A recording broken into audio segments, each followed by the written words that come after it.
The King in Yellow by Robert W. Chambers. Original publication date, 1895. Chapter 1. The Repairer of Reputations. Ne rayons pas les fous, leur folie dure plus longtemps que la nôtre. Voilà toute la différence. Toward the end of the year 1920, the government of the United States had practically completed the program adopted during the last months of President Winthrop's administration. The country was apparently tranquil. Everybody knows how the tariff and labor questions were settled. The war with Germany, incident on that country's seizure of the Samoan Islands, had left no visible scars upon the Republic, and the temporary occupation of Norfolk by the invading army had been forgotten in the joy over repeated naval victories and the subsequent ridiculous plight of General von Gartenlaub's forces in the state of New Jersey. The Cuban and Hawaiian investments had paid 100%, and the territory of Samoa was well worth its cost as a coaling station. The country was in a superb state of defense. Every coast city had been well supplied with land fortifications. The army, under the parental eye of the general staff, organized according to the Prussian system, had been increased to 300,000 men, with a territorial reserve of 1,000,000, and 6 magnificent squadrons of cruisers and battleships patrolled the 6 stations of the navigable seas, leaving a steam reserve amply fitted to control home waters. The gentlemen from the West had at last been constrained to acknowledge that a college for the training of diplomats was as necessary as law schools are for the training of barristers. Consequently, we were no longer represented abroad by incompetent patriots. The nation was prosperous. Chicago, for a moment paralyzed after a second-grade fire, had risen from its ruins, white and imperial, and more beautiful than the white city which had been built for its plaything in 1893. Everywhere good architecture was replacing bad, and even in New York, a sudden craving for decency had swept away a great portion of the existing horrors. Streets had been widened, properly paved and lighted, trees had been planted, squares laid out, elevated structures demolished, and underground roads built to replace them. The new government buildings and barracks were fine bits of architecture, and the long system of stone quays which completely surrounded the island had been turned into parks, which proved a godsend to the population. The subsidizing of the State Theater and State Opera brought its own reward. The United States National Academy of Design was much like European institutions of the same kind. Nobody envied the Secretary of Fine Arts, either his cabinet position or his portfolio.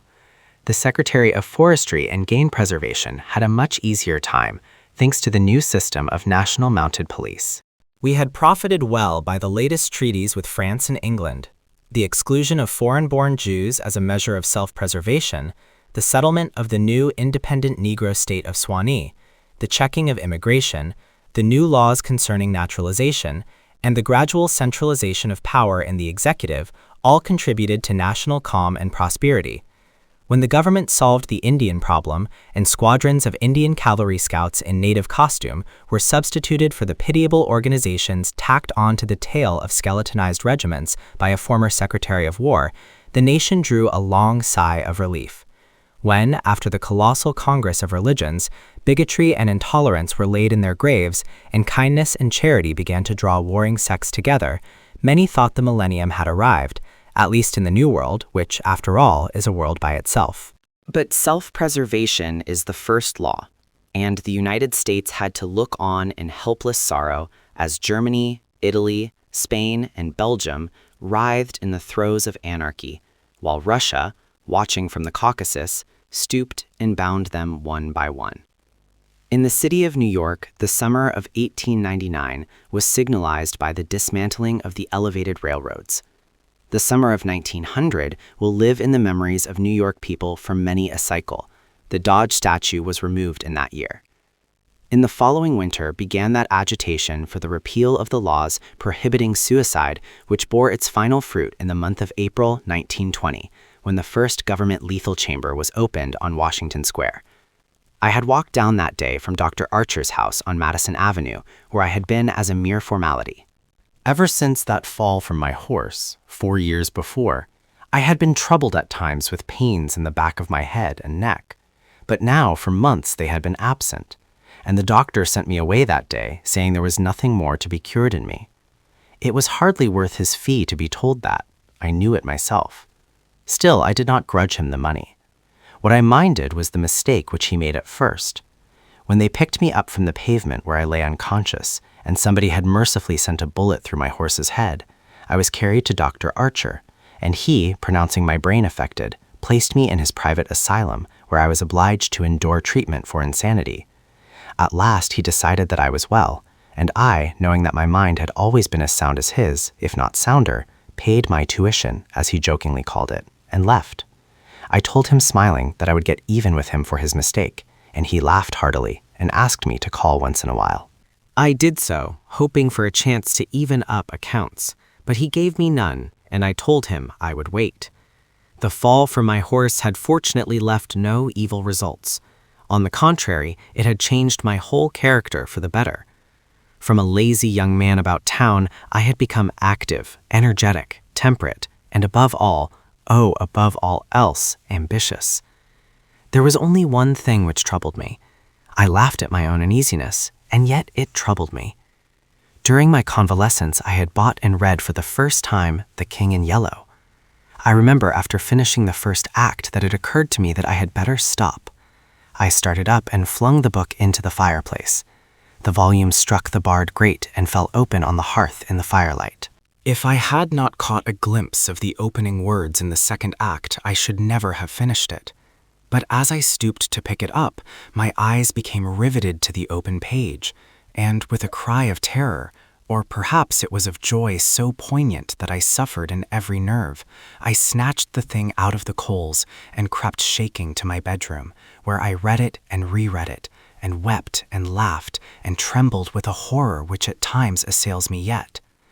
This is the thing that troubles me, for I cannot forget Carcosa, where black stars hang in the heavens, where the shadows of men's thoughts lengthen in the afternoon, when the twin suns sink into the lake of Hali, and my mind will bear forever the memory of the pallid mask. I pray God will curse the writer, as the writer has cursed the world with this beautiful, stupendous creation, terrible in its simplicity, irresistible in its truth, a world which now trembles before the King in Yellow. When the French government seized the translated copies which had just arrived in Paris, London, of course, became eager to read it. It is well known how the book spread like an infectious disease from city to city, from continent to continent.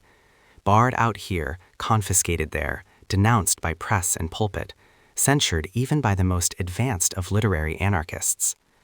No definite principles had been violated in those wicked pages, no doctrine promulgated, no convictions outraged. It could not be judged by any known standard, yet, although it was acknowledged that the supreme note of art had been struck in The King in Yellow, all felt that human nature could not bear the strain, nor thrive on words in which the essence of purest poison lurked. The very banality and innocence of the first act only allowed the blow to fall afterward with more awful effect. It was, I remember, the 13th day of April, 1920, that the first government lethal chamber was established on the south side of Washington Square, between Wooster Street and South Fifth Avenue. The block, which had formerly consisted of a lot of shabby old buildings used as cafes and restaurants for foreigners, had been acquired by the government in the winter of 1898. The French and Italian cafes and restaurants were torn down. The whole block was enclosed by a gilded iron railing and converted into a lovely garden with lawns, flowers, and fountains. In the center of the garden stood a small white building, severely classical in architecture, and surrounded by thickets of flowers. 6 Ionic columns supported the roof, and the single door was of bronze. A splendid marble group of the Fates stood before the door, the work of a young American sculptor, Boris Yvain, who had died in Paris when only 23 years old. The inauguration ceremonies were in progress as I crossed University Place and entered the square. I threaded my way through the silent throng of spectators, but was stopped at 4th Street by a cordon of police. A regiment of United States Lancers were drawn up in a hollow square round the lethal chamber. On a raised tribune facing Washington Park stood the governor of New York, and behind him were grouped the mayor of New York and Brooklyn, the Inspector General of Police, the Commandant of the State Troops, Colonel Livingston, military aide to the President of the United States, General Blount, commanding at Governor's Island, Major General Hamilton, commanding the garrison of New York and Brooklyn, Admiral Buffby of the fleet in the North River, Surgeon General Lansford, the staff of the National Free Hospital, Senators Wise and Franklin of New York, and the Commissioner of Public Works. The Tribune was surrounded by a squadron of hussars of the National Guard. The governor was finishing his reply to the short speech of the Surgeon General. I heard him say, "The laws prohibiting suicide and providing punishment for any attempt at self-destruction have been repealed. The government has seen fit to acknowledge the right of man to end an existence which may have become intolerable to him through physical suffering or mental despair. It is believed that the community will be benefited by the removal of such people from their midst. Since the passage of this law, the number of suicides in the United States has not increased. Now the government has determined to establish a lethal chamber in every city, town, and village in the country. It remains to be seen whether or not that class of human creatures, from whose desponding ranks new victims of self-destruction fall daily, will accept the relief thus provided." He paused and turned to the white lethal chamber. The silence in the street was absolute. "There a painless death awaits him who can no longer bear the sorrows of this life. If death is welcome, let him seek it there." Then quickly turning to the military aide of the president's household, he said, "I declare the lethal chamber open." And again, facing the vast crowd, he cried in a clear voice, "Citizens of New York and of the United States of America, through me the government declares the lethal chamber to be open." The solemn hush was broken by a sharp cry of command. The squadron of hussars filed after the governor's carriage. The lancers wheeled and formed along Fifth Avenue to wait for the commandant of the garrison, and the mounted police followed them. I left the crowd to gape and stare at the white marble death chamber, and, crossing South Fifth Avenue, walked along the western side of that thoroughfare to Bleecker Street. Then I turned to the right and stopped before a dingy shop which bore the sign, "Hawberk, Armorer." I glanced in at the doorway and saw Hawberk busy in his little shop at the end of the hall. He looked up and, catching sight of me, cried in his deep, hearty voice, "Come in, Mr. Costain." Constance, his daughter, rose to meet me as I crossed the threshold and held out her pretty hand, but I saw the blush of disappointment on her cheeks and knew that it was another Costain she had expected, my cousin Louis.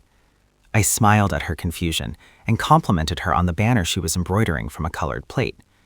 Old Hawberk sat riveting the worn greaves of some ancient suit of armor, and the tink, tink, tink of his little hammer sounded pleasantly in the quaint shop. Presently he dropped his hammer and fussed about for a moment with a tiny wrench. The soft clash of the mail sent a thrill of pleasure through me. I loved to hear the music of steel brushing against steel, the mellow shock of the mallet on thigh pieces, and the jingle of chain armor. That was the only reason I went to see Hawberk. He had never interested me personally, nor did Constance, except for the fact of her being in love with Louis. This did occupy my attention, and sometimes even kept me awake at night. But I knew in my heart that all would come right, and that I should arrange their future as I expected to arrange that of my kind doctor, John Archer. However, I should never have troubled myself about visiting them just then, had it not been, as I say, that the music of the tinkling hammer had for me this strong fascination. I would sit for hours listening and listening, and when a stray sunbeam struck the inlaid steel, the sensation it gave me was almost too keen to endure. My eyes would become fixed, dilating with a pleasure that stretched every nerve almost to breaking, until some movement of the old armorer cut off the ray of sunlight. Then, still thrilling secretly, I leaned back and listened again to the sound of the polishing rag. Swish, swish, rubbing rust from the rivets. Constance worked with the embroidery over her knees, now and then pausing to examine more closely the pattern in the colored plate from the Metropolitan Museum. "Who is this for?" I asked. Hawberk explained that in addition to the treasures of armor in the Metropolitan Museum, of which he had been appointed armorer, he also had charge of several collections belonging to rich amateurs. This was the missing greave of a famous suit which a client of his had traced to a little shop in Paris on the Quai d'Orsay. He, Hawberk, had negotiated for and secured the grieve, and now the suit was complete. He laid down his hammer and read me the history of the suit, traced since 1450 from owner to owner until it was acquired by Thomas Stainbridge. When his superb collection was sold, this client of Hawberk's bought the suit, and since then the search for the missing grieve had been pushed until it was, almost by accident, located in Paris. Did you continue the search so persistently without any certainty of the grieve being still in existence? I demanded. Of course, he replied coolly. Then for the first time I took a personal interest in Hawberk. It was worth something to you, I ventured. No, he replied, laughing. My pleasure in finding it was my reward. Have you no ambition to be rich? I asked, smiling. My one ambition is to be the best armorer in the world, he answered gravely. Constance asked me if I had seen the ceremonies at the Lethal Chamber. She herself had noticed cavalry passing up Broadway that morning and had wished to see the inauguration, but her father wanted the banner finished, and she had stayed at his request. Did you see your cousin, Mr. Castaigne, there? She asked, with the slightest tremor of her soft eyelashes. No, I replied carelessly. Louis's regiment is maneuvering out in Westchester County. I rose and picked up my hat and cane. Are you going upstairs to see the lunatic again? Laughed old Hawberk. If Hawberk knew how I loathe that word lunatic, he would never use it in my presence. It rouses certain feelings within me which I do not care to explain. However, I answered him quietly. I think I shall drop in and see Mr. Wilde for a moment or two. Poor fellow, said Constance, with a shake of the head. It must be hard to live alone year after year, poor, crippled, and almost demented. It is very good of you, Mr. Castaigne, to visit him as often as you do. I think he is vicious, observed Hawberk, beginning again with his hammer. I listened to the golden tinkle on the grieve plates. When he had finished, I replied, No, he is not vicious, nor is he in the least demented. His mind is a wonder chamber, from which he can extract treasures that you and I would give years of our lives to acquire. Hawberk laughed. I continued a little impatiently. He knows history as no one else could know it. Nothing, however trivial, escapes his search, and his memory is so absolute, so precise in details, that were it known in New York that such a man existed, the people could not honor him enough. Nonsense, muttered Hawberk, searching on the floor for a fallen rivet. Is it nonsense? I asked, managing to suppress what I felt. Is it nonsense when he says that the tassets and cuissards of the enameled suit of armor, commonly known as the Prince's Emblazoned, can be found among a mass of rusty theatrical properties, broken stoves, and rag-pickers' refuse in a garret in Pell Street? Hawberk's hammer fell to the ground, but he picked it up and asked, with a great deal of calm, how I knew that the tassets and left cuissard were missing from the Prince's Emblazoned. I did not know until Mr. Wilde mentioned it to me the other day. He said they were in the garret of 998 Pell Street. Nonsense, he cried, but I noticed his hand trembling under his leathern apron. Is this nonsense, too? I asked pleasantly. Is it nonsense when Mr. Wilde continually speaks of you as the Marquis of Avonshire and of Miss Constance? I did not finish, for Constance had started to her feet, with terror written on every feature. Hawberk looked at me and slowly smoothed his leathern apron. That is impossible, he observed. Mr. Wilde may know a great many things. About armor, for instance, and the Prince's Emblazoned, I interposed, smiling. Yes, he continued slowly. About armor also, may be, but he is wrong in regard to the Marquis of Avonshire, who, as you know, killed his wife's traducer years ago and went to Australia, where he did not long survive his wife. Mr. Wilde is wrong, murmured Constance. Her lips were blanched, but her voice was sweet and calm. Let us agree, if you please, that in this one circumstance, Mr. Wilde is wrong, I said. I climbed the 3 dilapidated flights of stairs, which I had so often climbed before, and knocked at a small door at the end of the corridor. Mr. Wilde opened the door, and I walked in. When he had double-locked the door and pushed a heavy chest against it, he came and sat down beside me, peering up into my face with his little light-colored eyes. Half a dozen new scratches covered his nose and cheeks, and the silver wires which supported his artificial ears had become displaced. I thought I had never seen him so hideously fascinating. He had no ears. The artificial ones, which now stood out at an angle from the fine wire, were his one weakness. They were made of wax and painted a shell pink, but the rest of his face was yellow. He might better have reveled in the luxury of some artificial fingers for his left hand, which was absolutely fingerless, but it seemed to cause him no inconvenience, and he was satisfied with his wax ears. He was very small, scarcely higher than a child of 10, but his arms were magnificently developed, and his thighs as thick as any athlete's. Still, the most remarkable thing about Mr. Wilde was that a man of his marvelous intelligence and knowledge should have such a head. It was flat and pointed, like the heads of many of those unfortunates whom people imprison in asylums for the weak-minded. Many called him insane, but I knew him to be as sane as I was. I do not deny that he was eccentric. The mania he had for keeping that cat and teasing her until she flew at his face like a demon was certainly eccentric. I never could understand why he kept the creature, nor what pleasure he found in shutting himself up in his room with this surly, vicious beast. I remember once glancing up from the manuscript I was studying by the light of some tallow dips and seeing Mr. Wilde squatting motionless on his high chair, his eyes fairly blazing with excitement, while the cat, which had risen from her place before the stove, came creeping across the floor right at him. Before I could move, she flattened her belly to the ground, crouched, trembled, and sprang into his face. Howling and foaming, they rolled over and over on the floor, scratching and clawing, until the cat screamed and fled under the cabinet, and Mr. Wilde turned over on his back, his limbs contracting and curling up like the legs of a dying spider. He was eccentric. Mr. Wilde had climbed into his high chair and, after studying my face, picked up a dog-eared ledger and opened it.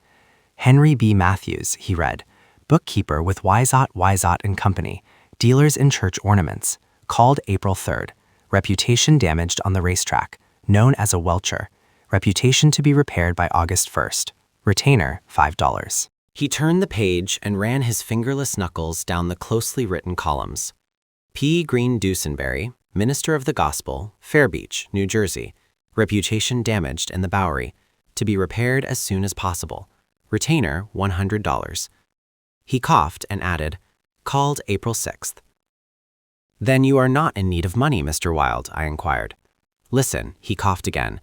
Mrs. C. Hamilton Chester, of Chester Park, New York City, called April 7th, reputation damaged at Dieppe, France, to be repaired by October 1st, retainer $500.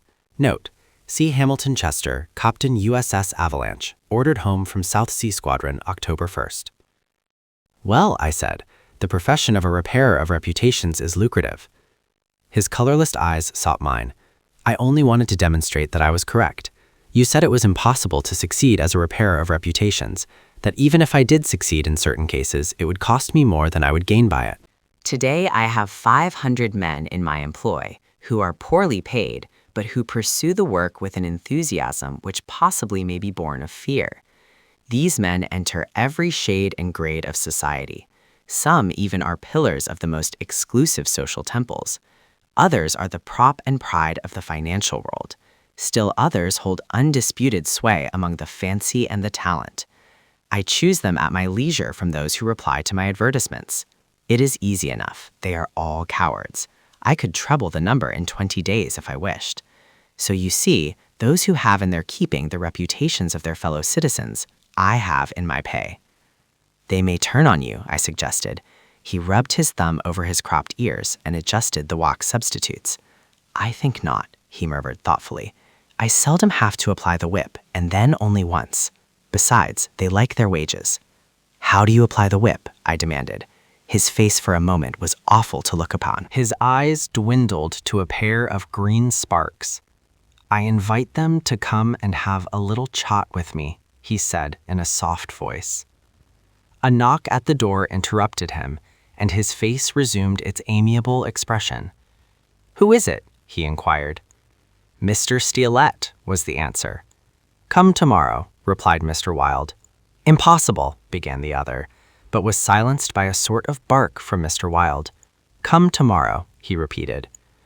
We heard somebody move away from the door and turn the corner by the stairway. Who is that? I asked. Arnold Steelette, owner and editor-in-chief of the great New York Daily.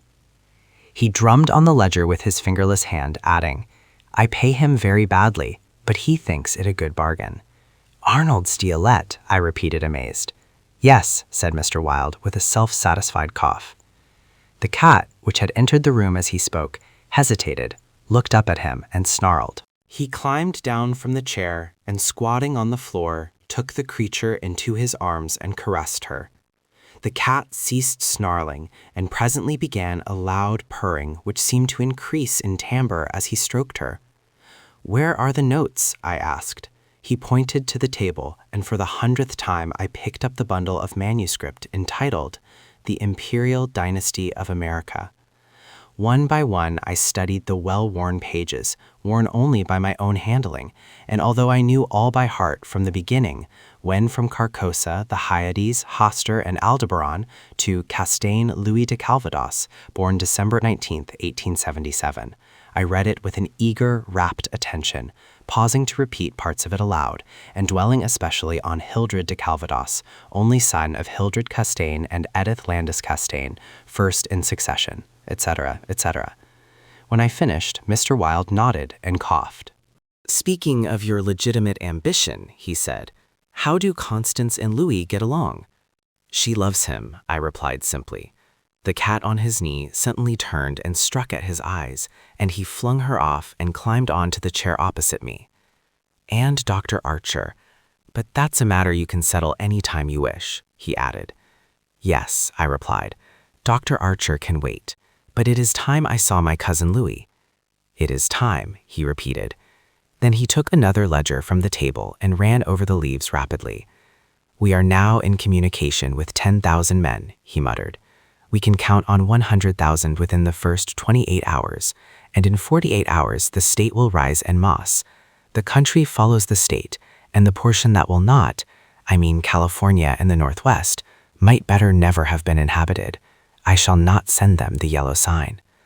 The blood rushed to my head, but I only answered, a new broom sweeps clean. The ambition of Caesar and of Napoleon pales before that which could not rest until it had seized the minds of men and controlled even their unborn thoughts, said Mr. Wilde. You are speaking of the king in yellow, I groaned with a shudder. He is a king whom emperors have served. I am content to serve him, I replied. Mr. Wilde sat rubbing his ears with his crippled hand. Perhaps Constance does not love him, he suggested.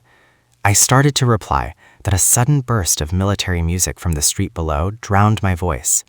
The 20th Dragoon Regiment, formerly in garrison at Mount St. Vincent, was returning from the maneuvers in Westchester County to its new barracks on East Washington Square. It was my cousin's regiment. They were a fine lot of fellows in their pale blue, tight-fitting jackets, jaunty bisbees, and white riding breeches with the double yellow stripe, into which their limbs seemed molded. Every other squadron was armed with lances, from the metal points of which fluttered yellow and white pennants. The band passed playing the regimental march. Then came the colonel and staff, the horses crowding and trampling, while their heads bobbed in unison, and the pennants fluttered from their lance points. The troopers, who rode with the beautiful English seat, looked brown as berries from their bloodless campaign among the farms of Westchester, and the music of their sabers against the stirrups and the jingle of spurs and carbines was delightful to me. I saw Louis riding with his squadron. He was as handsome an officer as I have ever seen. Mr. Wilde, who had mounted a chair by the window, saw him too, but said nothing. Louis turned and looked straight at Hawberk's shop as he passed, and I could see the flush on his brown cheeks. I think Constance must have been at the window. When the last troopers had clattered by, and the last pennants vanished into South Fifth Avenue, Mr. Wilde clambered out of his chair and dragged the chest away from the door. Yes, he said, it is time that you saw your cousin Louis. He unlocked the door, and I picked up my hat and stick and stepped into the corridor. The stairs were dark. Groping about, I set my foot on something soft, which snarled and spit, and I aimed a murderous blow at the cat, but my cane shivered to splinters against the balustrade, and the beast scurried back into Mr. Wilde's room. Passing Hawberk's door again, I saw him still at work on the armor, but I did not stop, and stepping out into Bleecker Street, I followed it to Worcester, skirted the grounds of the Lethal Chamber, and crossing Washington Park, went straight to my rooms in the Benedict. Here I lunched comfortably, read the Herald and the Meteor, and finally went to the steel safe in my bedroom and set the time combination. The 3 3/4 minutes which it is necessary to wait while the time lock is opening are to me golden moments. From the instant I set the combination to the moment when I grasp the knobs and swing back the solid steel doors, I live in an ecstasy of expectation. Those moments must be like moments passed in paradise. I know what I am to find at the end of the time limit. I know what the massive safe holds secure for me alone, and the exquisite pleasure of waiting is hardly enhanced when the safe opens and I lift from its velvet crown a diadem of purest gold, blazing with diamonds. I do this every day, and yet the joy of waiting and at last touching again the diadem only seems to increase as the days pass. It is a diadem fit for a king among kings, an emperor among emperors. The king in yellow might scorn it, but it shall be worn by his royal servant. I held it in my arms until the alarm in the safe rang harshly, and then tenderly, proudly, I replaced it and shut the steel doors. I walked slowly back into my study, which faces Washington Square, and leaned on the windowsill. The afternoon sun poured into my windows, and a gentle breeze stirred the branches of the elms and maples in the park, now covered with buds and tender foliage. A flock of pigeons circled about the tower of the memorial church, sometimes alighting on the purple-tiled roof, sometimes wheeling downward to the lotus fountain in front of the marble arch. The gardeners were busy with the flower beds around the fountain, and the freshly turned earth smelled sweet and spicy. A lawnmower drawn by a fat white horse clinked across the green sward, and watering carts poured showers of spray over the asphalt drives.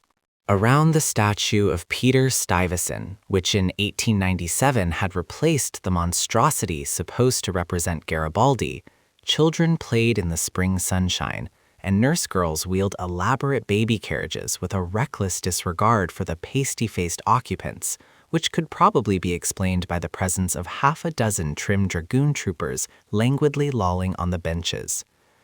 Through the trees, the Washington Memorial Arch glistened like silver in the sunshine, and beyond, on the eastern extremity of the square, the gray stone barracks of the dragoons and the white granite artillery stables were alive with color and motion. I looked at the lethal chamber on the corner of the square opposite. A few curious people still lingered about the gilded iron railing, but inside the grounds the paths were deserted. I watched the fountains ripple and sparkle. The sparrows had already found this new bathing nook, and the basins were covered with the dusty feathered little things. 2 or 3 white peacocks picked their way across the lawns, and a drab-colored pigeon sat so motionless on the arm of one of the fates that it seemed to be a part of the sculptured stone. As I was turning carelessly away, a slight commotion in the group of curious loiterers around the gates attracted my attention. A young man had entered, and was advancing with nervous strides along the gravel path which leads to the bronze doors of the lethal chamber. He paused a moment before the fates, and as he raised his head to those 3 mysterious faces, the pigeon rose from its sculptured perch, circled about for a moment, and wheeled to the east. The young man pressed his hand to his face, and then with an undefinable gesture sprang up the marble steps.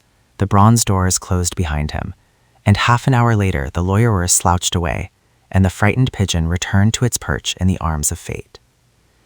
I put on my hat and went out into the park for a little walk before dinner. As I crossed the central driveway, a group of officers passed, and one of them called out, "Hello, Hildred," and came back to shake hands with me. It was my cousin Louis, who stood smiling and tapping his spurred heels with his riding whip. "Just back from Westchester," he said. "Been doing the bucolic. Milk and curds, you know, dairy maids and sunbonnets who say, 'Hey-oh,' and 'I don't think' when you tell them they are pretty. I'm nearly dead for a square meal at Delmonico's. What's the news?" "There is none," I replied pleasantly. "I saw your regiment coming in this morning." "Did you? I didn't see you. Where were you?" "In Mr. Wilde's window." "Oh, hell," he began impatiently. "That man is stark mad. I don't understand why you—" He saw how annoyed I felt by this outburst and begged my pardon. "Really, old chap," he said, I don't mean to run down a man you like, but for the life of me, I can't see what the deuce you find in common with Mr. Wilde. He's not well-bred, to put it generously. He is hideously deformed. His head is the head of a criminally insane person. You know yourself he's been in an asylum. So have I interrupted calmly. Louis looked startled and confused for a moment, but recovered and slapped me heartily on the shoulder. You were completely cured, he began, but I stopped him again.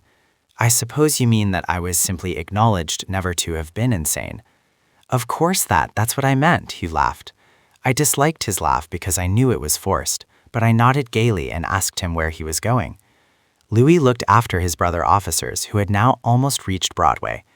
We had intended to sample a Brunswick cocktail, but to tell you the truth, I was anxious for an excuse to go and see Hawberk instead. Come along, I'll make you my excuse. We found old Hawberk, neatly attired in a fresh spring suit, standing at the door of his shop and sniffing the air. I had just decided to take Constance for a little stroll before dinner, he replied to the impetuous volley of questions from Louis. We thought of walking on the park terrace along the North River. At that moment, Constance appeared and grew pale and rosy by turns as Louis bent over her small gloved fingers. I tried to excuse myself, alleging an engagement uptown, but Louis and Constance would not listen, and I saw I was expected to remain and engage old Hawberk's attention. After all, it would be just as well if I kept my eye on Louis, I thought, and when they hailed a Spring Street horse car, I got in after them and took my seat beside the armorer. The beautiful line of parks and granite terraces overlooking the wharves along the North River, which were built in 1910 and finished in the autumn of 1917, had become one of the most popular promenades in the metropolis. They extended from the Battery to 190th Street, overlooking the noble river and affording a fine view of the Jersey Shore and the highlands opposite. Cafes and restaurants were scattered here and there among the trees, and twice a week military bands from the garrison played in the kiosks on the parapets. We sat down in the sunshine on the bench at the foot of the equestrian statue of General Sheridan. Constance tipped her sunshade to shield her eyes, and she and Louis began a murmuring conversation which was impossible to catch. Old Hawberk, leaning on his ivory-headed cane, lighted an excellent cigar, the mate to which I politely refused, and smiled at vacancy.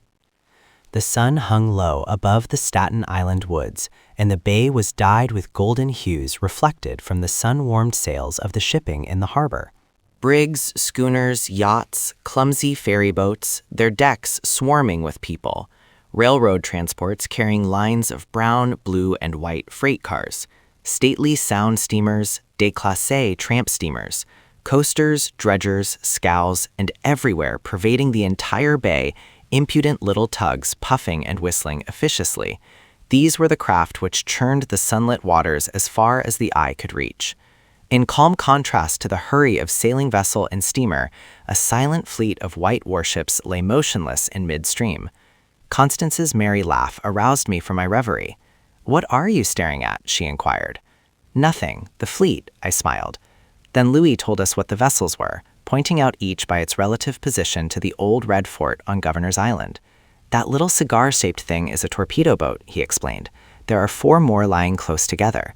They are the Tarpon, the Falcon, the Sea Fox, and the Octopus. The gunboats just above are the Princeton, the Champlain, the Stillwater, and the Erie. Next to them lie the cruisers Farragut and Los Angeles, and above them the battleships California and Dakota, and the Washington, which is the flagship. Those 2 squatty-looking chunks of metal which are anchored there off Castle William are the double-turreted monitors Terrible and Magnificent. Behind them lies the ram Osceola." Constance looked at him with deep approval in her beautiful eyes. "What loads of things you know for a soldier," she said, and we all joined in the laugh which followed. Presently Louis rose with a nod to us and offered his arm to Constance, and they strolled away along the river wall. Hawberk watched them for a moment and then turned to me. "Mr. Wilde was right," he said. "I have found the missing tassets and left cuissard of the Prince's emblazoned in a vile old junk garret in Pell Street." 998? I inquired with a smile. "Yes. Mr. Wilde is a very intelligent man," I observed. "I want to give him the credit of this most important discovery. continued Hawberk, and I intend it shall be known that he is entitled to the fame of it. He won't thank you for that, I answered sharply. Please say nothing about it. Do you know what it is worth? Said Hawberk. No, $50, perhaps? It is valued at $500, but the owner of the Prince's Emblazoned will give $2,000 to the person who completes his suit. That reward also belongs to Mr. Wilde. He doesn't want it. He refuses it, I answered angrily. What do you know about Mr. Wilde? He doesn't need the money. He is rich, or will be, richer than any living man except myself. What will we care for money then? What will we care, he and I, when what? Demanded Hawberk, astonished. You will see, I replied, on my guard again. He looked at me narrowly, much as Dr. Archer used to, and I knew he thought I was mentally unsound. Perhaps it was fortunate for him that he did not use the word lunatic just then. No, I replied to his unspoken thought. I am not mentally weak. My mind is as healthy as Mr. Wilde's. I do not care to explain just yet what I have on hand, but it is an investment which will pay more than mere gold, silver, and precious stones. It will secure the happiness and prosperity of a continent, yes, a hemisphere. Oh, said Hawberk. And eventually, I continued more quietly, it will secure the happiness of the whole world. And incidentally your own happiness and prosperity as well as Mr. Wilde's? Exactly, I smiled. But I could have throttled him for taking that tone. He looked at me in silence for a while and then said very gently, Why don't you give up your books and studies, Mr. Costain, and take a tramp among the mountains somewhere or other? You used to be fond of fishing. Take a cast or two at the trout in the Rangellies. I don't care for fishing anymore, I answered, without a shade of annoyance in my voice. You used to be fond of everything, he continued. Athletics, yachting, shooting, riding. I have never cared to ride since my fall, I said quietly. Ah, yes, your fall, he repeated, looking away from me. I thought this nonsense had gone far enough, so I brought the conversation back to Mr. Wilde, but he was scanning my face again in a manner highly offensive to me. Mr. Wilde, he repeated. Do you know what he did this afternoon? He came downstairs and nailed a sign over the hall door next to mine. It read, Mr. Wilde, Repairer of Reputations, 3rd bell. Do you know what a repairer of reputations can be? I do, I replied, suppressing the rage within. Oh, he said again. Louis and Constance came strolling by and stopped to ask if we would join them. Hawberk looked at his watch. At the same moment, a puff of smoke shot from the casemates of Castle William. In the boom of the sunset gun rolled across the water and was re-echoed from the highlands opposite. The flag came running down from the flagpole. The bugle sounded on the white decks of the warships, and the first electric light sparkled out from the Jersey shore. As I turned into the city with Hawberk, I heard Constance murmur something to Louis, which I did not understand. But Louis whispered, "My darling," in reply. And again, walking ahead with Hawberk through the square, I heard a murmur of sweetheart and my own Constance. And I knew the time had nearly arrived when I should speak of important matters with my cousin Louis. 3. One morning early in May, I stood before the steel safe in my bedroom, trying on the golden jeweled crown. The diamonds flashed fire as I turned to the mirror, and the heavy beaten gold burned like a halo about my head. I remembered Camilla's agonized scream and the awful words echoing through the dim streets of Carcosa. They were the last lines in the first act, and I dared not think of what followed. Dared not, even in the spring sunshine, there in my own room, surrounded with familiar objects, reassured by the bustle from the street and the voices of the servants in the hallway outside. For those poisoned words had dropped slowly into my heart, as death sweat drops upon a bedsheet and is absorbed. Trembling, I put the diadem from my head and wiped my forehead. But I thought of Hastur and of my own rightful ambition, and I remembered Mr. Wilde as I had last left him, his face all torn and bloody from the claws of that devil's creature, and what he said. Ah, what he said. The alarm bell in the safe began to whir harshly, and I knew my time was up, but I would not heed it, and replacing the flashing circlet upon my head, I turned defiantly to the mirror. I stood for a long time, absorbed in the changing expression of my own eyes. The mirror reflected a face which was like my own, but whiter, and so thin that I hardly recognized it.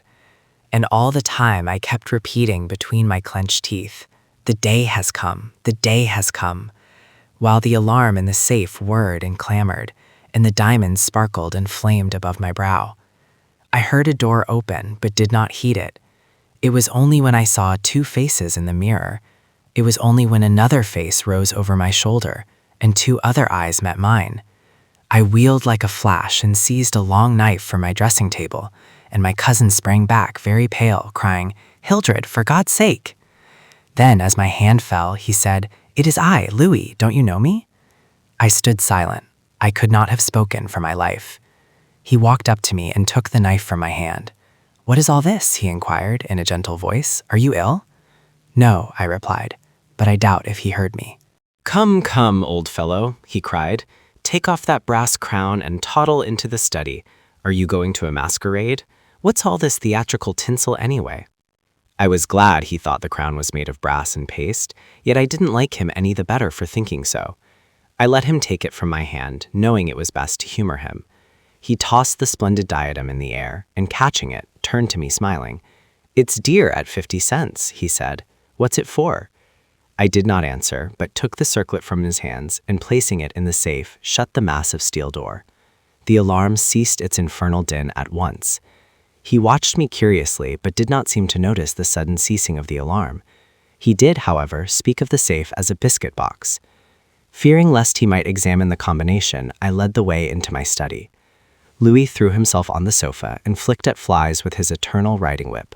He wore his fatigue uniform with the braided jacket and jaunty cap, and I noticed that his riding boots were all splashed with red mud. "Where have you been?" I inquired. "Jumping mud creeks in Jersey," he said. "I haven't had time to change yet. I was rather in a hurry to see you.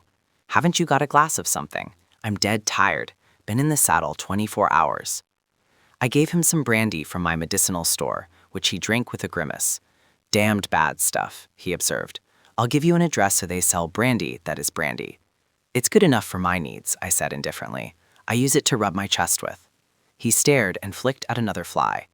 "See here, old fellow," he began. "I've got something to suggest to you. It's 4 years now that you've shut yourself up here like an owl, never going anywhere, never taking any healthy exercise, never doing a damn thing but poring over those books up there on the mantelpiece."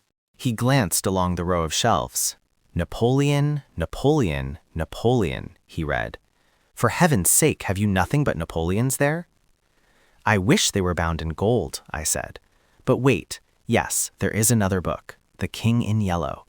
I looked him steadily in the eye. "Have you never read it?" I asked. "I? No, thank God. I don't want to be driven crazy." I saw he regretted his speech as soon as he had uttered it.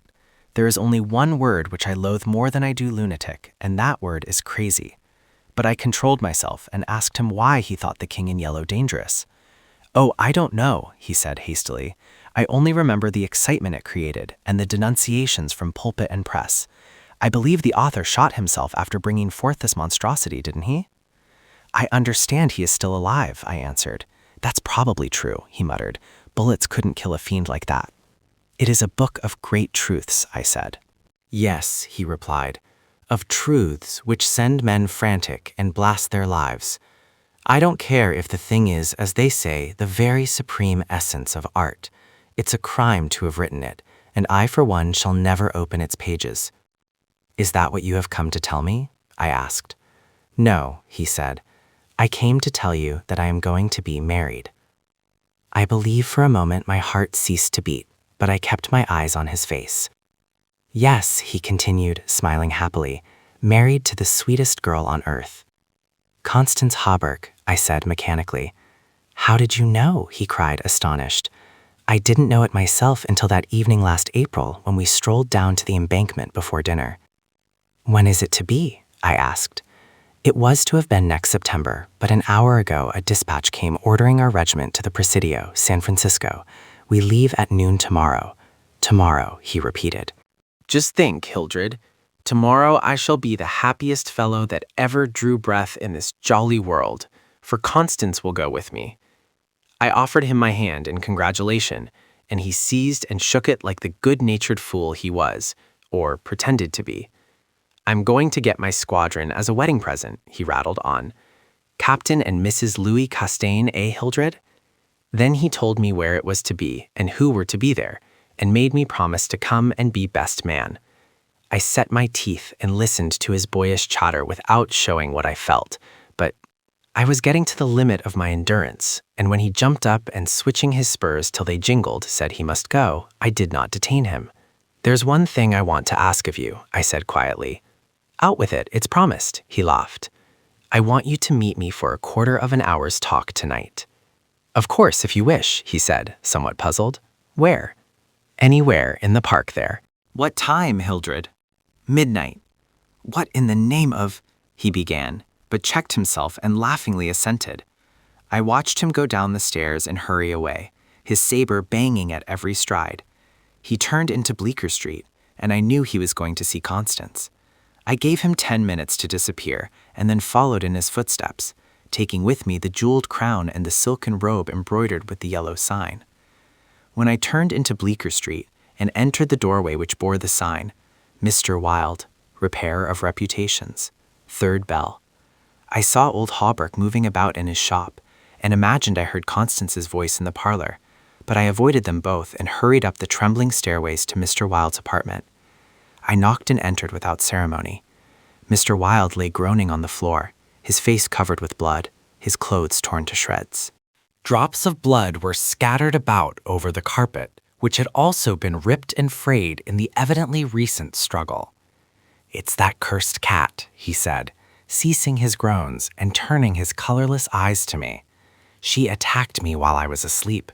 I believe she will kill me yet. This was too much, so I went into the kitchen and, seizing a hatchet from the pantry, started to find the infernal beast and settle her then and there. My search was fruitless, and after a while I gave it up and came back to find Mr. Wilde squatting on his high chair by the table. He had washed his face and changed his clothes. The great furrows which the cat's claws had plowed up in his face he had filled with collodion, and a rag hid the wound in his throat. I told him I should kill the cat when I came across her, but he only shook his head and turned to the open ledger before him. He read name after name of the people who had come to him in regard to their reputation, and the sums he had amassed were startling. I put on the screws now and then, he explained. One day or other, some of these people will assassinate you, I insisted. Do you think so? He said, rubbing his mutilated ears. It was useless to argue with him, so I took down the manuscript entitled Imperial Dynasty of America, for the last time I should ever take it down in Mr. Wilde's study. I read it through, thrilling and trembling with pleasure. When I had finished, Mr. Wilde took the manuscript and, turning to the dark passage which leads from his study to his bedchamber, called out in a loud voice, "Vance!" Then, for the first time, I noticed a man crouching there in the shadow. How I had overlooked him during my search for the cat, I cannot imagine. "Vance, come in!" cried Mr. Wilde. The figure rose and crept towards us, and I shall never forget the face that he raised to mine as the light from the window illuminated it. "Vance, this is Mr. Castaigne," said Mr. Wilde. Before he had finished speaking, the man threw himself on the ground before the table, crying and grasping, "Oh God, oh my God, help me, forgive me. Oh, Mr. Castaigne, keep that man away. You cannot mean it. You are different, save me. I am broken down, I was in a madhouse, and now, when all was coming right, when I had forgotten the king in yellow, but I shall go mad again, I shall go mad." His voice died into a choking rattle, for Mr. Wilde had leapt on him and his right hand encircled the man's throat. When Vance fell in a heap on the floor, Mr. Wilde clambered nimbly into his chair again, and rubbing his mangled ears with the stump of his hand, turned to me and asked me for the ledger. I reached it down from the shelf, and he opened it. After a moment searching among the beautifully written pages, he coughed complacently and pointed to the name Vance. "Vance," he read aloud. "Osgood Oswald Vance." At the sound of his name, the man on the floor raised his head and turned a convulsed face to Mr. Wilde. His eyes were injected with blood, his lips tumefied. Called April 28th, continued Mr. Wilde. Occupation, cashier in the Seaforth National Bank. Has served a term of forgery at Sing Sing, from whence he was transferred to the Asylum for the Criminal Insane. Pardoned by the Governor of New York and discharged from the asylum January 19, 1918. Reputation damaged at Sheepshead Bay. Rumors that he lives beyond his income. Reputation to be repaired at once. Retainer $1,500. Note: has embezzled sums amounting to $30,000 since March 20, 1919. Excellent family, and secured present position through uncle's influence. Father, president of Seaforth Bank. I looked at the man on the floor. Get up, Vance, said Mr. Wilde's in a gentle voice. Vance rose as if hypnotized. He will do as we suggest now, observed Mr. Wilde, and opening the manuscript, he read the entire history of the imperial dynasty of America. Then, in a kind and soothing murmur, he ran over the important points with Vance, who stood like one stunned. His eyes were so blank and vacant that I imagined he had become half-witted, and remarked it to Mr. Wilde, who replied that it was of no consequence anyway. Very patiently we pointed out to Vance what his share in the affair would be, and he seemed to understand after a while. Mr. Wilde explained the manuscript using several volumes on heraldry to substantiate the results of his researches.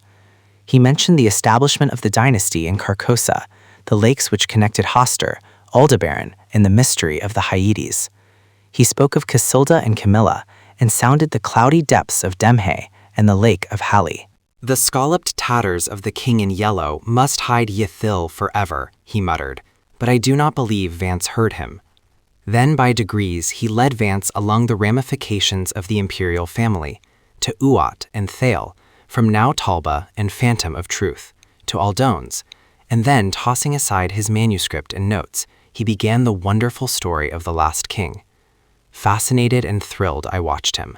He threw up his head, his long arms were stretched out in a magnificent gesture of pride and power, and his eyes blazed deep in their sockets like two emeralds.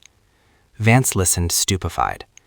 As for me, when at last Mr. Wilde had finished, and pointing to me, cried, "The cousin of the king," my head swam with excitement. Controlling myself with a superhuman effort, I explained to Vance why I alone was worthy of the crown, and why my cousin must be exiled or die. I made him understand that my cousin must never marry, even after renouncing all his claims, and how that least of all he should marry the daughter of the Marquis of Avonshire and bring England into the question. I showed him a list of thousands of names which Mr. Wilde had drawn up. Every man whose name was there had received the yellow sign, which no living human being dared disregard. The city, the state, the whole land were ready to rise and tremble before the pallid mask. The time had come. The people should know the son of Hastur, and the whole world bow to the black stars which hang in the sky over Carcosa. Vance leaned on the table, his head buried in his hands. Mr. Wilde drew a rough sketch on the margin of yesterday's Herald with a bit of lead pencil. It was a plan of Hawberk's rooms. Then he wrote out the order and affixed the seal, and shaking like a palsied man, I signed my first writ of execution with my name, Hildred Rex. Mr. Wilde clambered to the floor and, unlocking the cabinet, took a long square box from the first shelf. This he brought to the table and opened. A new knife lay in the tissue paper inside, and I picked it up and handed it to Vance, along with the order and the plan of Hawberk's apartment.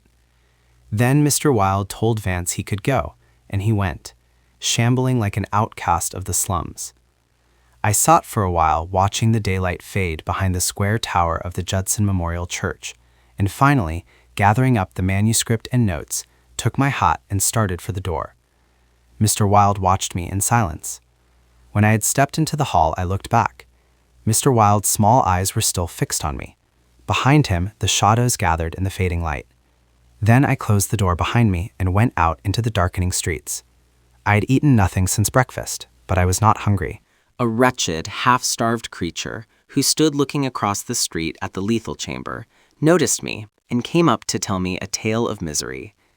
I gave him money, I don't know why, and he went away without thanking me. An hour later, another outcast approached and whined his story. I had a blank bit of paper in my pocket, on which was traced the yellow sign, and I handed it to him. He looked at it stupidly for a moment, and then with an uncertain glance at me, folded it with what seemed to me exaggerated care and placed it in his bosom. The electric lights were sparkling among the trees, and the new moon shone in the sky above the lethal chamber. It was tiresome waiting in the square. I wandered from the marble arch to the artillery stables and back again to the lotos fountain. The flowers and grass exhaled a fragrance which troubled me. The jet of the fountain played in the moonlight, and the musical splash of falling drops reminded me of the tinkle of chained mail in Hauberk's shop. But it was not so fascinating, and the dull sparkle of the moonlight on the water brought no such sensations of exquisite pleasure as when the sunshine played over the polished steel of a corselet on Hauberk's knee. I watched the bots darting and turning above the water plants in the fountain basin, but their rapid, jerky flight set my nerves on edge, and I went away again to walk aimlessly to and fro among the trees. The artillery stables were dark, but in the cavalry barracks, the officers' windows were brilliantly lighted, and the sally port was constantly filled with troopers in fatigue, carrying straw and harness and baskets filled with tin dishes. Twice the mounted sentry at the gates was changed while I wandered up and down the asphalt walk. I looked at my watch. It was nearly time. The lights in the barracks went out one by one. The barred gate was closed, and every minute or two an officer passed in through the side wicket, leaving a rattle of accoutrements and a jingle of spurs on the night air. The square had become very silent. The last homeless loiterer had been driven away by the gray-coated park policeman. The car tracks along Wooster Street were deserted, and the only sound which broke the stillness was the stamping of the sentry's horse and the ring of his saber against the saddle pommel. In the barracks, the officers' quarters were still lighted, and military servants passed and repassed before the bay windows. 12 o'clock sounded from the new spire of St. Francis Xavier, and at the last stroke of the sad-toned bell, a figure passed through the wicket beside the portcullis, returned the salute of the sentry, and crossing the street entered the square and advanced toward the Benedict apartment house. "Louis," I called. The man pivoted on his spurred heels and came straight toward me. "Is that you, Hildred?" "Yes, you are on time." I took his offered hand and we strolled toward the lethal chamber. He rattled on about his wedding and the graces of Constance and their future prospects, calling my attention to his captain's shoulder straps and the triple gold arabesque on his sleeve and fatigue cap. I believe I listened as much to the music of his spurs as I did to his boyish babble, and at last we stood under the elms on the 4th Street corner of the square, opposite the lethal chamber. Then he laughed and asked me what I wanted with him. I motioned him to a seat on a bench under the electric light and sat down beside him. He looked at me curiously, with that same searching glance which I hate and fear so in doctors. I felt the insult of his look, but he did not know it, and I carefully concealed my feelings. "Well, old chap," he inquired, "what can I do for you?" I drew from my pocket the manuscript and notes of the Imperial Dynasty of America, and looking him in the eye, said, "I will tell you. On your word as a soldier, promise me to read this manuscript from beginning to end without asking me a question. Promise me to read these notes in the same way, and promise me to listen to what I have to tell later."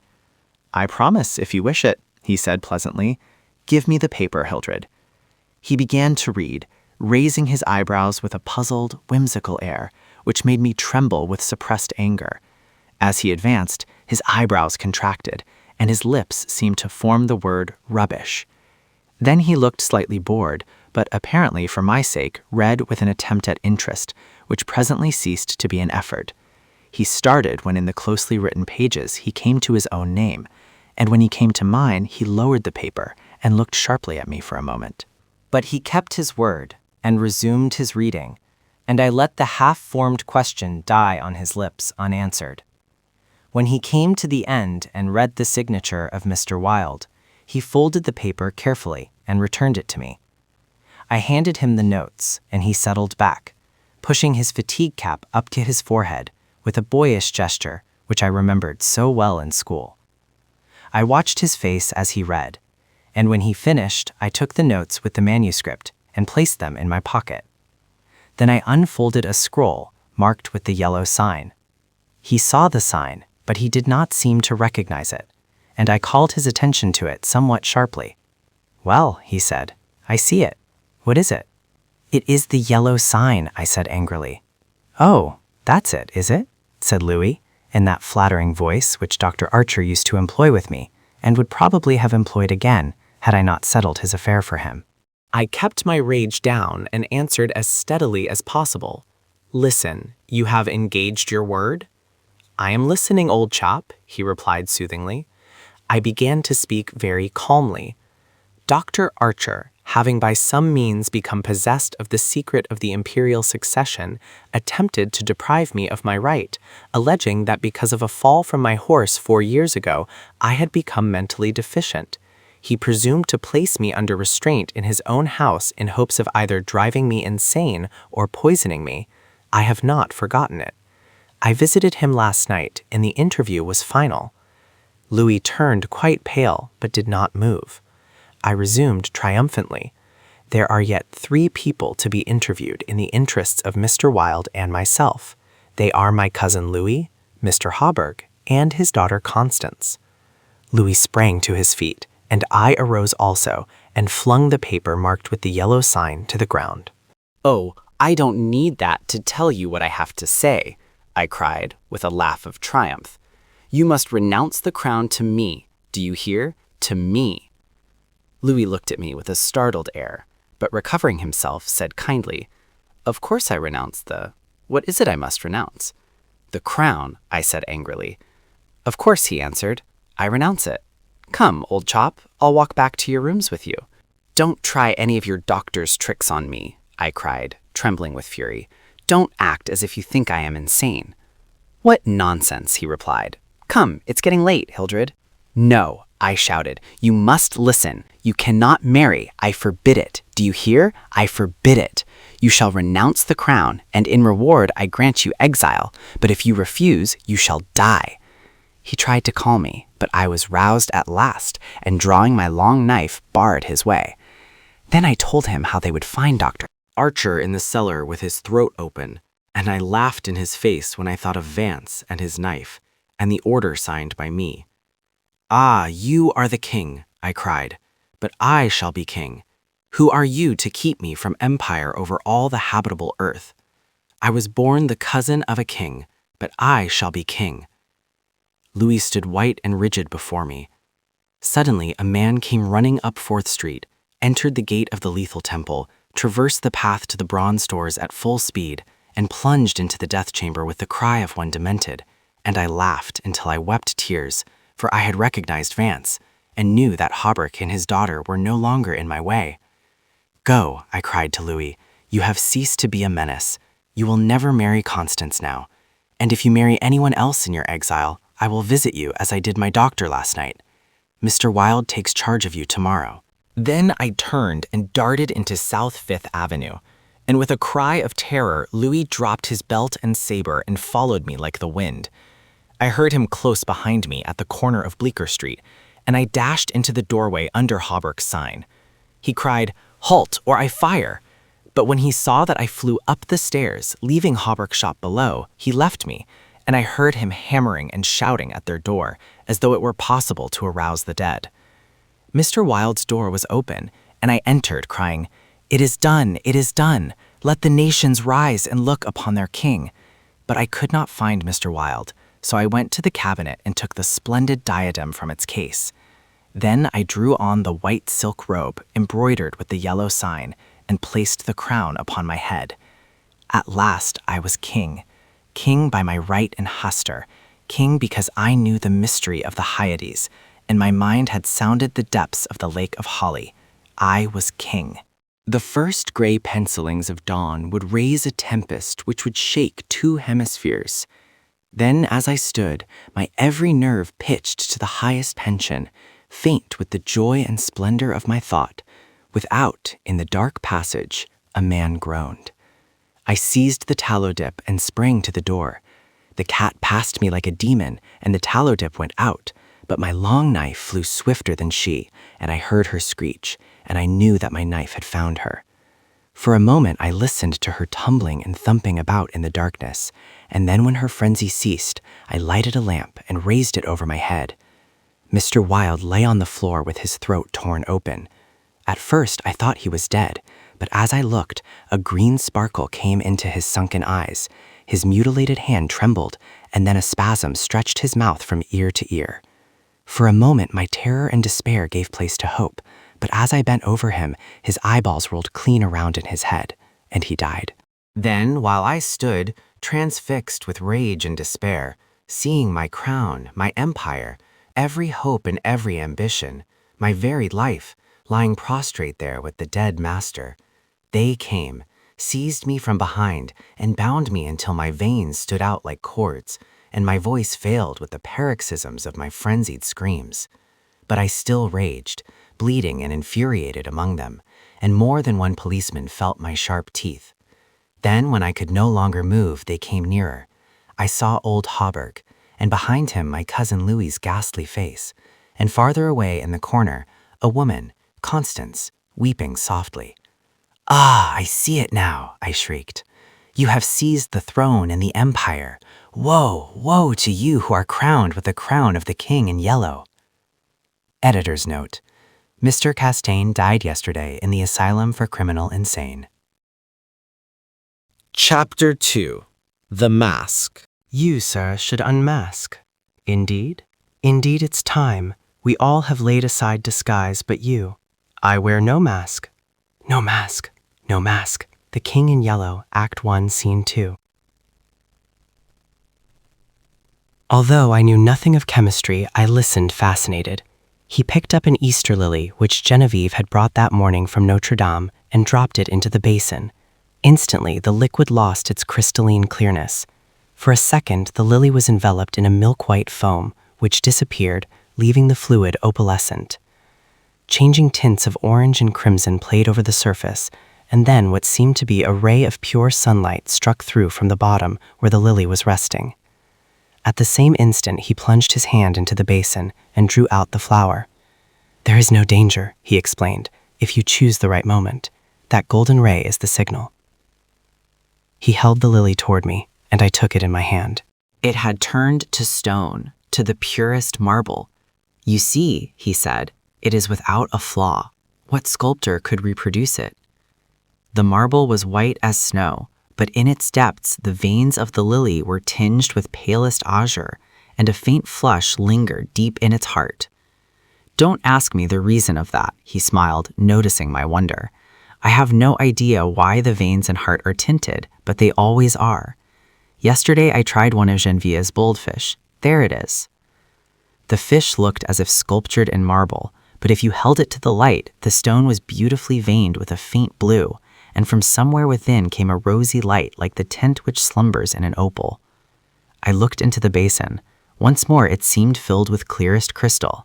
"If I should touch it now," I demanded. "I don't know," he replied, "but you had better not try." "There is one thing I'm curious about," I said, "and that is where the ray of sunlight came from." It looked like a sunbeam, true enough, he said. "I don't know. It always comes when I immerse any living thing. Perhaps," he continued, smiling, "perhaps it is the vital spark of the creature escaping to the source from whence it came." I saw he was mocking and threatened him with a maul stick, but he only laughed and changed the subject. "Stay to lunch. Genevieve will be here directly." "I saw her going to early mass," I said, "and she looked as fresh and sweet as that lily before you destroyed it." "Do you think I destroyed it?" said Boris gravely. "Destroyed, preserved, how can we tell?" We sat in the corner of a studio near his unfinished group of the Fates. He leaned back on the sofa, twirling a sculptor's chisel and squinting at his work. "By the way," he said, "I have finished pointing up that old academic Ariadne, and I suppose it will have to go to the salon. It's all I have ready this year. But after the success the Madonna brought me, I feel ashamed to send a thing like that." The Madonna, an exquisite marble for which Genevieve had sat, had been the sensation of last year's salon. I looked at the Ariadne. It was a magnificent piece of technical work, But I agreed with Boris that the world would expect something better of him than that. Still, it was impossible now to think of finishing in time for the salon, that splendid, terrible group, half shrouded in the marble behind me. The fates would have to wait. We were proud of Boris Yvain. We claimed him, and he claimed us on the strength of his having been born in America, although his father was French and his mother was a Russian. Everyone in the Beaux-Arts called him Boris, and yet there were only two of us whom he addressed in the same familiar way, Jock Scott and myself. Perhaps my being in love with Genevieve had something to do with his affection for me. Not that it had ever been acknowledged between us, but after all was settled and she had told me with tears in her eyes that it was Boris whom she loved, I went over to his house and congratulated him. The perfect cordiality of that interview did not deceive either of us, I always believed, although to one at least it was a great comfort. I do not think he and Genevieve ever spoke of the matter together, but Boris knew. Genevieve was lovely. The Madonna-like purity of her face might have been inspired by the Sanctus in Gounod's Mass. But I was always glad when she changed that mood for what we called her April maneuvers. She was often as variable as an April day. In the morning, grave, dignified, and sweet. At noon, laughing, capricious. At evening, what everyone least expected. I preferred her so, rather than in that Madonna-like tranquility which stirred the depths of my heart. I was dreaming of Genevieve when he spoke again. What do you think of my discovery, Alec? I think it wonderful. I shall make no use of it, beyond satisfying my own curiosity so far as may be, and the secret will die with me. It would be rather a blow to sculpture, would it not? We painters lose more than we ever gain by photography. Boris nodded, playing with the edge of the chisel. This new vicious discovery would corrupt the world of art.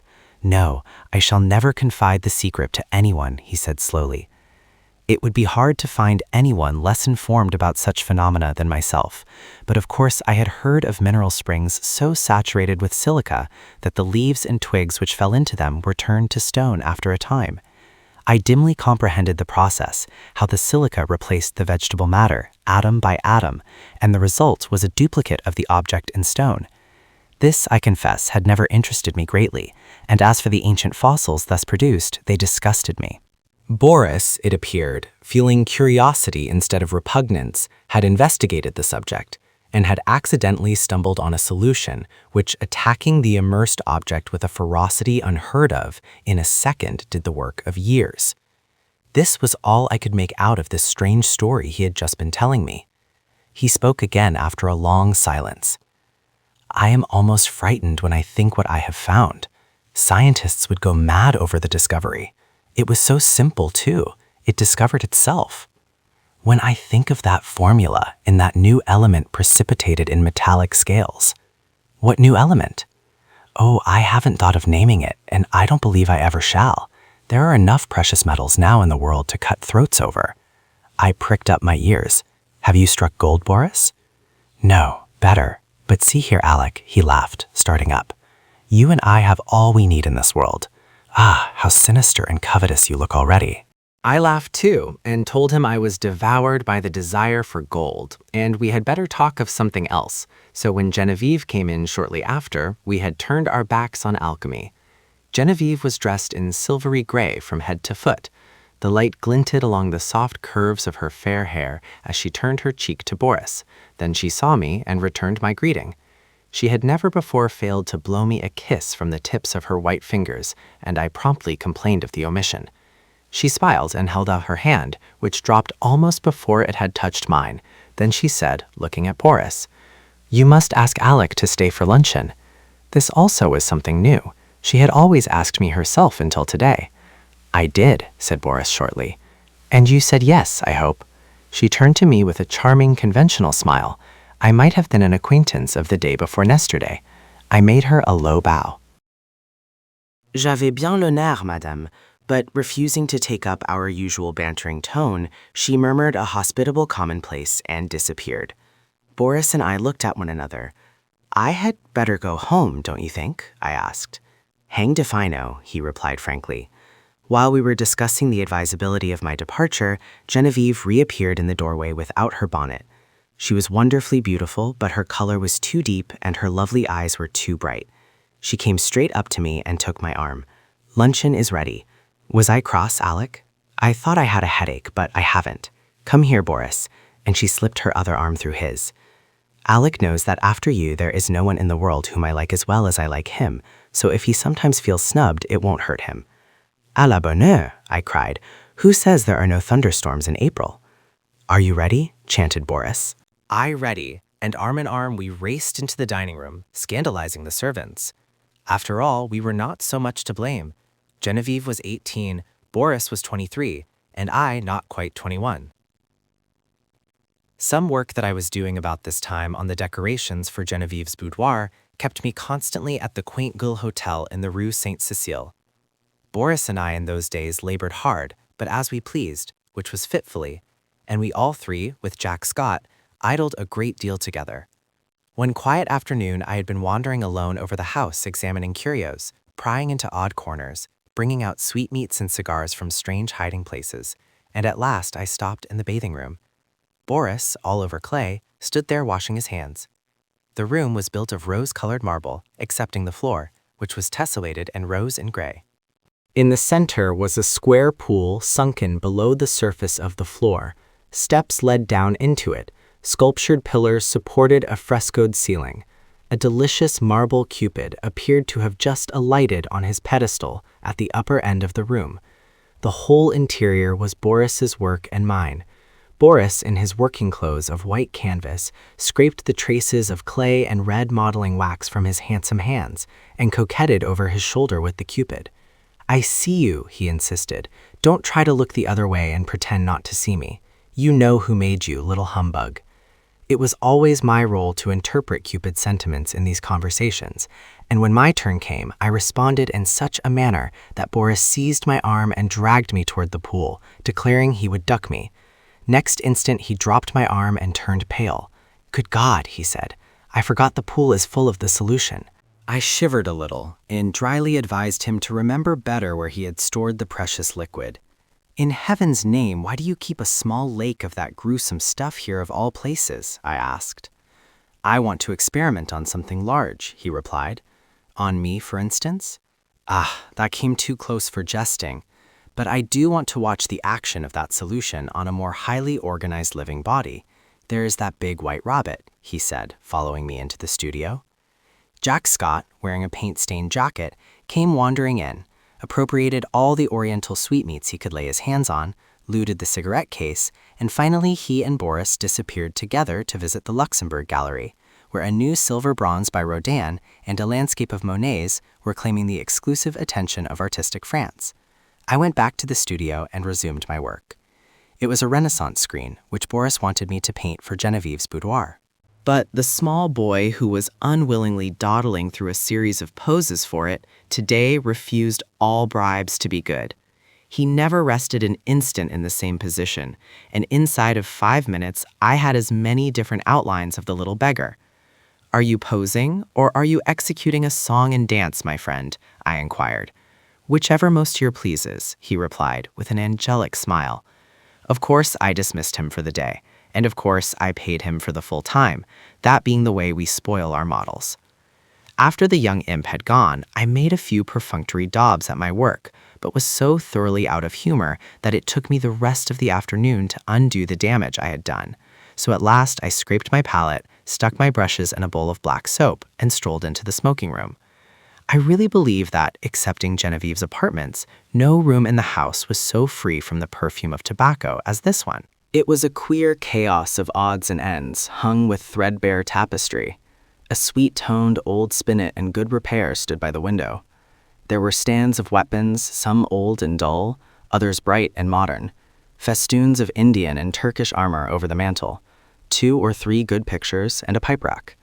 It was here that we used to come for new sensations in smoking. I doubt if any type of pipe ever existed which was not represented in that rack. When we had selected one, we immediately carried it somewhere else and smoked it, for the place was, on the whole, more gloomy and less inviting than any in the house. But this afternoon, the twilight was very soothing. The rugs and skins on the floor looked brown and soft and drowsy. The big couch was piled with cushions. I found my pipe and curled up there for an unaccustomed smoke in the smoking room. I had chosen one with a long, flexible stem, and lighting it fell to dreaming. After a while, it went out, but I did not stir. I dreamed on and presently fell asleep. I awoke to the saddest music I had ever heard. The room was quite dark. I had no idea what time it was. A ray of moonlight silvered one edge of the old spinet, and the polished wood seemed to exhale the sounds as perfume floats above a box of sandalwood. Someone rose in the darkness and came away weeping quietly, and I was fool enough to cry out, "Genevieve!" She dropped at my voice, and I had time to curse myself while I made a light and tried to raise her from the floor. She shrank away with a murmur of pain. She was very quiet and asked for Boris. I carried her to the divan and went to look for him, but he was not in the house, and the servants were gone to bed. Perplexed and anxious, I hurried back to Genevieve. She lay where I had left her, looking very white. "I can't find Boris nor any of the servants," I said. "I know," she answered faintly. "Boris has gone to Ept with Mr. Scott. I did not remember when I sent you for him just now." But he can't get back in that case before tomorrow afternoon. And are you hurt? Did I frighten you into falling? What an awful fool I am, but I was only half awake. Boris thought you had gone home before dinner. Do please excuse us for letting you stay here all this time. I have had a long nap, I laughed, so sound that I did not know whether I was still asleep or not when I found myself staring at a figure that was moving toward me and called out your name. Have you been trying the old spinet? You must have played very softly. I would tell 1,000 more lies worse than that one to see the look of relief that came into her face. She smiled adorably and said in her natural voice, "Alec, I tripped on that wolf's head, and I think my ankle is sprained. Please call Marie and then go home." I did as she bade me and left her there when the maid came in. I. At noon next day when I called, I found Boris walking restlessly about his studio. "Genevieve is asleep just now," he told me. "The sprain is nothing, but why should she have such a high fever? The doctor can't account for it, or else he will not," he muttered. "Genevieve has a fever?" I asked. "I should say so, and has actually been a little light-headed at intervals all night. The idea, gay little Genevieve, without a care in the world, and she keeps saying her heart's broken and she wants to die." My own heart stood still. Boris leaned against the door of his studio, looking down, his hands in his pockets, his kind, keen eyes clouded, a new line of trouble drawn over the mouth's good mark that made the smile. The maid had orders to summon him the instant Genevieve opened her eyes. We waited, and Boris, growing restless, wandered about, fussing with modeling wax and red clay. Suddenly he started for the next room. "Come and see my rose-colored bath full of death," he cried. "Is it death?" I asked, to humor his mood. "You are not prepared to call it life, I suppose," he answered. As he spoke, he plucked a solitary goldfish squirming and twisting out of its globe. "We'll send this one after the other, wherever that is," he said. There was feverish excitement in his voice. A dull weight of fever lay on my limbs and on my brain as I followed him to the fair crystal pool with its pink-tinted sides, and he dropped the creature in. Falling, its scales flashed with a hot orange gleam in its angry twistings and contortions. The moment it struck the liquid, it became rigid and sank heavily to the bottom. Then came the milky foam, the splendid hues radiating on the surface, and then the shaft of pure serene light broke through from seemingly infinite depths. Boris plunged in his hand and drew out an exquisite marble thing, blue-veined, rose-tinted, and glistening with opalescent drops. "Child's play," he muttered, and looked wearily, longingly at me, as if I could answer such questions. But Jack Scott came in and entered into the game, as he called it, with ardor. Nothing would do but to try the experiment on the white rabbit then and there.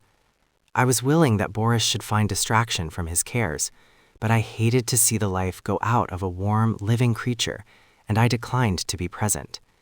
Picking up a book at random, I sat down in the studio to read. Alas, I had found The King in Yellow.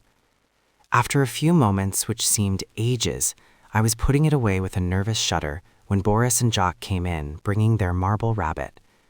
At the same time, the bell rang above, and a cry came from the sick room. Boris was gone like a flash, and the next moment he called, "Jock, run for the doctor. Bring him back with you. Alec, come here." I went and stood at her door. a frightened maid came out in haste and ran away to fetch some remedy.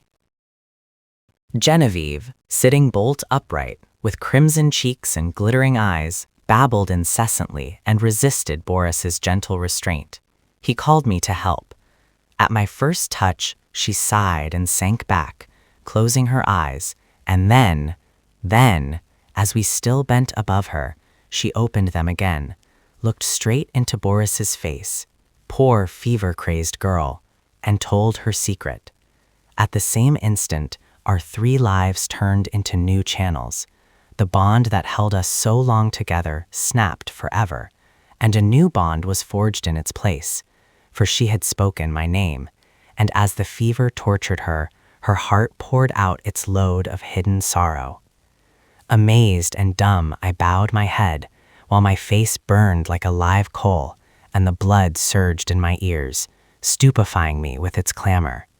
Incapable of movement, incapable of speech, I listened to her feverish words in an agony of shame and sorrow. I could not silence her. I could not look at Boris. Then I felt an arm upon my shoulder, and Boris turned a bloodless face to mine. "It is not your fault, Alec. Don't grieve so, if she loves you." But he could not finish, and as the doctor stepped swiftly into the room, saying, "Ah, the fever," I seized Jack Scott and hurried him to the street, saying Boris would rather be alone. We crossed the street to our own apartments, and that night, seeing I was going to be ill too, he went for the doctor again. The last thing I recollect with any distinctness was hearing Jack say, "For heaven's sake, doctor, what ails him to wear a face like that?" And I thought of the King in Yellow and the pallid mask. I was very ill, for the strain of 2 years which I had endured since that fatal May morning when Genevieve murmured, "I love you, but I think I love Boris best," told on me at last. I had never imagined that it could become more than I could endure. Outwardly tranquil, I had deceived myself. Although the inward battle raged night after night, and I, lying alone in my room, cursed myself for rebellious thoughts unloyal to Boris and unworthy of Genevieve, the morning always brought relief, and I returned to Genevieve and to my dear Boris with a heart washed clean by the tempests of the night. Never in word or deed or thought while with them had I betrayed my sorrow even to myself. The mask of self-deception was no longer a mask for me, it was a part of me. Night lifted it, laying bare the stifled truth below, but there was no one to see except myself, and when the day broke, the mask fell back again of its own accord. These thoughts passed through my troubled mind as I lay sick, but they were hopelessly entangled with visions of white creatures heavy as stone, crawling about in Boris's basin, of the wolf's head on the rug, foaming and snapping at Genevieve, who lay smiling beside it. I thought, too, of the King in Yellow, wrapped in the fantastic colors of his tattered mantle, and that bitter cry of Casilda, "Not upon us, O King, not upon us." Feverishly I struggled to put it from me, but I saw the lake of holly, thin and blank, without a ripple or wind to stir it, and I saw the towers of Carcosa behind the moon. Aldebaran, the Hyades, Alar, Hastur, glided through the cloud rifts which fluttered and flopped as they passed, like the sculloped tatters of the King in Yellow. Among all these, one sane thought persisted. It never wavered, no matter what else was going on in my disordered mind, that my chief reason for existing was to meet some requirement of Boris and Genevieve. What this obligation was, its nature, was never clear. Sometimes it seemed to be protection, sometimes support through a great crisis. Whatever it seemed to be for the time, its weight rested only on me, and I was never so ill or weak that I did not respond with my whole soul. There were always crowds of faces about me, mostly strange, but a few I recognized, Boris among them. Afterward they told me that this could not have been, but I know that once at least he bent over me. It was only a touch, a faint echo of his voice.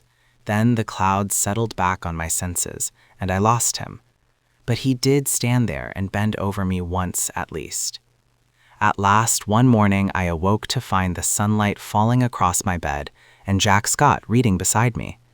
I had not strength enough to speak aloud, neither could I think, much less remember, but I could smile feebly as Jack's eye met mine, and when he jumped up and asked eagerly if I wanted anything, I could whisper, "Yes, Boris." Jack moved to the head of my bed and leaned down to arrange my pillow. I did not see his face, but he answered heartily, "You must wait, Alec. You are too weak to see even Boris." I waited, and I grew strong. In a few days, I was able to see whom I would, but meanwhile I had thought and remembered.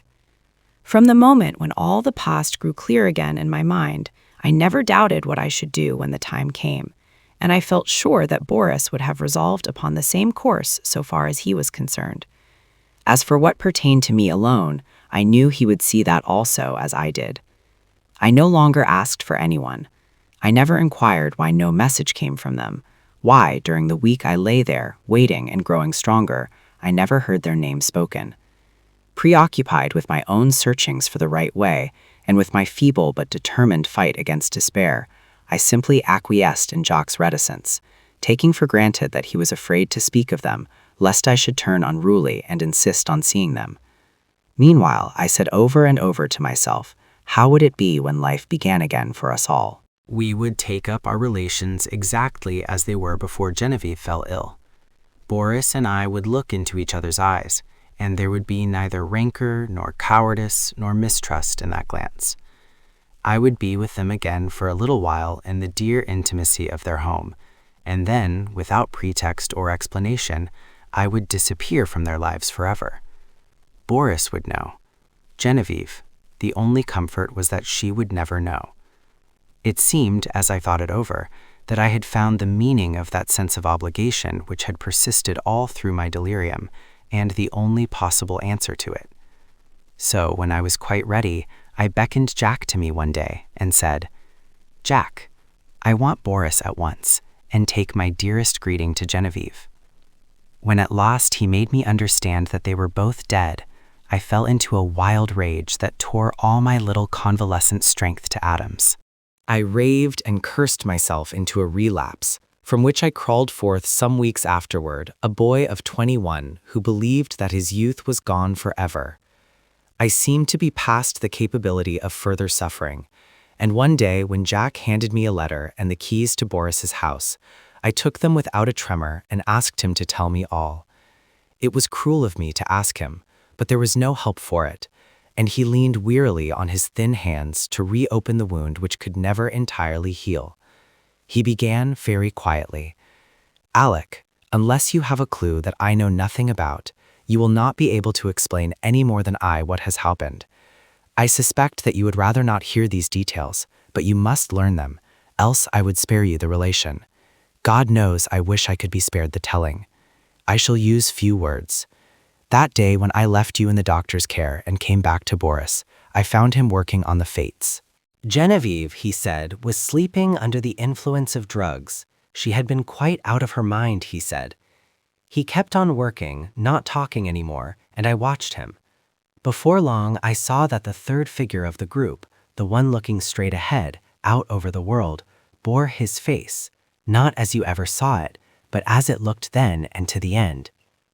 This is one thing for which I would like to find an explanation, but I never shall. Well, he worked and I watched him in silence, and we went on that way until nearly midnight. Then we heard the door open and sharply, and a swift rush in the next room. Boris sprang through the doorway, and I followed, but we were too late. She lay at the bottom of the pool, her hands across her breast. Then Boris shot himself through the heart. Jack stopped speaking. Drops of sweat stood under his eyes, and his thin cheeks twitched. I carried Boris to his room. Then I went back and let that hellish fluid out of the pool, and turning on all the water, washed the marble clean of every drop. When at length I dared to send the steps, I found her lying there as white as snow. At last, when I had decided what was best to do, I went into the laboratory, and first emptied the solution in the basin into the waste pipe. Then I poured the contents of every jar and bottle after it. There was wood in the fireplace, so I built a fire, and breaking the locks of Boris's cabinet, I burned every paper, notebook, and letter that I found there.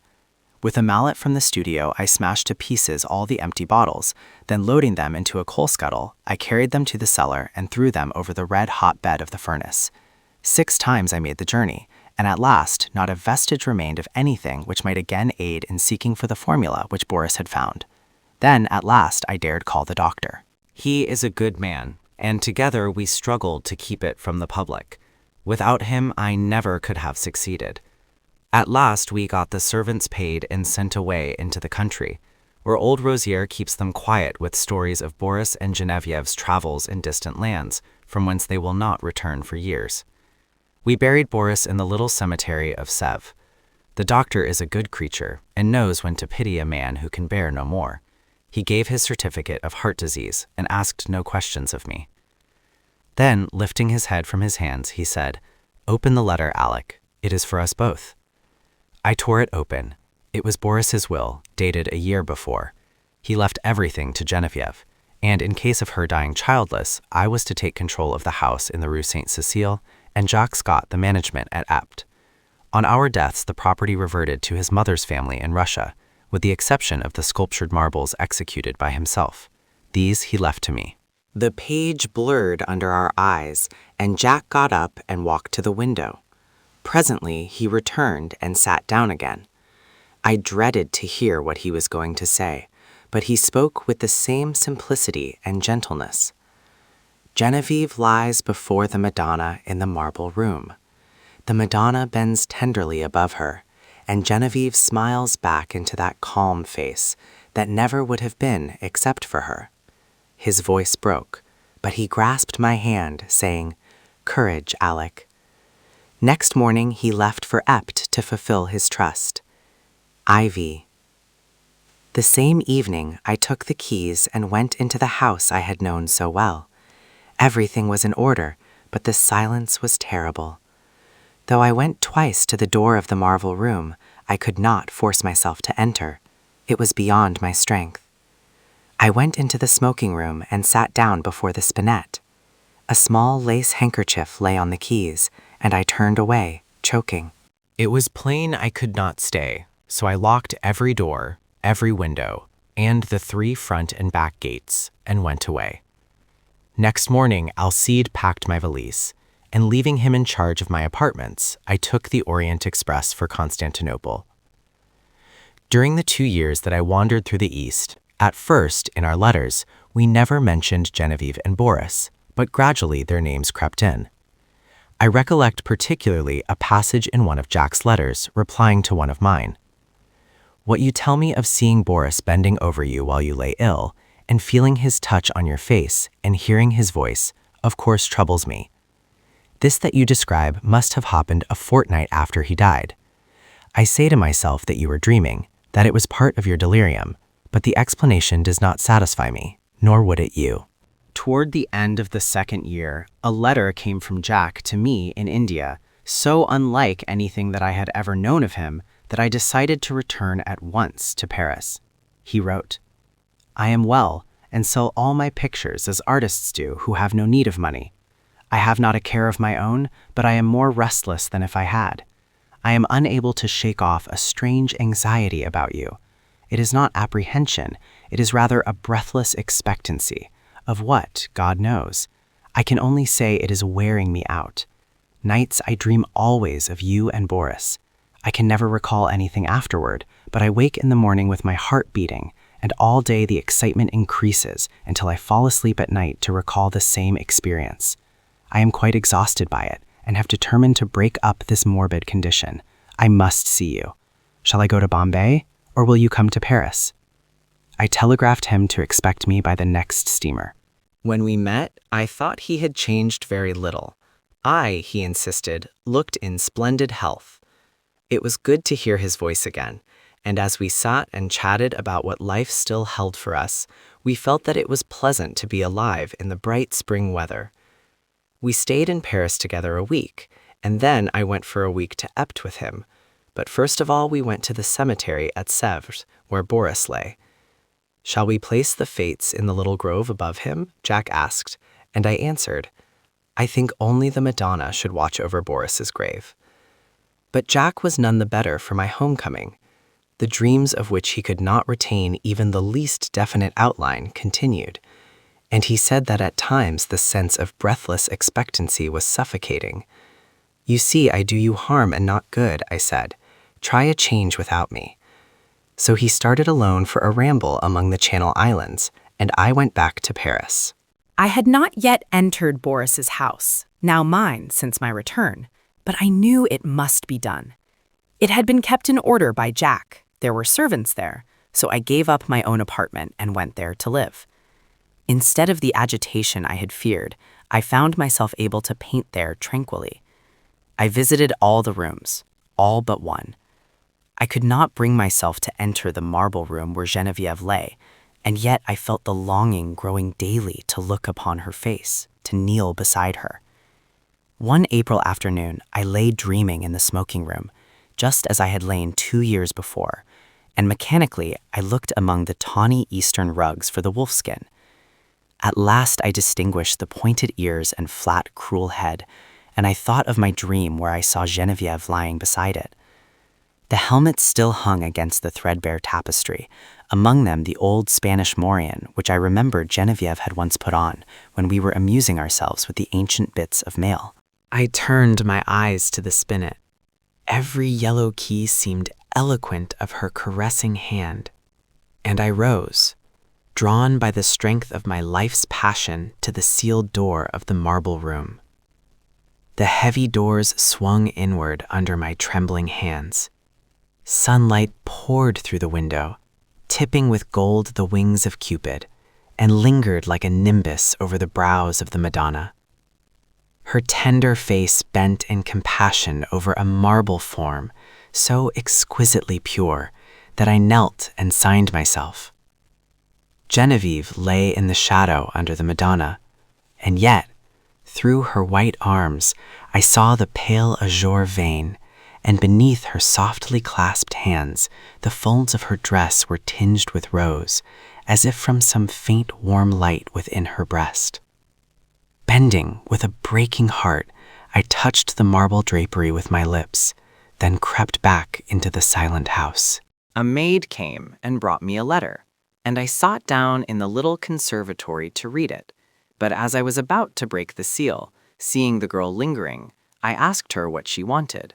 She stammered something about a white rabbit that had been caught in the house, and asked what should be done with it.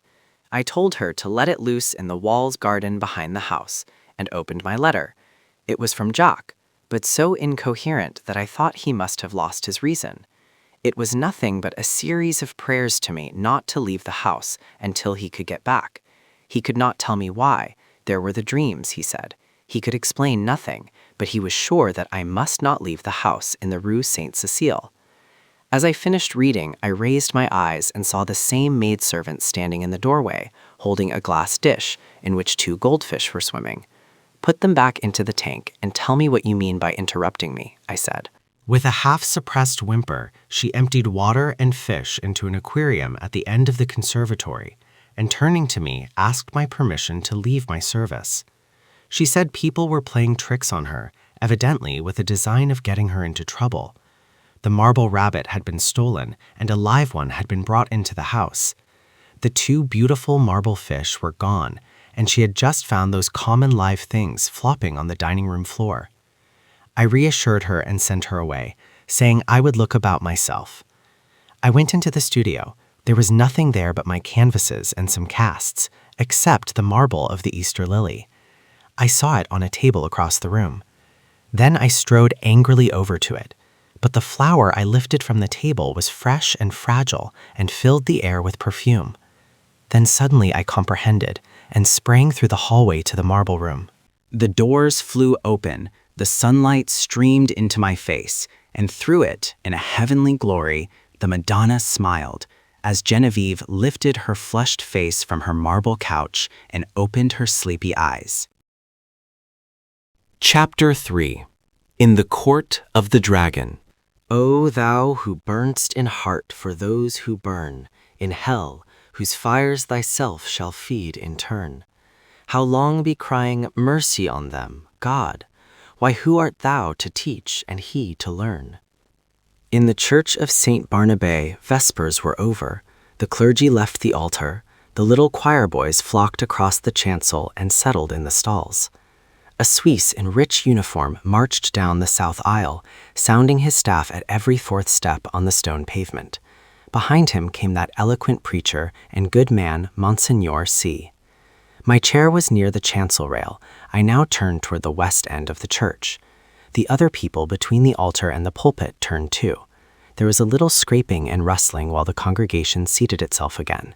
The preacher mounted the pulpit stairs, and the organ voluntary ceased. I had always found the organ playing at St. Barnabé highly interesting. Learned and scientific it was, too much so for my small knowledge, but expressing a vivid if cold intelligence. Moreover, it possessed the French quality of taste. Taste reigned supreme, self-controlled, dignified, and reticent. Today, however, from the first chord I had felt a change for the worse, a sinister change. During Vespers, it had been chiefly the chancel organ which supported the beautiful choir, but now and again, quite wantonly as it seemed, from the west gallery where the great organ stands, a heavy hand had struck across the church at the serene peace of those clear voices. It was something more than harsh and dissonant, and it betrayed no lack of skill.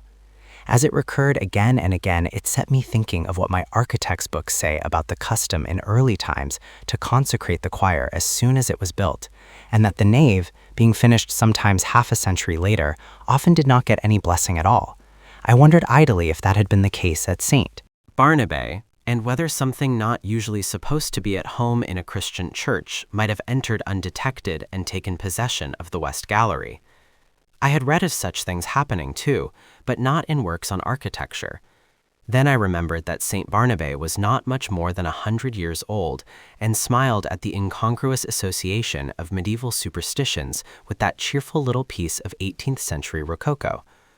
But now Vespers were over, and there should have followed a few quiet chords, fit to accompany meditation, while we waited for the sermon. Instead of that, the discord at the lower end of the church broke out with the departure of the clergy, as if now nothing could control it. I belong to those children of an older and simpler generation who do not love to seek for psychological subtleties in art, and I have ever refused to find in music anything more than melody and harmony. But I felt that in the labyrinth of sounds now issuing from that instrument, there was something being hunted. Up and down the pedals chased him, while the manuals blared approval. Poor devil, whoever he was, there seemed small hope of escape. My nervous annoyance changed to anger. Who was doing this? How dare he play like that in the midst of divine service? I glanced at the people near me. Not one appeared to be in the least disturbed. The placid brows of the kneeling nuns, still turned towards the altar, lost none of their devout abstraction under the pale shadow of their white headdress. The fashionable lady beside me was looking expectantly at Monsignor C. For all her face betrayed, the organ might have been singing an Ave Maria. But now, at last, the preacher had made the sign of the cross and commanded silence. I turned to him gladly. Thus far, I had not found the rest I had counted on when I entered St. Barnabé that afternoon. I was worn out by 3 nights of physical suffering and mental trouble. The last had been the worst, and it was an exhausted body and a mind benumbed and yet acutely sensitive, which I had brought to my favorite church for healing. For I had been reading The King in Yellow. The sun ariseth, they gather themselves together and lay them down in their dens. Monsignor C. delivered his text in a calm voice, glancing quietly over the congregation. My eyes turned, I knew not why, toward the lower end of the church. The organist was coming from behind his pipes and passing along the gallery on his way out. I saw him disappear by a small door that leads to some stairs which descend directly to the street. He was a slender man, and his face was as white as his coat was black. "Good riddance," I thought, "with your wicked music. I hope your assistant will play the closing voluntary." With a feeling of relief, with a deep, calm feeling of relief, I turned back to the mild face in the pulpit and settled myself to listen. Here at last was the ease of mind I longed for. "My children," said the preacher, "one truth the human soul finds hardest of all to learn, that it has nothing to fear. It can never be made to see that nothing can really harm it." Curious doctrine, I thought, for a Catholic priest. Let us see how he will reconcile that with the Fathers. Nothing can really harm the soul, he went on in his coolest, clearest tones, because... But I never heard the rest. My eye left his face, I knew not for what reason, and sought the lower end of the church. The same man was coming out from behind the organ and was passing along the gallery the same way. But there had not been time for him to return, and if he had returned, I must have seen him. I felt a faint chill, and my heart sank, and yet his going and coming were no affair of mine. I looked at him. I could not look away from his black figure and his white face. When he was exactly opposite to me, he turned and sent across the church, straight into my eyes, a look of hate, intense and deadly. I have never seen any other like it. Would to God I might never see it again. Then he disappeared by the same door through which I had watched him depart less than 60 seconds before. I sat and tried to collect my thoughts. My first sensation was like that of a very young child badly hurt when it catches its breath before crying out. To suddenly find myself the object of such hatred was exquisitely painful, and this man was an utter stranger. Why should he hate me so? Me, whom he had never seen before. For the moment, all other sensation was merged in this one pang. Even fear was subordinate to grief, and for that moment I never doubted. But in the next I began to reason, and a sense of the incongruous came to my aid. As I have said, St. Barnabé is a modern church. It is small and well lighted. One sees all over it almost at a glance. The organ gallery gets a strong white light from a row of long windows in the clerestory, which had not even colored glass. The pulpit being in the middle of the church, it followed that, when I was turned toward it, whatever moved at the west end could not fail to attract my eye. When the organist passed, it was no wonder that I saw him. I had simply miscalculated the interval between his first and his second passing. He had come in that last time by the other side door. As for the look which had so upset me, there had been no such thing, and I was a nervous fool. I looked about. This was a likely place to harbor supernatural horrors. That clear-cut, reasonable face of Monseigneur C., his collected manner and easy, graceful gestures, were they not just a little discouraging to the notion of a gruesome mystery? I glanced above his head and almost laughed.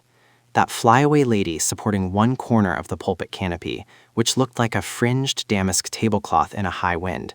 At the first attempt of a basilisk to pose up there in the organ loft, she would point her gold trumpet at him and puff him out of existence.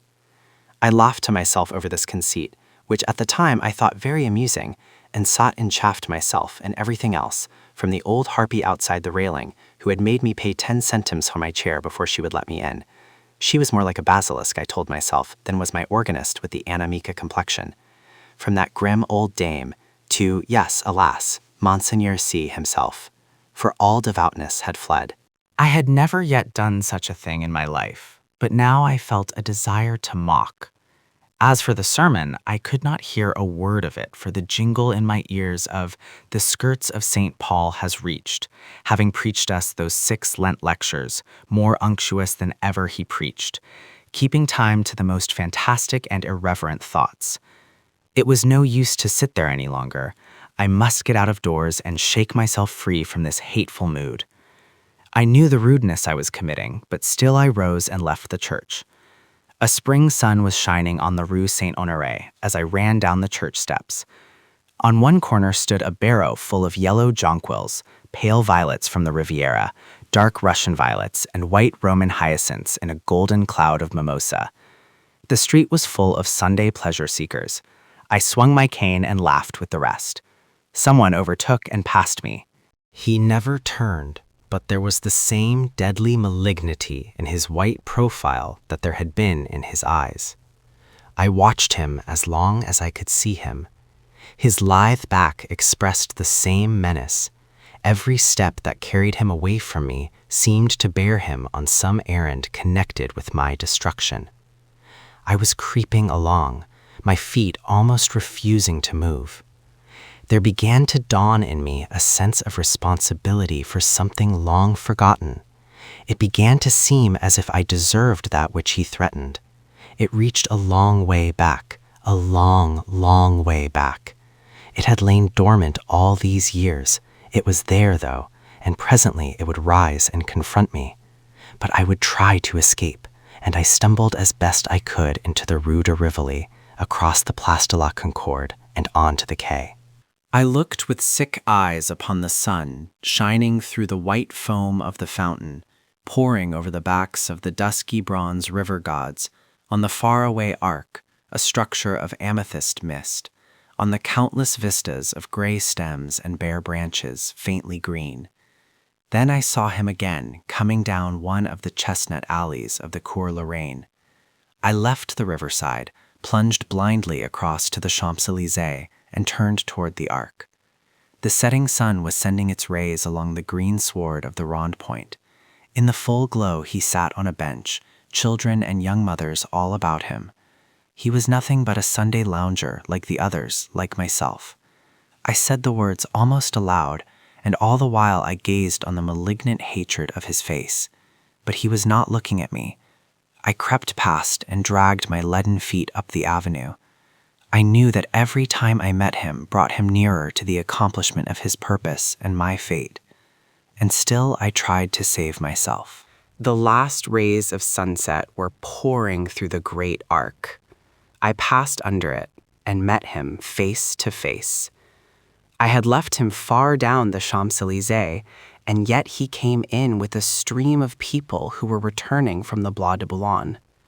He came so close that he brushed me. His slender frame felt like iron inside its loose black covering. He showed no signs of haste, nor of fatigue, nor of any human feeling. His whole being expressed one thing, the will and a power to work me evil. In anguish, I watched him where he went down the broad, crowded avenue that was all flashing with wheels and the trappings of horses and the helmets of the Garde Républicaine. He was soon lost to sight. Then I turned and fled, into the Bois, and far out beyond it. I know not where I went. But after a long while, as it seemed to me, night had fallen, and I found myself sitting at a table before a small cafe. I had wandered back into the Bois. It was hours now since I had seen him. Physical fatigue and mental suffering had left me no power to think or feel. I was tired, so tired. I longed to hide away in my own den. I resolved to go home, but that was a long way off. I live in the Court of the Dragon, a narrow passage that leads from the Rue de Rennes to the Rue du Dragon. It is an impasse, traversable only for foot passengers. Over the entrance on the Rue de Rennes is a balcony, supported by an iron dragon. Within the court, tall old houses rise on either side and close the ends that give on the two streets. Huge gates, swung back during the day into the walls of the deep archways, close this court after midnight, and one must enter then by ringing at certain small doors on the side.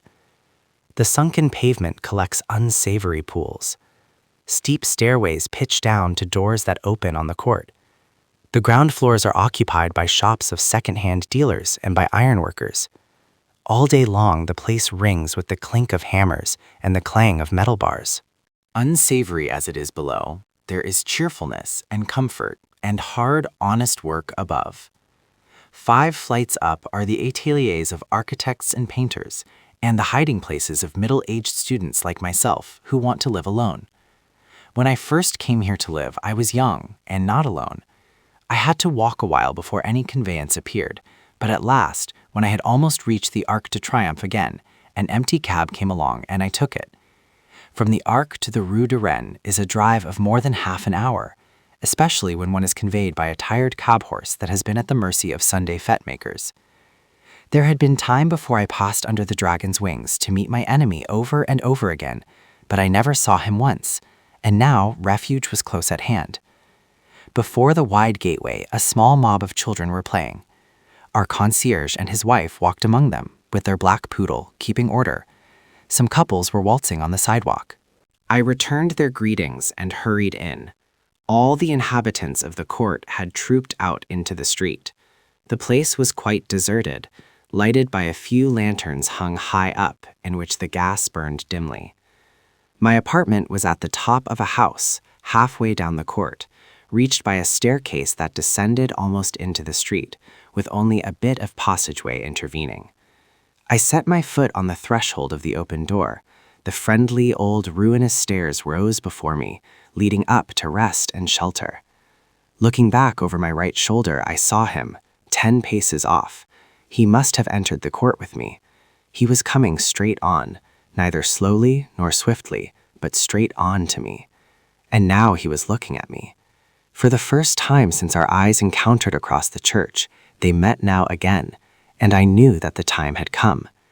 Retreating backward down the court, I faced him. I meant to escape by the entrance on the Rue du Dragon. His eyes told me that I never should escape. It seemed ages while we were going, I retreating, he advancing, down the court in perfect silence. But at last I felt the shadow of the archway, and the next step brought me within it. I had meant to turn here and spring through into the street, but the shadow was not that of an archway, it was that of a vault. The great doors on the Rue du Dragon were closed. I felt this by the blackness which surrounded me, and at the same instant I read it in his face. How his face gleamed in the darkness, drawing swiftly nearer. The deep vaults, the huge closed doors, their cold iron clamps were all on his side. The thing which he had threatened had arrived. It gathered and bore down on me from the fathomless shadows. The point from which it would strike was his infernal eyes. Hopeless, I set my back against the barred doors and defied him. There was a scraping of chairs on the stone floor and a rustling as the congregation rose. I could hear the Suisse's staff in the south aisle, preceding Monsignor C. to the sacristy. The kneeling nuns, roused from their devout abstraction, made their reverence and went away.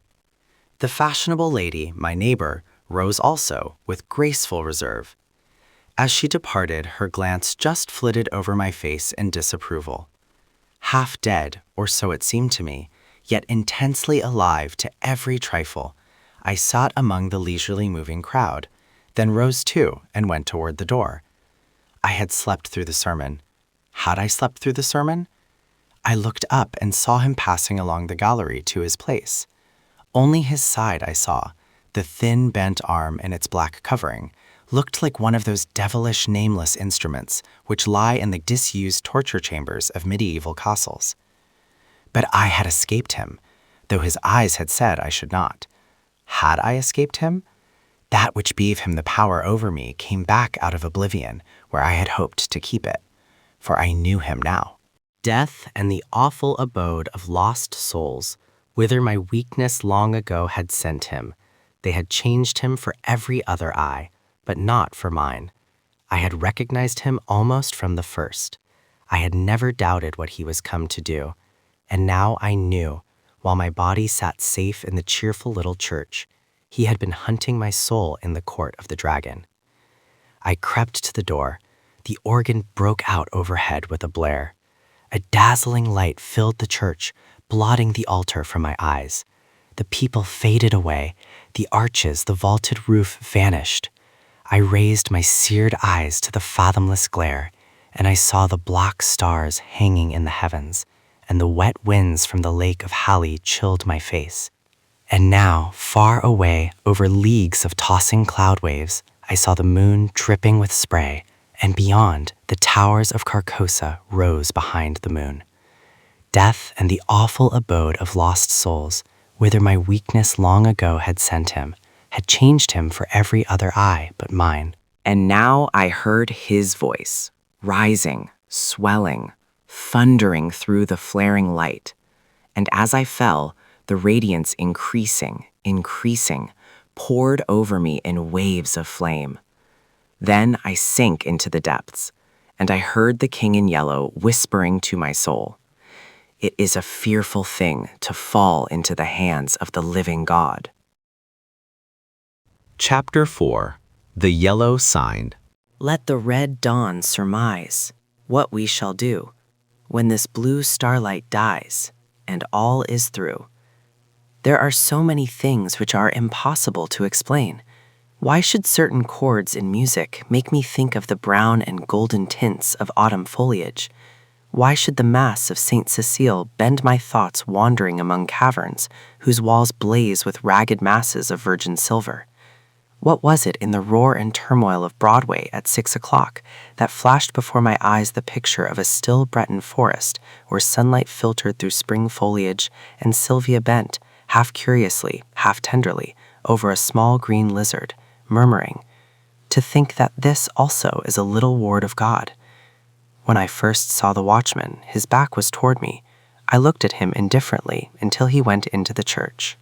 I paid no more attention to him than I had to any other man who lounged through Washington Square that morning, and when I shut my window and turned back into my studio, I had forgotten him.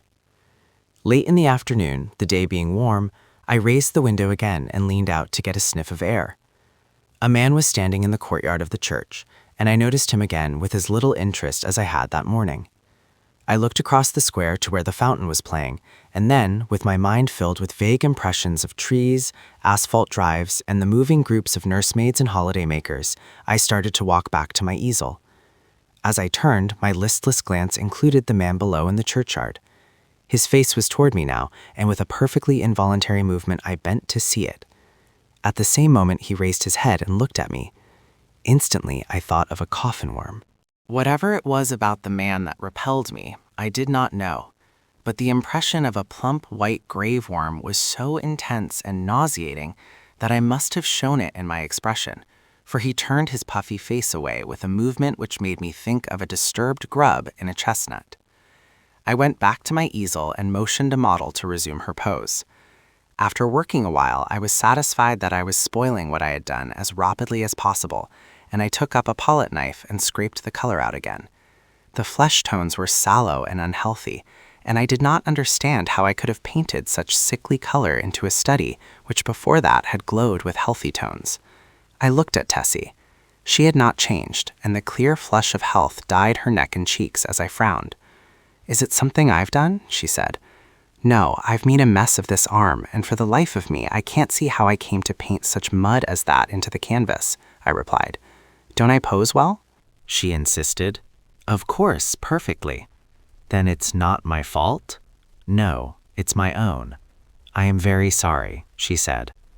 I told her she could rest while I applied rag and turpentine to the plague spot on my canvas, and she went off to smoke a cigarette and look over the illustrations in the Courrier Français. I did not know whether it was something in the turpentine or a defect in the canvas, but the more I scrubbed, the more that gangrene seemed to spread. I worked like a beaver to get it out, and yet the disease appeared to creep from limb to limb of the study before me. Alarmed, I strove to arrest it, but now the color on the breast changed, and the whole figure seemed to absorb the infection as a sponge soaks up water.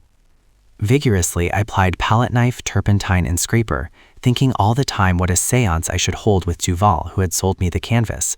But soon I noticed that it was not the canvas which was defective, nor yet the colors of Edward.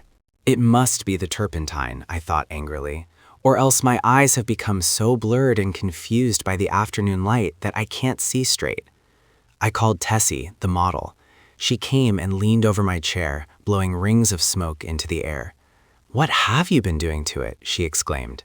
"Nothing," I growled. "It must be this turpentine." "What a horrible color it is now," she continued. "Do you think my flesh resembles green cheese?"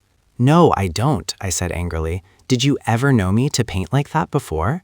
"No, indeed." "Well then." "It must be the turpentine or something," she admitted. She slipped on a Japanese robe and walked to the window. I scraped and rubbed until I was tired, and finally picked up my brushes and hurled them through the canvas with a forcible expression, the tone alone of which reached Tessie's ears. Nevertheless, she promptly began, "That's it. Swear and act silly and ruin your brushes. You have been 3 weeks on that study, and now look. What's the good of ripping the canvas? What creatures artists are." I felt about as much ashamed as I usually did after such an outbreak, and I turned the ruined canvas to the wall. Tessie helped me clean my brushes and then danced away to dress. From the screen, she regaled me with bits of advice concerning whole or partial loss of temper, until, thinking perhaps I had been tormented sufficiently, she came out to implore me to button her waist where she could not reach it on the shoulder. Everything went wrong from the time you came back from the window and talked about that horrid-looking man you saw in the churchyard, she announced. Yes, he probably bewitched the picture, I said, yawning. I looked at my watch. It's after 6, I know, said Tessie, adjusting her hat before the mirror. Yes, I replied. I didn't mean to keep you so long. I leaned out of the window but recoiled with disgust, for the young man with the pasty face stood below in the churchyard. Tessie saw my gesture of disapproval and leaned from the window. Is that the man you don't like? She whispered. I nodded. I can't see his face, but he does look fat and soft. Some way or other, she continued, turning to look at me, he reminds me of a dream, an awful dream I once had. Or, she mused, looking down at her shapely shoes, was it a dream after all? How should I know? I smiled. Tessie smiled in reply. You were in it, she said, so perhaps you might know something about it. Tessie, I protested. Don't you dare flatter by saying that you dream about me. But I did, she insisted. Shall I tell you about it? Go ahead, I replied, lighting a cigarette. Tessie leaned back on the open windowsill and began very seriously. One night last winter, I was lying in bed thinking about nothing at all in particular. I had been posing for you, and I was tired out, yet it seemed impossible for me to sleep. I heard the bells in the city ring 10, 11, and midnight. I must have fallen asleep about midnight because I don't remember hearing the bells after that. It seemed to me that I had scarcely closed my eyes when I dreamed that something impelled me to go to the window. I rose and, raising the sash, leaned out. 25th Street was deserted as far as I could see. I began to be afraid. Everything outside seemed so black and uncomfortable. Then the sound of wheels in the distance came to my ears, and it seemed to me as though that was what I must wait for. Very slowly the wheels approached, and finally I could make out a vehicle moving along the street. It came nearer and nearer, and when it passed beneath my window, I saw it was a hearse. Then, as I trembled with fear, the driver turned and looked straight at me. When I awoke, I was standing by the open window, shivering with cold, but the black-plumed hearse and the driver were gone. I dreamed this dream again in March last, and again awoke beside the open window. Last night, the dream came again. You remember how it was raining. When I awoke, standing at the open window, my nightdress was soaked. But where did I come into the dream? I asked. You were in the coffin, but you were not dead. In the coffin? Yes. How did you know? Could you see me? No, I only knew you were there. Had you been eating Welsh rabbits or lobster salad? I began laughing, but the girl interrupted me with a frightened cry. Hello, what's up? I said, as she shrank into the embrasure by the window. The man below in the churchyard, he drove the hearse. Nonsense, I said, but Tessie's eyes were wide with terror. I went to the window and looked out. The man was gone. Come, Tessie, I urged. Don't be foolish. You have posed too long. You are nervous. Do you think I could forget that face? She murmured. 3 times I saw the hearse pass below my window, and every time the driver turned and looked up at me. Oh, his face was so white and soft. It looked dead. It looked as if it had been dead a long time. I induced the girl to sit down and swallow a glass of marsala. Then I sat down beside her and tried to give her some advice. Look here, Tessie, I said. You go to the country for a week or 2, and you'll have no more dreams about hearses. You pose all day, and when night comes, your nerves are upset. You can't keep this up. Then again, instead of going to bed when your day's work is done, you run off to picnics at Sulzer's Park, or go to the El Dorado or Coney Island, and when you come down here next morning, you are fagged out. There was no real hearse. There was a soft-shell crab dream. She smiled faintly. What about the man in the churchyard?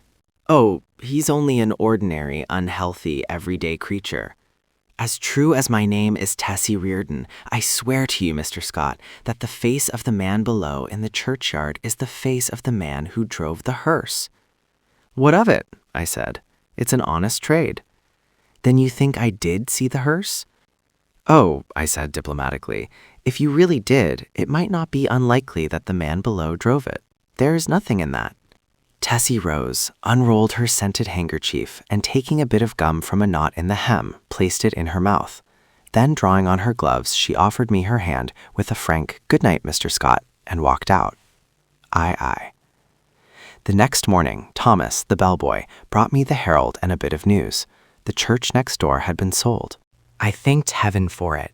Not that being a Catholic I had any repugnance for the congregation next door, but because my nerves were shattered by a blatant exhorter whose every word echoed through the aisle of the church as if it had been my own rooms, and who insisted on his R's with a nasal persistence which revolted my every instinct. Then, too, there was a fiend in human shape, an organist, who reeled off some of the grand old hymns with an interpretation of his own, and I longed for the blood of a creature who could play the doxology with an amendment of minor chords which one hears only in a quartet of very young undergraduates. I believe the minister was a good man, but when he bellowed, "And the Lord said unto Moses, the Lord is a man of war, the Lord is his name, my wrath shall wax hot, and I will kill you with the sword," I wondered how many centuries of purgatory it would take to atone for such a sin. "Who bought the property?" I asked Thomas. "Nobody that I knows, sir. They do say the gent what owns this 'ere Hamilton Flats was looking at it. He might be a building more studios." I walked to the window. The young man with the unhealthy face stood by the churchyard gate, and at the mere sight of him the same overwhelming repugnance took possession of me. "By the way, Thomas," I said, "who is that fellow down there?" Thomas sniffed. "That there worm, sir, is night watchman of the church, sir. He makes me tired a sitting out all night on them steps and looking at you insultin' like. I'd have punched his head, sir. Beg pardon, sir." "Go on, Thomas." "One night, a comin' home with Harry, the other English boy, I sees him a-sittin' there on them steps. We had Molly and Jen with us, sir, the two girls on the tray service, and he looks so insultin' at us that I up and says, 'What you looking at, you fat slug?' Beg pardon, sir, but that's how I says, sir. Then he don't say nothin', and I says, 'Come out and I'll punch that puddin'-head.' Then I hoppens the gate and goes in, but he don't say nothin', only looks insultin' like. Then I hits him one, but his head was that cold and mushy it'd sicken you to touch him." "What did he do then?" I asked curiously. "Him? Nothin'." "And you, Thomas?" The young fellow flushed with embarrassment and smiled uneasily. "Mr. Scott, sir, I ain't no coward, and I can't make it out at all why I run. I was in the 5th Lancers, sir, bugler at Tel El Kebir, and was shot by the Wells." "You don't mean to say you ran away?" "Yes, sir, I run." "Why?" "That's just what I want to know, sir. I grabbed Molly and run, and the rest was as frightened as I." "But what were they frightened at?" Thomas refused to answer for a while, but now my curiosity was aroused about the repulsive young man below, and I pressed him. 3 years' sojourn in America had not only modified Thomas's Cockney dialect, but had given him the American's fear of ridicule. "You won't believe me, Mr. Scott, sir." "Yes, I will. You will laugh at me, sir. Nonsense." He hesitated. "Well, sir, it's God's truth that when I hit him, he grabbed me wrist, sir, and when I twisted his soft, mushy fist, one of his fingers come off in me hand." The utter loathing and horror of Thomas's face must have been reflected in my own, for he added, "It's awful, and now when I see him, I just go away. He makes me ill." When Thomas had gone, I went to the window. The man stood beside the church railing with both hands on the gate, but I hastily retreated to my easel again, sickened and horrified, for I saw that the middle finger of his right hand was missing. At 9 o'clock, Tessie appeared and vanished behind the screen with a merry, "Good morning, Mr. Scott." When she had reappeared and taken her pose upon the model stand, I started a new canvas, much to her delight. She remained silent as long as I was on the drawing, but as soon as the scrape of the charcoal ceased and I took up my fixative, she began to chatter. Oh, I had such a lovely time last night. We went to Tony Pastor's. Who are we? I demanded. Oh, Maggie, you know, Mr. White's model, and Pinky McCormick. We call her Pinky because she's got that beautiful red hair you artists like so much, and Lizzie Burke. I sent a shower of spray from the fixative over the canvas and said, well, go on. We saw Kelly and Baby Barnes, the skirt dancer, and all the rest. I made a mash. Then you have gone back on me, Tessie. She laughed and shook her head. He's Lizzie Burke's brother, Ed. He's a perfect gentleman. I felt constrained to give her some parental advice concerning mashing, which she took with a bright smile. Oh, I can take care of a strange mash, she said, examining her chewing gum. But Ed is different. Lizzie is my best friend. Then she related how Ed had come back from the stocking mill in Lowell, Massachusetts, to find her and Lizzie grown up, and what an accomplished young man he was, and how he thought nothing of squandering $50 for ice cream and oysters to celebrate his entry as clerk into the woolen department of Macy's. Before she finished, I began to paint, and she resumed the pose, smiling and chattering like a sparrow. By noon, I had the study fairly well rubbed in, and Tessie came to look at it. That's better, she said. I thought so too, and ate my lunch with a satisfied feeling that all was going well. Tessie spread her lunch on a drawing table opposite me, and we drank our claret from the same bottle and lighted our cigarettes from the same match. I was very much attached to Tessie. I had watched her shoot up into a slender but exquisitely formed woman from a frail, awkward child. She had posed for me during the last 3 years, and among all my models, she was my favorite. It would have troubled me very much indeed had she become tough or fly, as the phrase goes, but I never noticed any deterioration of her manner and felt at heart that she was all right. She and I never discussed morals at all, and I had no intention of doing so, partly because I had none myself, and partly because I knew she would do what she liked in spite of me. Still, I did hope she would steer clear of complications, because I wished her well, and then also I had a selfish desire to retain the best model I had. I knew that mashing, as she termed it, had no significance with girls like Tessie, and that such things in America did not resemble in the least the same things in Paris. Yet, having lived with my eyes open, I also knew that somebody would take Tessie away someday, in one manner or another, and though I professed to myself that marriage was nonsense, I sincerely hoped that in this case there would be a priest at the end of the vista. I am a Catholic. When I listen to High Mass, when I sign myself, I feel that everything, including myself, is more cheerful, and when I confess, it does me good. A man who lives as much alone as I do must confess to somebody. Then, again, Sylvia was Catholic, and it was reason enough for me. But I was speaking of Tessie, which is very different. Tessie also is Catholic, and much more devout than I. So taking it all in all, I had little fear for my pretty model until she should fall in love. But then I knew that fate alone would decide her future for her, and I prayed inwardly that fate would keep her away from men like me, and throw into her path nothing but Ed Burke's and Jimmy LaPormic's, bless her sweet face. Tessie sought blowing rings of smoke up to the ceiling and tinkling the ice in her tumbler. Do you know that I also had a dream last night? I observed. Not about that man, she laughed. Exactly. A dream similar to yours, only much worse. It was foolish and thoughtless of me to say this, but you know how little tact the average painter has.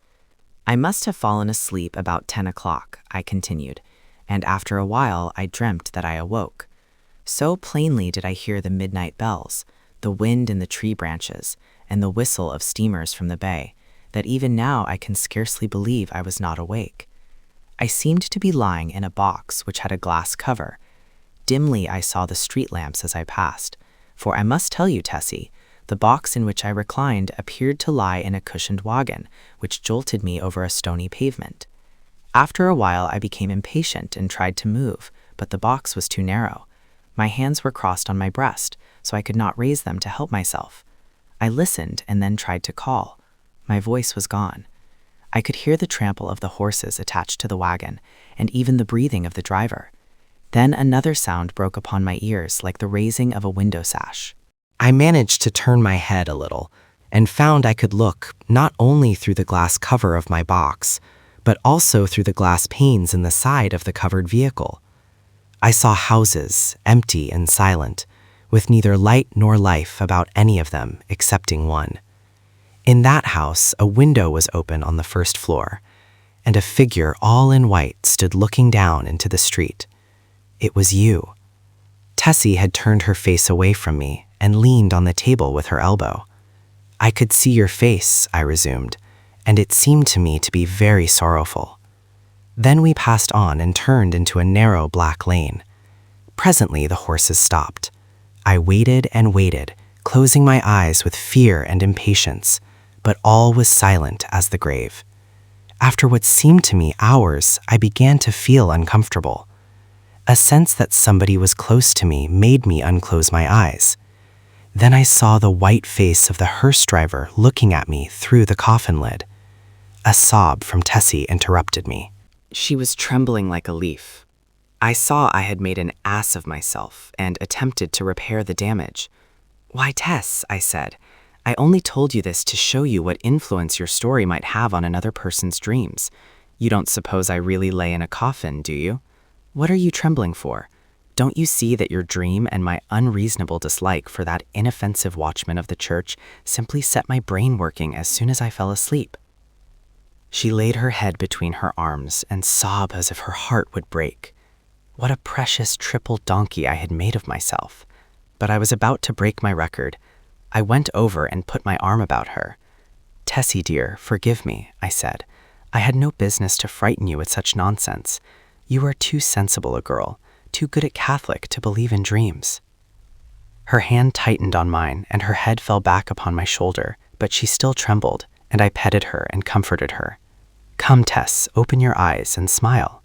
Her eyes opened with a slow, languid movement and met mine, but their expression was so queer that I hastened to reassure her again. "It's all humbug, Tessie. You surely are not afraid that any harm will come to you because of that." "No," she said, but her scarlet lips quivered. "Then what's the matter? Are you afraid?" "Yes, not for myself." "For me, then?" I demanded gaily. "For you," she murmured in a voice almost inaudible. I care for you." At first I started to laugh, but when I understood her, a shock passed through me, and I sat like one turned to stone. This was the crowning bit of idiocy I had committed.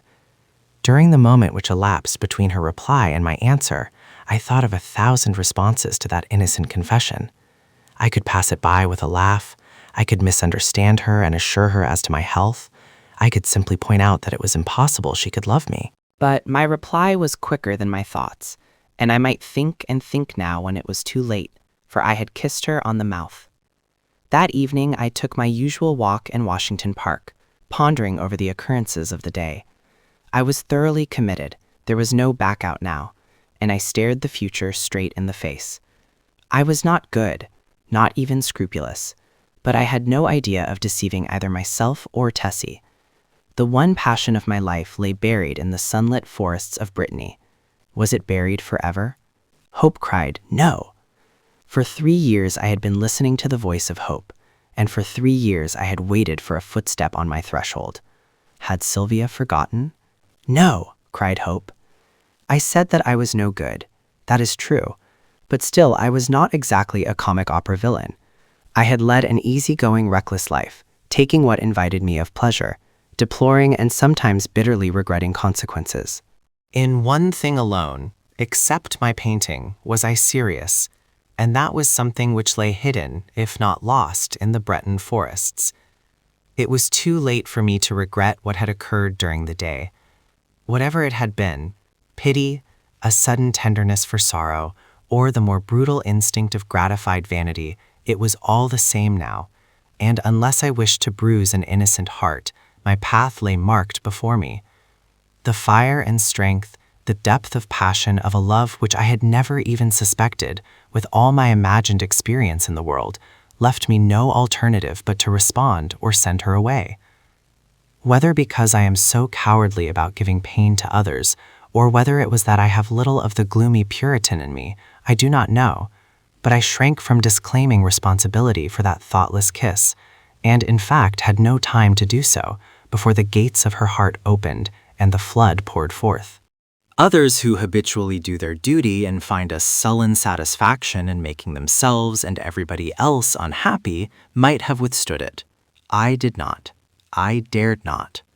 After the storm had abated, I did tell her that she might better have loved Ed Burke and worn a plain gold ring, but she would not hear of it. And I thought perhaps as long as she had decided to love somebody she could not marry, it had better be me. I, at least, could treat her with an intelligent affection, and whenever she became tired of her infatuation, she could go none the worse for it. For I was decided on that point, although I knew how hard it would be. I remembered the usual termination of platonic liaisons, and thought how disgusted I had been whenever I heard of one. I knew I was undertaking a great deal for so unscrupulous a man as I was, and I dreamed the future, but never for one moment did I doubt that she was safe with me. Had it been anybody but Tessie, I should not have bothered my head about scruples. For it did not occur to me to sacrifice Tessie as I would have sacrificed a woman of the world. I looked the future squarely in the face and saw the several probable endings to the affair. She would either tire of the whole thing or become so unhappy that I should have either to marry her or go away. If I married her, we would be unhappy, I with a wife unsuited to me, and she with a husband unsuitable for any woman, for my past life could scarcely entitle me to marry. If I went away, she might either fall ill, recover, and marry some Eddie Burke, or she might recklessly or deliberately go and do something foolish. On the other hand, if she tired of me, then her whole life would be before her with beautiful vistas of Eddie Burkes and marriage rings and twins and Harlem Flats and heaven knows what.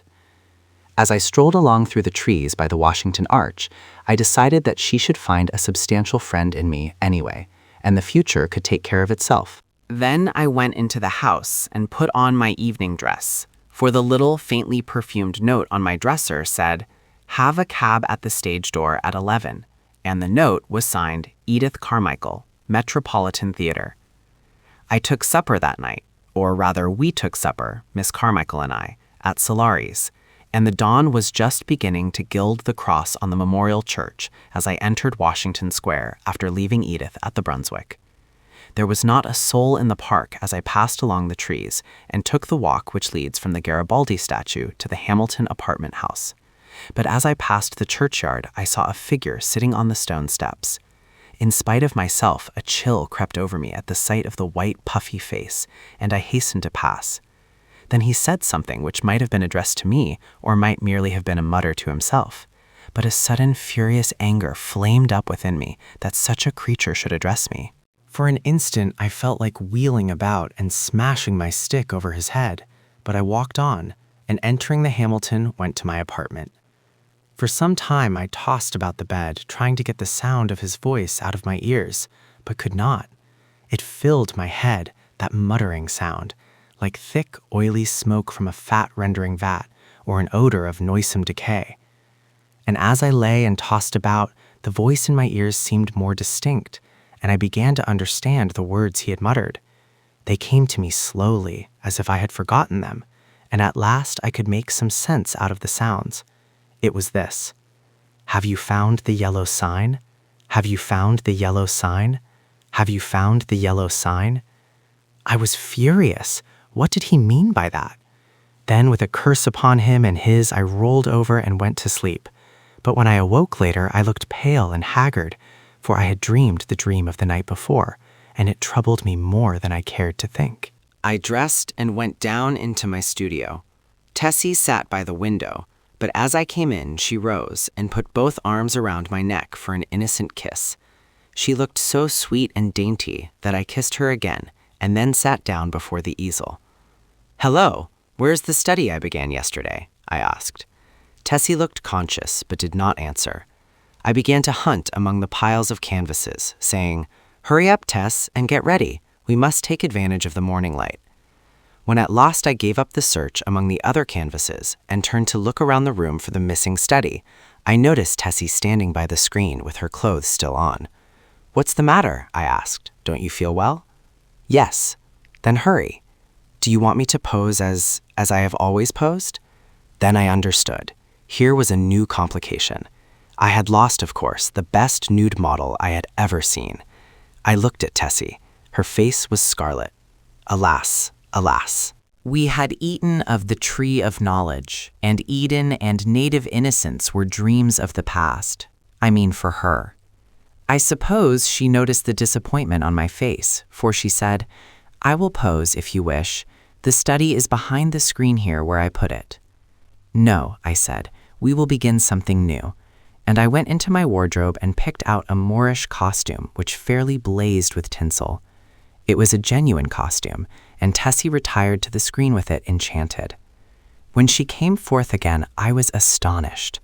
Her long black hair was bound above her forehead with a circlet of turquoises, and the ends curled about her glittering girdle. Her feet were encased in the embroidered pointed slippers, and the skirt of her costume, curiously wrought with arabesques and silver, fell to her ankles. The deep metallic blue vest embroidered with silver and the short Moresque jacket spangled and sewn with turquoises became her wonderfully.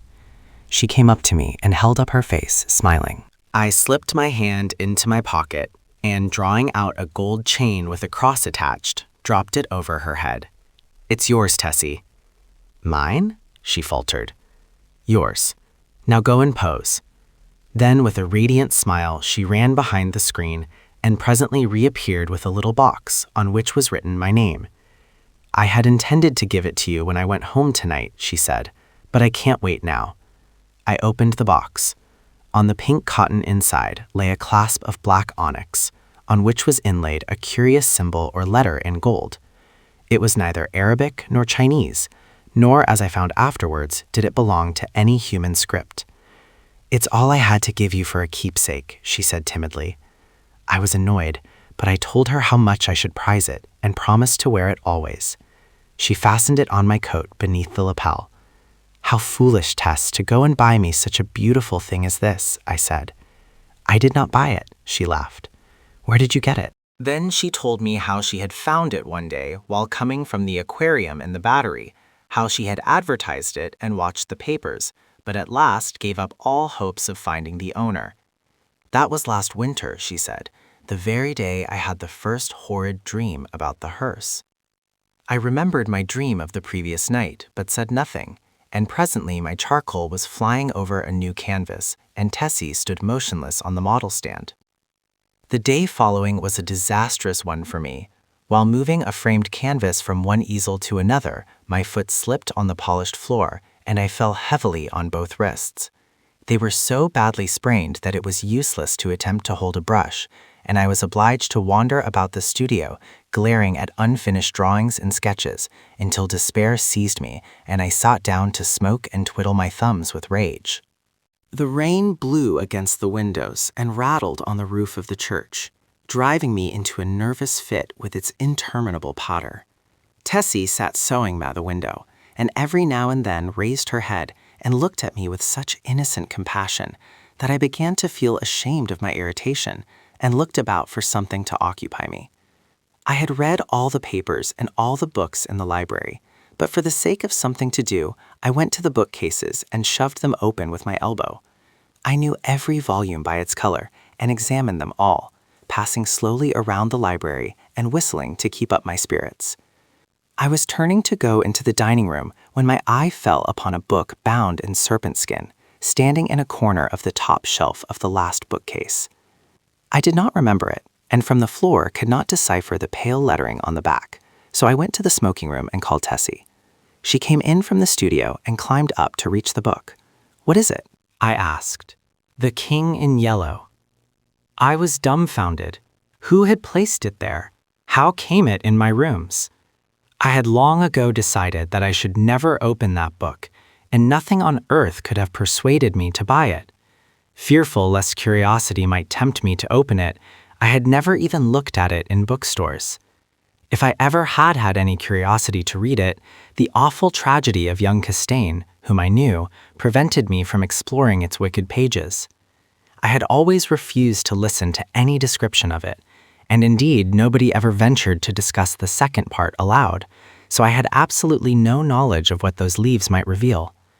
I stared at the poisonous mottled binding as I would at a snake. "Don't touch it, Tessie," I said. "Come down." Of course, my admonition was enough to arouse her curiosity, and before I could prevent it, she took the book and, laughing, danced off into the studio with it. I called to her, but she slipped away with a tormenting smile at my helpless hands, and I followed her with some impatience. "Tessie," I cried, entering the library, "listen, I am serious. Put that book away. I do not wish you to open it." The library was empty. I went into both drawing rooms, then into the bedrooms, laundry, kitchen, and finally returned to the library and began a systematic search. She had hidden herself so well that it was half an hour later when I discovered her, crouching, white and silent, by the latticed window in the storeroom above. At the first glance, I saw she had been punished for her foolishness. The King in Yellow lay at her feet, but the book was open at the second part. I looked at Tessie and saw I was too late. She had opened The King in Yellow. Then I took her by the hand and led her into the studio. She seemed dazed, and when I told her to lie down on the sofa, she obeyed me without a word. After a while, she closed her eyes, and her breathing became regular and deep, but I could not determine whether or not she slept. For a long while, I sat silently beside her, but she neither stirred nor spoke, and at last I rose, and entering the unused storeroom, took the book in my least injured hand. It seemed heavy as lead, but I carried it into the studio again, and sitting down on the rug beside the sofa, opened it and read it through from beginning to end. When, faint with excess of my emotions, I dropped the volume and leaned wearily back against the sofa, Tessie opened her eyes and looked at me. We had been speaking for some time in a dull, monotonous strain before I realized that we were discussing The King in Yellow. Oh, the sin of writing such words, words which are clear as crystal, limpid and musical as bubbling springs, words which sparkle and glow like the poisoned diamonds of the Medicis. Oh, the wickedness, the hopeless damnation of a soul who could fascinate and paralyze human creatures with such words, words understood by the ignorant and wise alike, words which are more precious than jewels, more soothing than music, more awful than death. We talked on, unmindful of the gathering shadows, and she was begging me to throw away the clasp of black onyx, quaintly inlaid with what we now knew to be the yellow sign. I never shall know why I refused, though even at this hour, here in my bedroom as I write this confession, I should be glad to know what it was that prevented me from tearing the yellow sign from my breast and casting it into the fire. I am sure I wished to do so, and yet Tessie pleaded with me in vain. Night fell and the hours dragged on, but still we murmured to each other of the king and the pallid mask, and midnight sounded from the misty spires in the fog-wrapped city. We spoke of Hastur and of Casilda, while outside the fog rolled against the blank window panes as the cloud waves roll and break on the shores of Hawley. The house was very silent now, and not a sound came up from the misty streets. Tessie lay among the cushions, her face a gray blot in the gloom, but her hands were clasped in mine, and I knew that she knew and read my thoughts as I read hers, for we had understood the mystery of the Hyades, and the phantom of truth was laid. Then, as we answered each other swiftly, silently, thought on thought, the shadows stirred in the gloom about us, and far in the distant streets we heard a sound. Nearer and nearer it came, the dull crunching of wheels, nearer and yet nearer, and now outside before the door it ceased, and I dragged myself to the window and saw a black-plumed hearse. The gate below opened and shut, and I crept shaking to my door and bolted it, but I knew no bolts, no locks could keep that creature out who was coming for the yellow sign. And now I heard him moving very softly along the hall. Now he was at the door, and the bolts rotted at his touch. Now he had entered. With eyes starting from my head, I peered into the darkness, but when he came into the room, I did not see him. It was only when I felt him envelop me in his cold, soft grasp that I cried out and struggled with deadly fury. But my hands were useless, and he tore the onyx clasp from my coat and struck me full in the face. Then, as I fell, I heard Tessie's soft cry, and her spirit fled. And even while falling, I longed to follow her, for I knew that the King in Yellow had opened his tottered mantle, and there was only God to cry to now. I could tell more, but I cannot see what help it will be to the world. As for me, I am past human help or hope. As I lie here, writing, careless even whether or not I die before I finish, I can see the doctor gathering up his powders and phials with a vague gesture to the good priest beside me, which I understand. They will be very curious to know the tragedy. They of the outside world, who write books and print millions of newspapers. But I shall write no more, and the Father Confessor will seal my last words with the seal of sanctity when his holy office is done. They of the outside world may send their creatures into wrecked homes and death-smitten firesides, and their newspapers will batten on blood and tears, but with me their spies must halt before the confessional. They know that Tessie is dead, and that I am dying. They know how the people in the house, aroused by an infernal scream, rushed into my room and found one living and two dead. But they do not know what I shall tell them now. They do not know that the doctor said, as he pointed to a horrible decomposed heap on the floor, the livid corpse of the watchman from the church, "I have no theory, no explanation. That man must have been dead for months. I think I am dying. I wish the priest would." Chapter 5. The Demoiselle DS. Mais je crois que je suis descendu en puits ténébreux, en quel disoit Héraclitus être vérité cachée. There be 3 things which are too wonderful for me, yea, 4 which I know not. The way of an eagle in the air, the way of a serpent upon a rock, the way of a ship in the midst of the sea, and the way of a man with a maid. The utter desolation of the scene began to have its effect. I sat down to face the situation and, if possible, recall to mind some landmark which might aid me in extricating myself from my present position.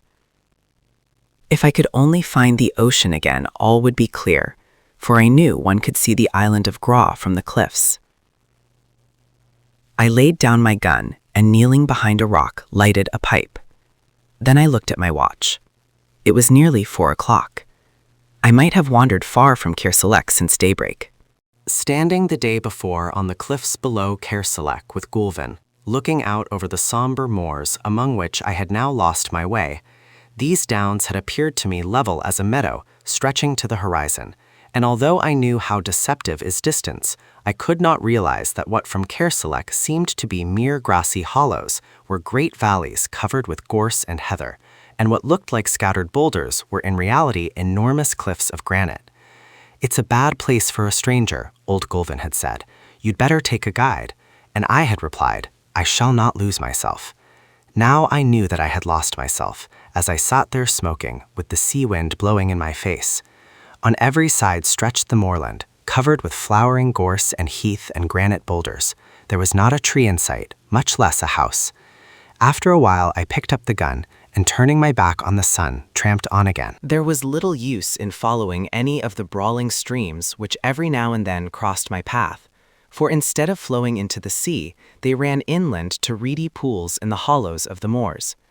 I had followed several, but they all led me to swamps or silent little ponds from which the snipe rose peeping and wheeled away in an ecstasy of fright. I began to feel fatigued, and the gun galled my shoulder in spite of the double pads.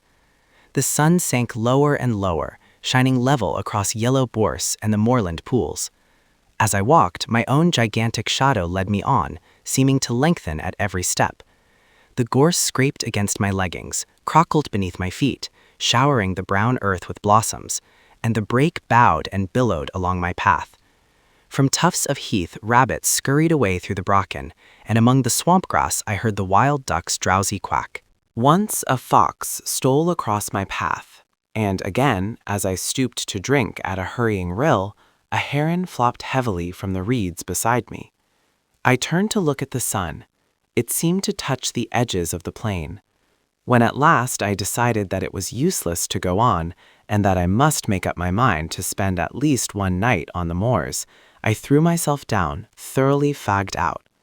The evening sunlight slanted warm across my body, but the sea winds began to rise, and I felt a chill strike through me from my wet shooting boots.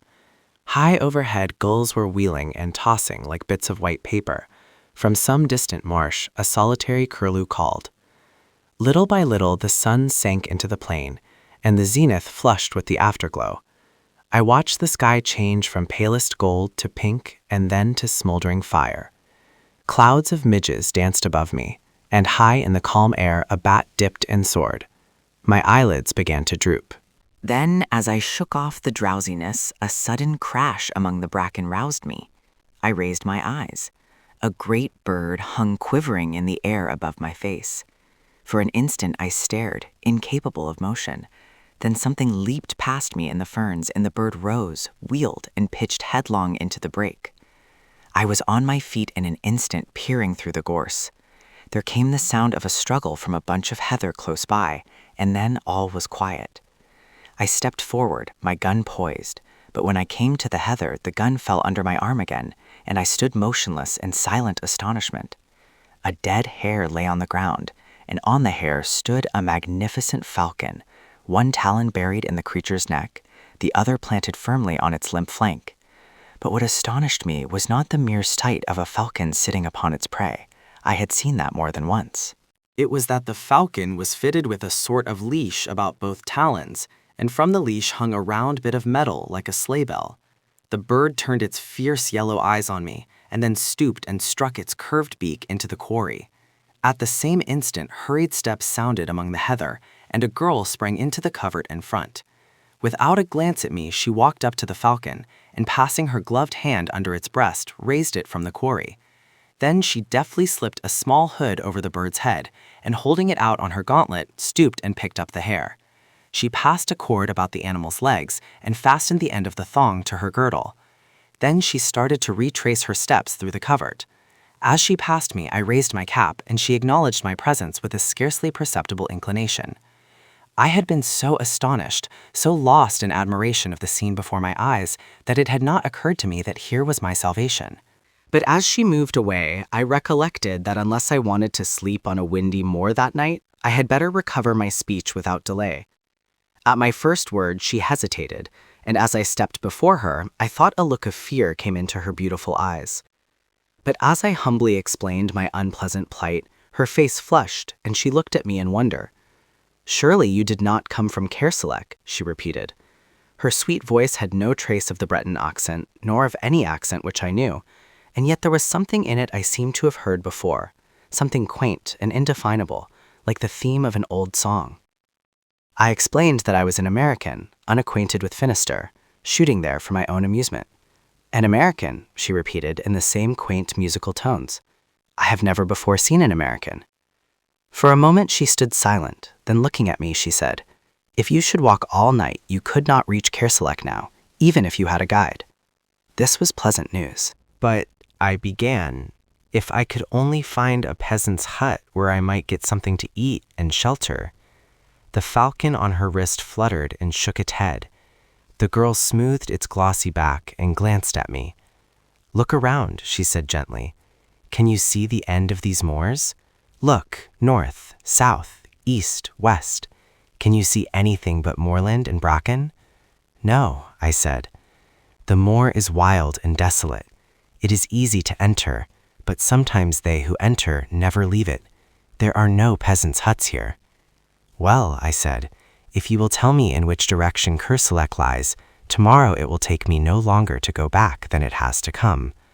She looked at me again with an expression almost like pity. "Ah," she said, "to come is easy and takes hours. To go is different and may take centuries." I stared at her in amazement, but decided that I had misunderstood her. Then before I had time to speak, she drew a whistle from her belt and sounded it. "Sit down and rest," she said to me. "You have come a long distance and are tired." She gathered up her pleated skirts and, motioning me to follow, picked her dainty way through the gorse to a flat rock among the ferns. "They will be here directly," she said, and taking a seat at one end of the rock, invited me to sit down on the other edge. The afterglow was beginning to fade in the sky, and a single star twinkled faintly through the rosy haze. A long, wavering triangle of waterfowl drifted southward over our heads, and from the swamps around, plover were calling. "They are very beautiful, these moors," she said quietly. "Beautiful but cruel to strangers," I answered. "Beautiful and cruel," she repeated dreamily. "Beautiful and cruel." "Like a woman," I said stupidly. "Oh," she cried with a little catch in her breath, and looked at me. Her dark eyes met mine, and I thought she seemed angry or frightened. "Like a woman," she repeated under her breath. "How cruel to say so." Then, after a pause, as though speaking aloud to herself, how cruel for him to say that. I don't know what sort of an apology I offered for my inane, though harmless speech, but I know that she seemed so troubled about it that I began to think I had said something very dreadful without knowing it, and remembered with horror the pitfalls and snares which the French language sets for foreigners. While I was trying to imagine what I might have said, a sound of voices came across the moor, and the girl rose to her feet. "No," she said, with a trace of a smile on her pale face. "I will not accept your apologies, monsieur, but I must prove you wrong, and naught shall be my revenge. Look, here come Hastur and Raoul." Two men loomed up in the twilight. One had a sack across his shoulders, and the other carried a hoop before him as a waiter carries a tray. The hoop was fastened with straps to his shoulders, and around the edge of the circlet sat 3 hooded falcons fitted with tinkling bells. The girl stepped up to the falconer, and with a quick turn of her wrist, transferred her falcon to the hoop, where it quickly sidled off and nestled among its mates, who shook their hooded heads and ruffled their feathers till the belled jesses tinkled again. The other man stepped forward, and bowing respectfully, took up the hare and dropped it into the game sock. "These are my piqueurs," said the girl, turning to me with a gentle dignity. "Raoul is a good falconier, and I shall some day make him grand veneur. Hastur is incomparable." The 2 silent men saluted me respectfully. "Did I not tell you, monsieur, that I should prove you wrong?" she continued. "This, then, is my revenge, that you do me the courtesy of accepting food and shelter at my own house." Before I could answer, she spake to the falconers, who started instantly across the heath, and with a gracious gesture to me, she followed. I don't know whether I made her understand how profoundly grateful I felt, but she seemed pleased to listen as we walked over the dewy heather. "Are you not very tired?" she asked. I had clean forgotten my fatigue in her presence, and I told her so. "Don't you think your gallantry is a little old-fashioned?" she said, and when I looked confused and humbled, she added quietly, "Oh, I like it. I like everything old-fashioned, and it is delightful to hear you say such pretty things." The moorland around us was very still now under its ghostly sheet of mist. The plovers had ceased their calling, the crickets and all the little creatures of the fields were silent as we passed, yet it seemed to me as if I could hear them beginning again far behind us. Well in advance, the 2 tall falconers strode across the heather, and the faint jingling of the hawk's bells came to our ears in distant murmuring chimes. Suddenly, a splendid hound dashed out of the mist in front, followed by another and another, until 6 or more were bounding and leaping around the girl beside me. She caressed and quieted them with her gloved hand, speaking to them in quaint terms which I remembered to have seen in old French manuscripts. Then the falcons on the circlet borne by the falconer ahead began to beat their wings and scream, and from somewhere out of sight the notes of a hunting horn floated across the moor. The hounds sprang away before us and vanished in the twilight. The falcons flapped and squealed upon their perch, and the girl, taking up the song of the horn, began to hum. Clear and mellow her voice sounded in the night air. Chasseurs, chasseurs, chassez encore, quittez Rosette et Jeanneton, tonton, tonton, tontaine, tonton, ou pour rabattre dès l'aurore, que les amours soient de planton, tonton, tontaine, tonton.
At that moment, one of the falconers came with another cup, but before handing it to me, presented it to the girl, who tasted it. The falconer made a gesture to receive it, but she hesitated a moment, and then, stepping forward, offered me the cup with her own hands. I felt this to be an act of extraordinary graciousness, but hardly knew what was expected of me, and did not raise it to my lips at once. The girl flushed crimson. I saw that I must act quickly. "Mademoiselle," I faltered, "a stranger whom you have saved from dangers he may never realize empties this cup to the gentlest and loveliest hostess of France." "In his name," she murmured, crossing herself as I drained the cup. Then stepping into the doorway, she turned to me with a pretty gesture, and taking my hand in hers, led me into the house, saying again and again, "You are very welcome. Indeed, you are welcome to the Château d'Is." I awoke next morning with the music of the horn in my ears, and leaping out of the ancient bed, went to a curtained window where the sunlight filtered through little deep-set panes. The horn ceased as I looked into the court below. A man who might have been brother to the two falconers of the night before stood in the midst of a pack of hounds. A curved horn was strapped over his back, and in his hand he held a long lashed whip. The dogs whined and yelped, dancing around him in anticipation. There was the stamp of horses, too, in the walled yard. "Mount," cried a voice in Breton, and with a clatter of hoofs the two falconers, with falcons upon their wrists, rode into the courtyard among the hounds. Then I heard another voice, which sent the blood throbbing through my heart.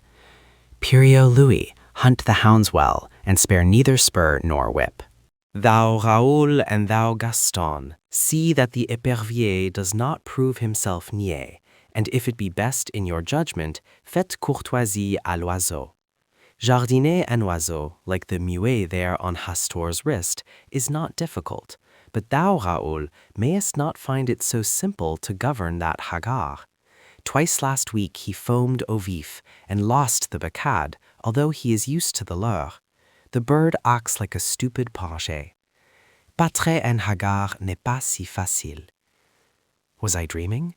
The old language of falconry which I had read in yellow manuscripts, the old forgotten French of the Middle Ages, was sounding in my ears, while the hounds bayed and the hawk's bells tinkled accompaniment to the stamping horses. She spoke again in the sweet forgotten language. "If you would rather attach the lange and leave thy hagard au bloc, Raoul, I shall say nothing, for it were a pity to spoil so fair a day's sport with an ill-trained sort. Et si mère abaissée, it is possibly the best way. Ça lui donnera des reins." I was perhaps hasty with the bird. It takes time to pass à la fière and the exercises d'escape. Then the falconer Raoul bowed in his stirrups and replied, "If it be the pleasure of mademoiselle, I shall keep the hawk." "It is my wish," she answered. "Falconry I know, but you have yet to give me many a lesson in autourserie, my poor Raoul. Sieur Puriot Louis, mount." The huntsman sprang into an archway, and in an instant returned, mounted upon a strong black horse, followed by a piqueur, also mounted. "Ah," she cried joyously, "speed, Glimmatic René, speed, speed all! Sound thy horn, Sieur Purier." The silvery music of the hunting horn filled the courtyard. The hounds sprang through the gateway, and galloping hoofbeats plunged out of the paved court, loud on the drawbridge, suddenly muffled, then lost in the heather and bracken of the moors. Distant and more distant sounded the horn, until it became so faint that the sudden carol of a soaring lark drowned it in my ears. I heard the voice below responding to some call from within the house. "I do not regret the chase. I will go another time. Courtesy to the stranger, Pelagie, remember." And a feeble voice came quavering from within the house. "Courtoisie." I stripped and rubbed myself from head to foot in the huge earthen basin of icy water which stood upon the stone floor at the foot of my bed. Then I looked about for my clothes. They were gone. But on a settle near the door lay a heap of garments which I inspected with astonishment. As my clothes had vanished, I was compelled to attire myself in the costume which had evidently been placed there for me to wear while my own clothes dried. Everything was there, cap, shoes, and hunting doublet of silvery gray homespun, But the close-fitting costume and seamless shoes belonged to another century, and I remembered the strange costumes of the 3 falconers in the courtyard. I was sure that it was not the modern dress of any portion of France or Brittany, but not until I was dressed and stood before a mirror between the windows did I realize that I was clothed much more like a young huntsman of the Middle Ages than like a Breton of that day. I hesitated and picked up the cap. Should I go down and present myself in that strange guise? There seemed to be no help for it. My own clothes were gone, and there was no bell in the ancient chamber to call a servant. So I contented myself with removing a short hawk's feather from the cap, and opening the door, went downstairs. By the fireplace in the large room at the foot of the stairs, an old Breton woman sat spinning with a distaff. She looked up at me when I appeared, and smiling frankly, wished me health in the Breton language, to which I laughingly replied in French. At the same moment my hostess appeared, and returned my salutation with a grace and dignity that sent a thrill to my heart. Her lovely head with its dark curly hair was crowned with a headdress which set all doubts as to the epoch of my own costume at rest. Her slender figure was exquisitely set off in the homespun hunting gown edged with silver, and on her gauntlet-covered wrist she bore one of her petted hawks. With perfect simplicity she took my hand and led me into the garden in the court, and seating herself before a table, invited me very sweetly to sit beside her. Then she asked me in her soft, quaint accent how I had passed the night, and whether I was very much inconvenienced by wearing the clothes which old Pelagie had put there for me while I slept. I looked at my own clothes and shoes, drying in the sun by the garden wall, and hated them.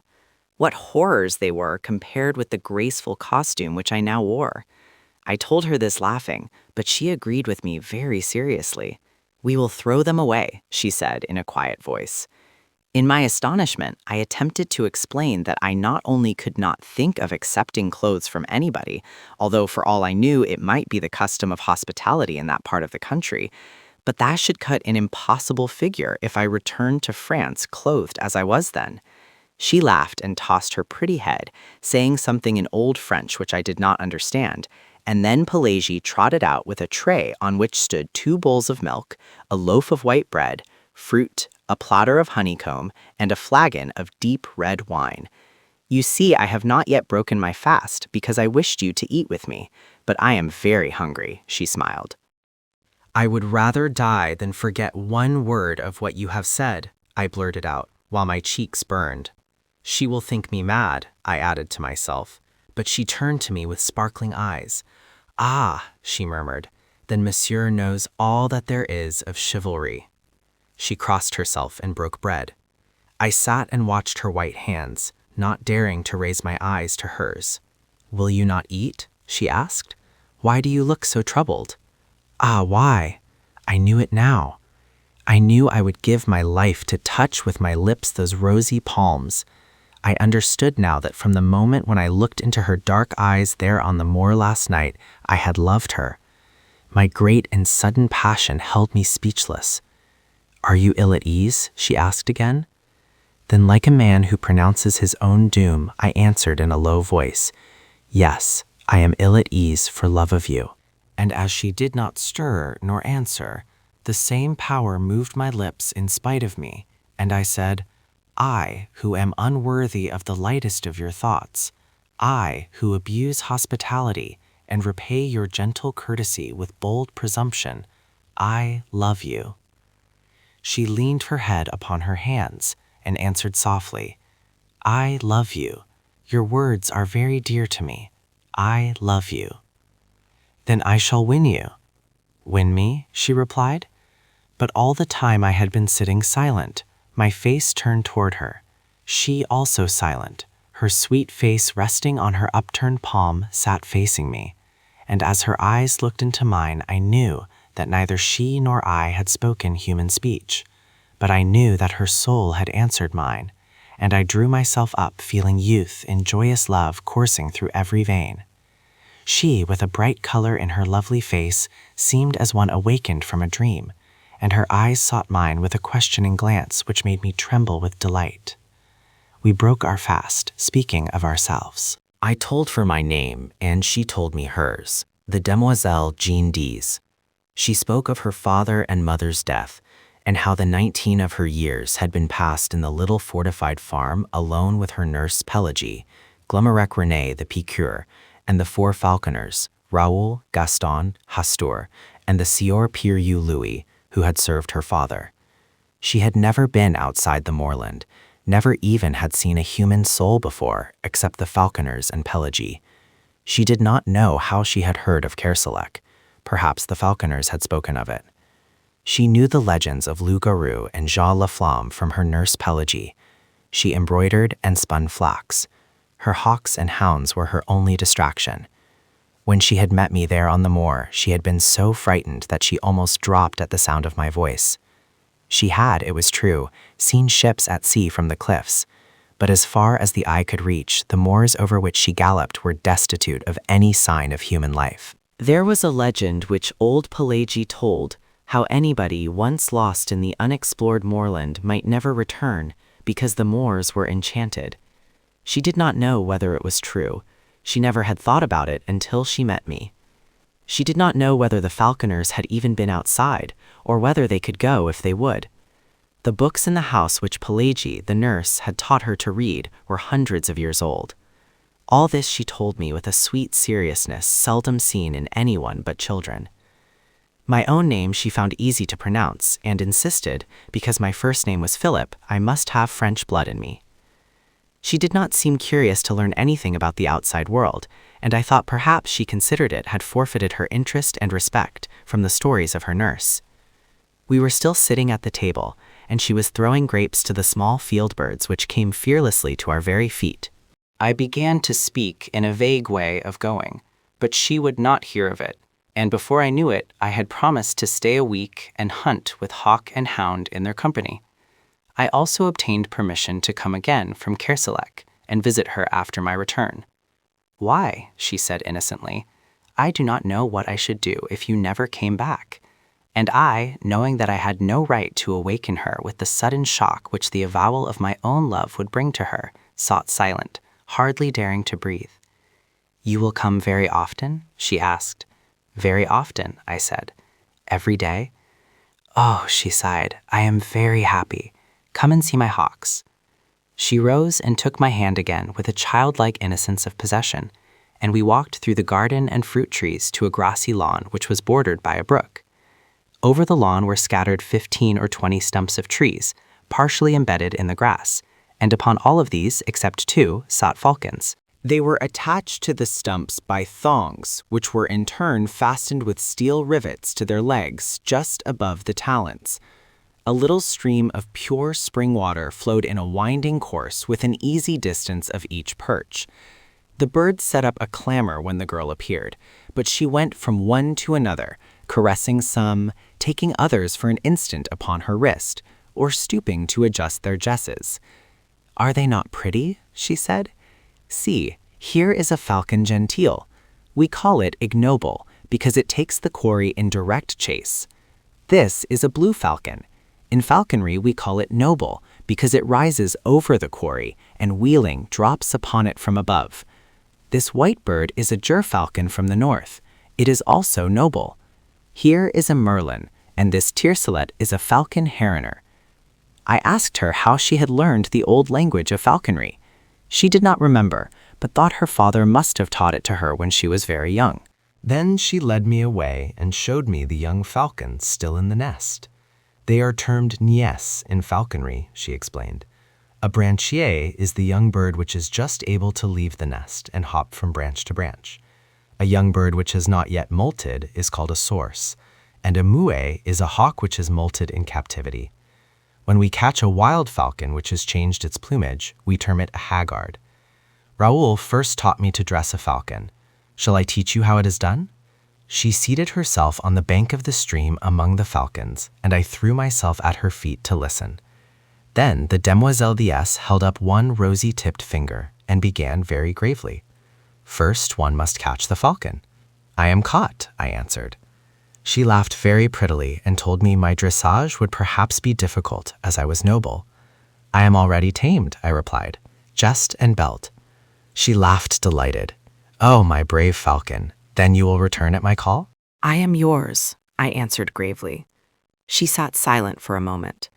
Then the color heightened in her cheeks, and she held up her finger again, saying, "Listen, I wish to speak of falconry." "I listen, Countess Shindias." But again she fell into the reverie, and her eyes seemed fixed on something beyond the summer clouds. "Philip," she said at last. "Jean," I whispered. "That is all. That is what I wished," she sighed. "Philip and Jean." She held her hand toward me, and I touched it with my lips. "Win me," she said, but this time it was the body and soul which spoke in unison. After a while she began again. "Let us speak of falconry." "Begin," I replied. "We have caught the falcon." Then Jean Diaz took my hand in both of hers and told me how with infinite patience the young falcon was taught to perch upon the wrist, how little by little it became used to the belle Jessie's and the chaperon à cornec. "They must first have a good appetite," she said. "Then little by little I reduce their nourishment, which in falconry we call pat. When after many nights past au bloc, as these birds are now, I prevail upon the haggard to stay quietly on the wrist, then the bird is ready to be taught to come for its food. I fix the pat to the end of a thong, or lure, and teach the bird to come to me as soon as I begin to whirl the cord in circles about my head. At first, I drop the pat when the falcon comes, and he eats the food on the ground. After a little, he will learn to seize the lure in motion as I whirl it around my head or drag it over the ground. After this, it is easy to teach the falcon to strike at game, always remembering to faire courtoisie à l'oiseau, that is, to allow the bird to taste the quarry." A squeal from one of the falcons interrupted her, and she arose to adjust the longe which had become whipped about the block. But the bird still flapped its wings and screamed. "What is the matter?" she said. "Philip, can you see?"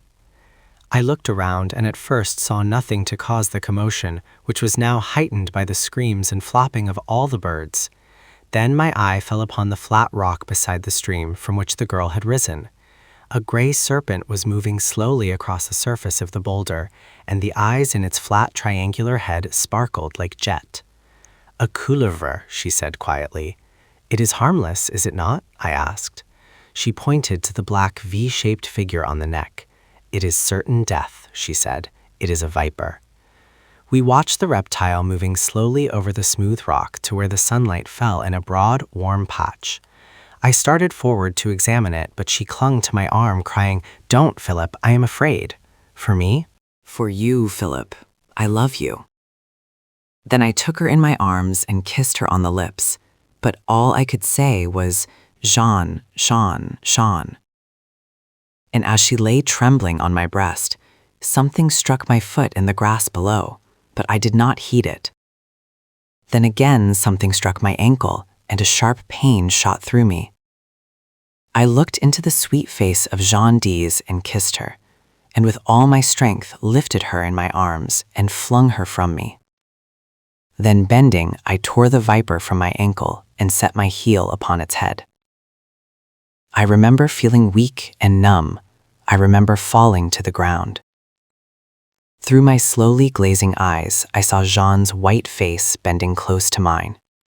And when the light in my eyes went out, I still felt her arms about my neck and her soft cheek against my drawn lips. When I opened my eyes, I looked around in terror. Jean was gone.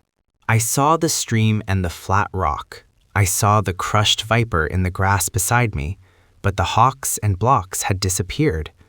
I sprang to my feet.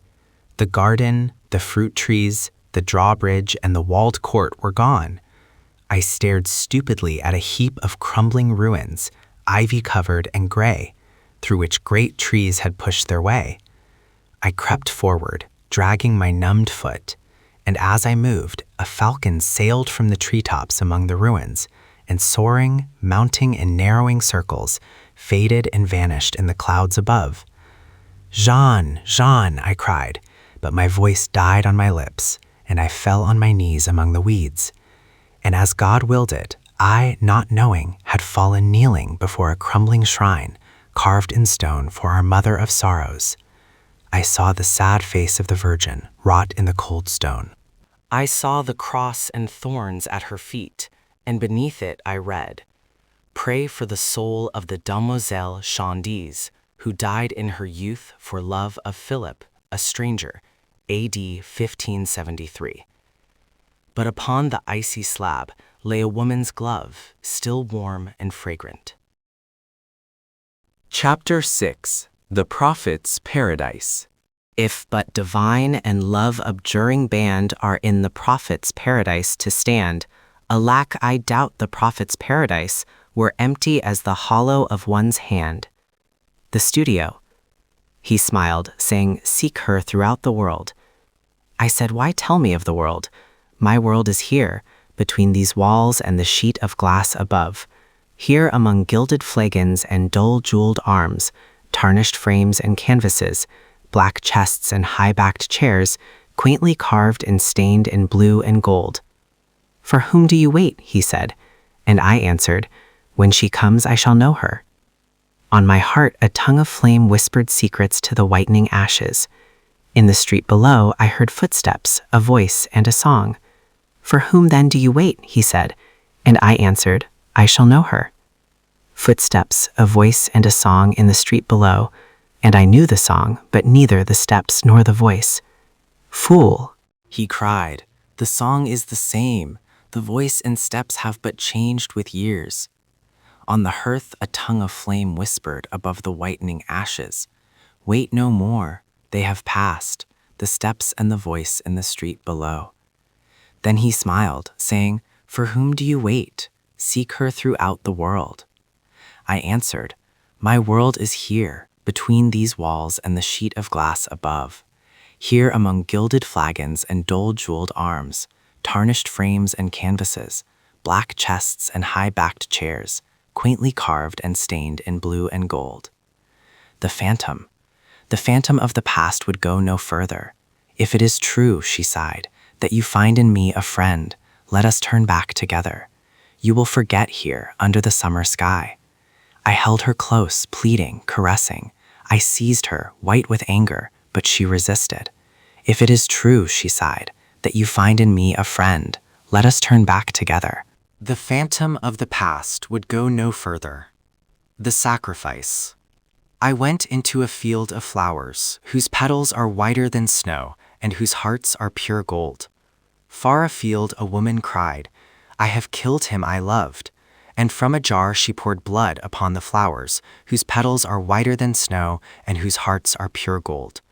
Far afield I followed, and on the jar I read 1,000 names, while from within the fresh blood bubbled to the brim. "I have killed him I loved," she cried. "The world's athirst, now let it drink." She passed, and far afield I watched her pouring blood upon the flowers, whose petals are whiter than snow, and whose hearts are pure gold. Destiny. I came to the bridge which few may pass. "Pass," cried the keeper, but I laughed, saying, "There is time," and he smiled and shut the gates. To the bridge which few may pass came young and old. All were refused. Idly I stood and counted them, until, wearied of their noise and lamentations, I came again to the bridge which few may pass. Those in the throng about the gates shrieked out, "He comes too late!" But I laughed, saying, "There is time." "Pass," cried the keeper as I entered, then smiled and shut the gates. The throng. There, where the throng was thickest in the street, I stood with Pierrot. All eyes were turned on me. "What are they laughing at?" I asked, but he grinned, dusting the chalk from my black cloak. "I cannot see. It must be something droll, perhaps an honest thief." All eyes were turned on me.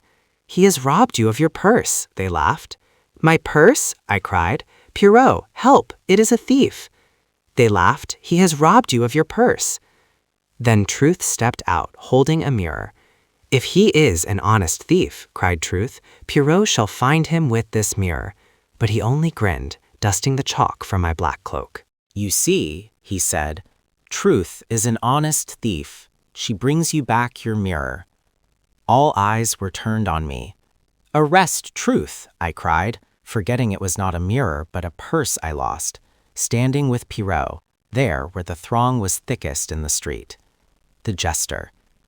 Was she fair? I asked, but he only chuckled, listening to the bells jingling on his cap. Stabbed, he tittered.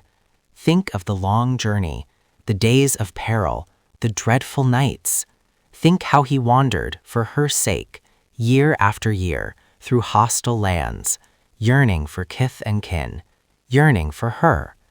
Stabbed, he tittered, listening to the bells jingling on his cap.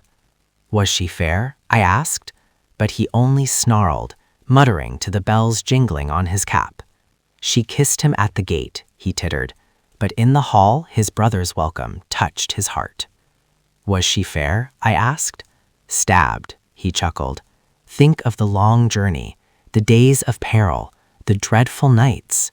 Think how he wandered, for her sake, year after year, through hostile lands, yearning for kith and kin, yearning for her.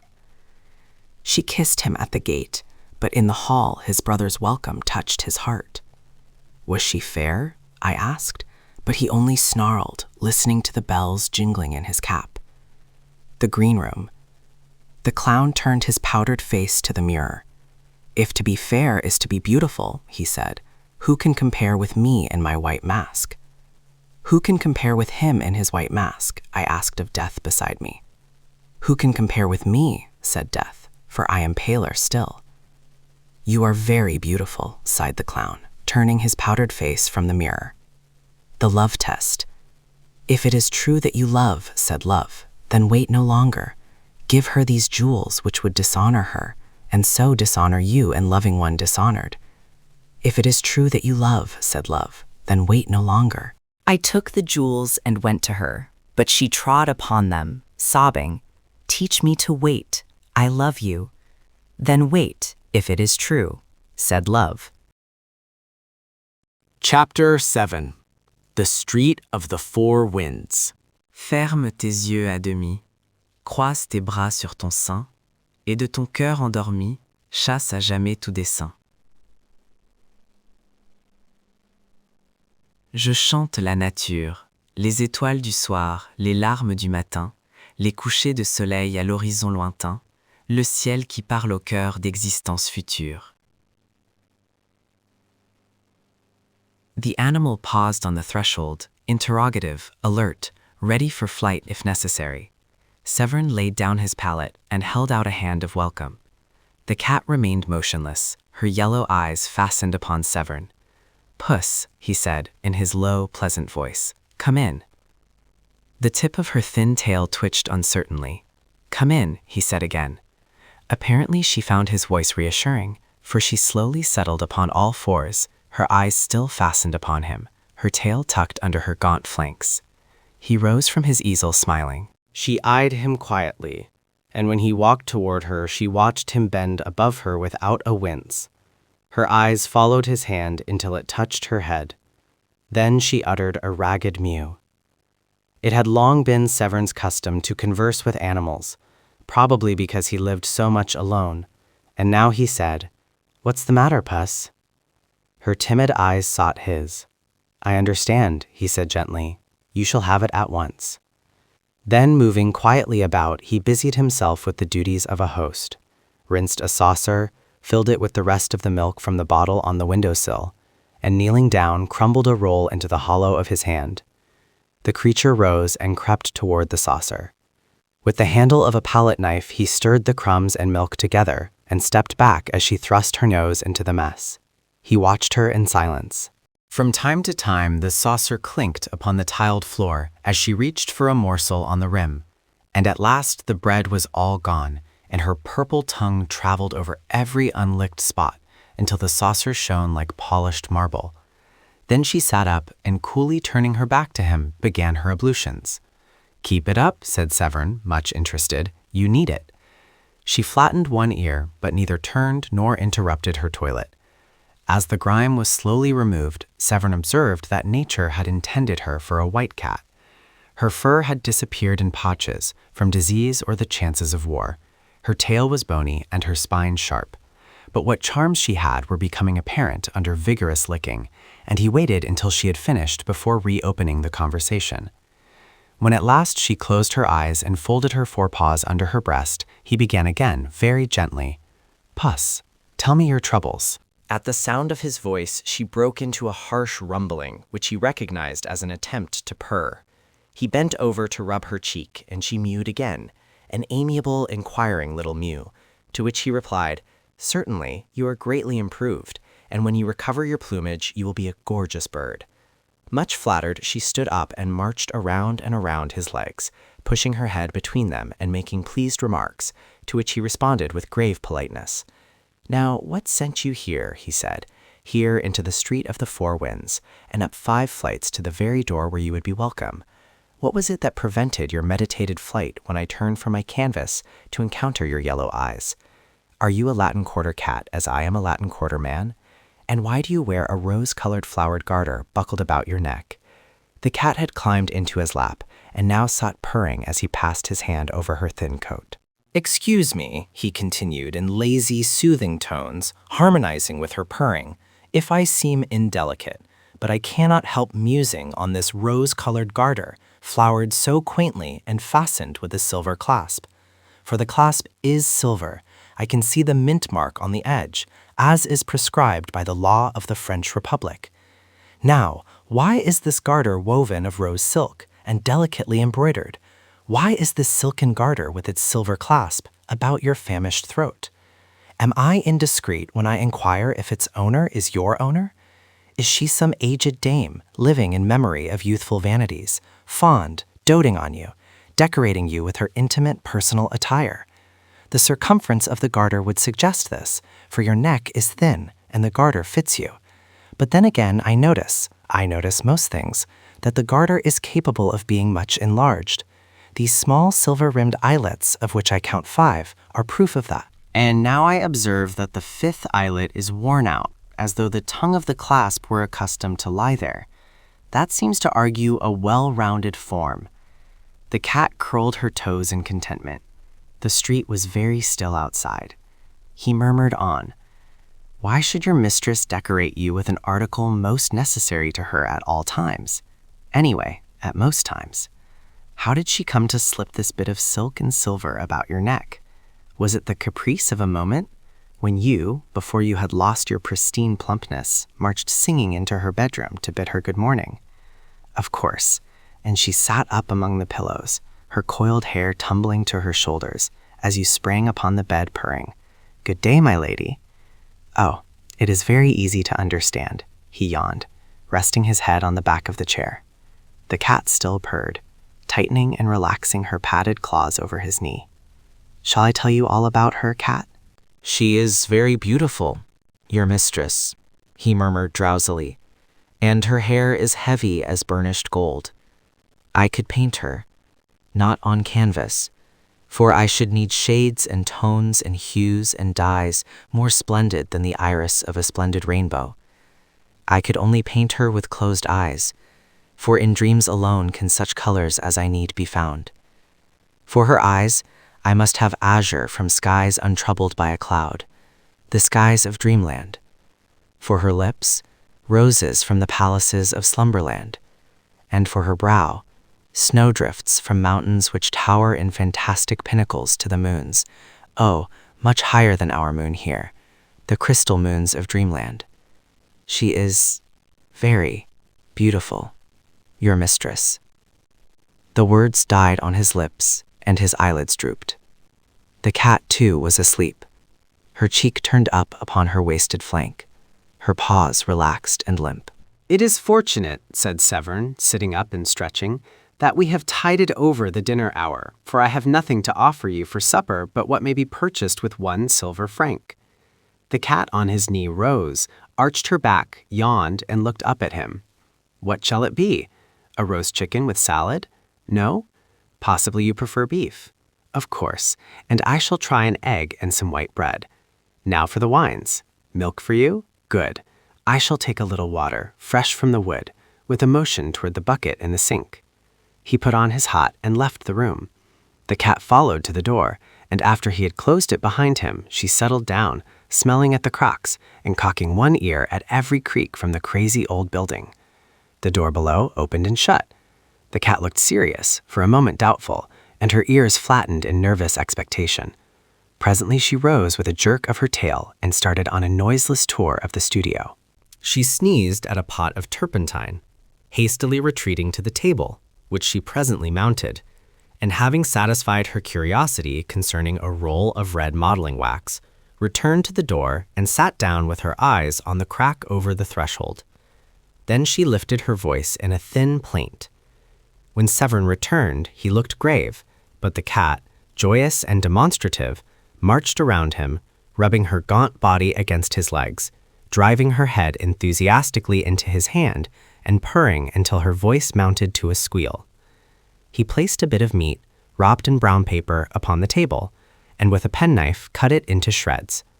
The milk he took from a bottle which had served for medicine, and poured it into the saucer on the hearth.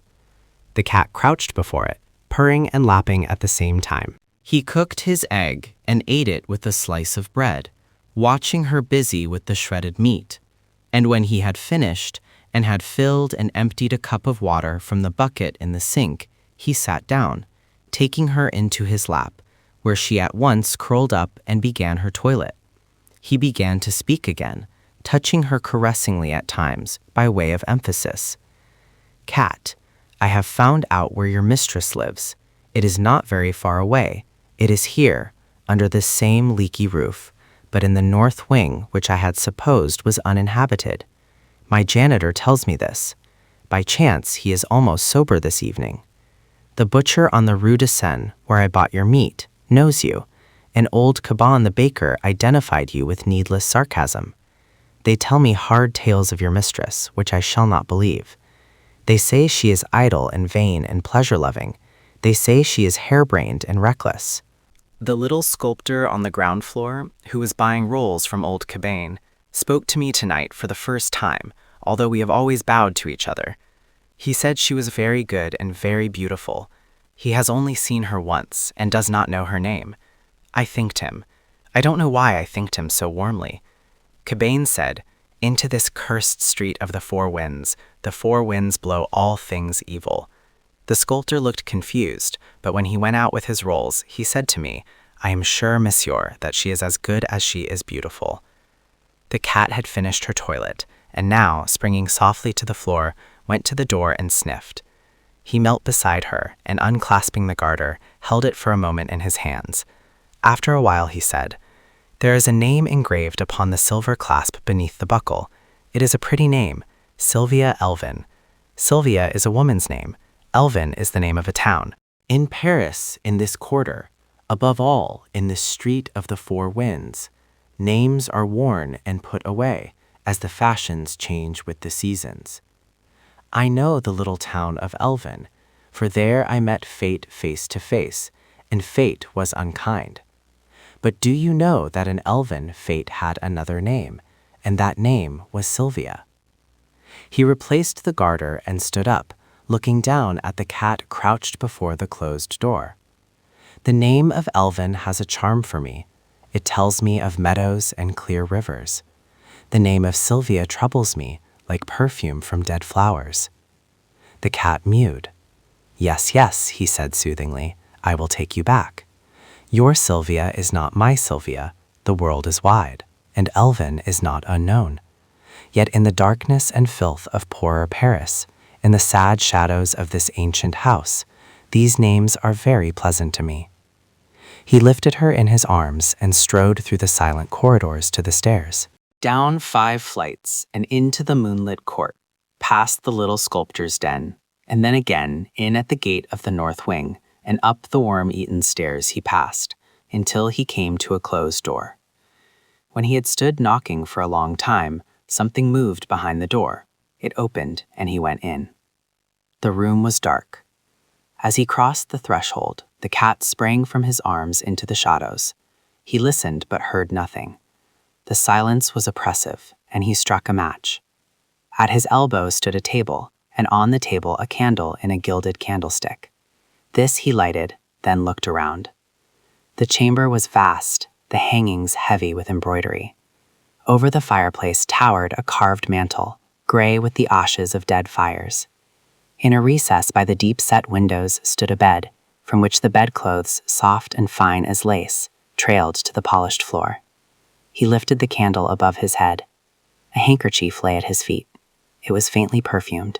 He turned toward the windows. In front of them was a canopy, and over it were flung pell-mell a gown of silk, a heap of lace-like garments, white and delicate as spider's meshes, long crumpled gloves, and, on the floor beneath, the stockings, the little pointed shoes, and one garter of rosy silk, quaintly flowered and fitted with a silver clasp. Wondering, he stepped forward and drew the heavy curtains from the bed. For a moment, the candle flared in his hand. Then his eyes met two other eyes, wide open, smiling, and the candle flame flashed over hair heavy as gold. She was pale, but not as white as he. Her eyes were untroubled as a child's. But he stared, trembling from head to foot, while the candle flickered in his hand. At last he whispered, "Sylvia, it is I." Again he said, "It is I." Then, knowing that she was dead, he kissed her on the mouth. And through the long watches of the night, the cat purred on his knee, tightening and relaxing her potted claws, until the sky paled above the street of the Four Winds. Chapter 8. The Street of the First Shell. Be of good cheer, the sullen month will die, and a young moon requite us by and by. Look how the old one, meager, bent, and wan, with age and fast, is fainting from the sky. The room was already dark, the high roofs opposite cut off what little remained of the December daylight. The girl drew her chair nearer the window, and choosing a large needle, threaded it, knotting the thread over her fingers. Then she smoothed the baby garment across her knees, and bending bit off the thread, and drew the smaller needle from where it rested in the hem. When she had brushed away the stray threads and bits of lace, she laid it again over her knees caressingly. Then she slipped the threaded needle from her corsage and passed it through a button. But as the button spun down the thread, her hand faltered, the thread snapped, and the button rolled across the floor. She raised her head. Her eyes were fixed on a strip of waning light above the chimneys. From somewhere in the city came sounds like the distant beating of drums, and beyond, far beyond, a vague muttering, now growing, swelling, rumbling in the distance like the pounding of surf upon the rocks, now like the surf again, receding, growling, menacing. The cold had become intense, a bitter, piercing cold which strained and snapped at joist and beam and turned the slush of yesterday to flint. From the street below, every sound broke sharp and metallic, the clatter of sabots, the rattle of shutters, or the rare sound of a human voice. The air was heavy, weighted with the black cold as with a pall. To breathe was painful, to move an effort. In the desolate sky there was something that wearied, in the brooding clouds something that saddened. It penetrated the freezing city cut by the freezing river, the splendid city with its towers and domes, its quays and bridges, and its 1,000 spires.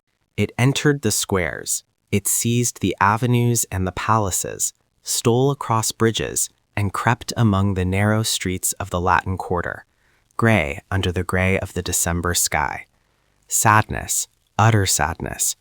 A fine icy sleet was falling, powdering the pavement with a tiny crystalline dust. It sifted against the window panes and drifted in heaps along the sill. The light at the window had nearly failed, and the girl bent low over her work. Presently she raised her head, brushing the curls from her eyes. "Jack? Dearest? Don't forget to clean your palette."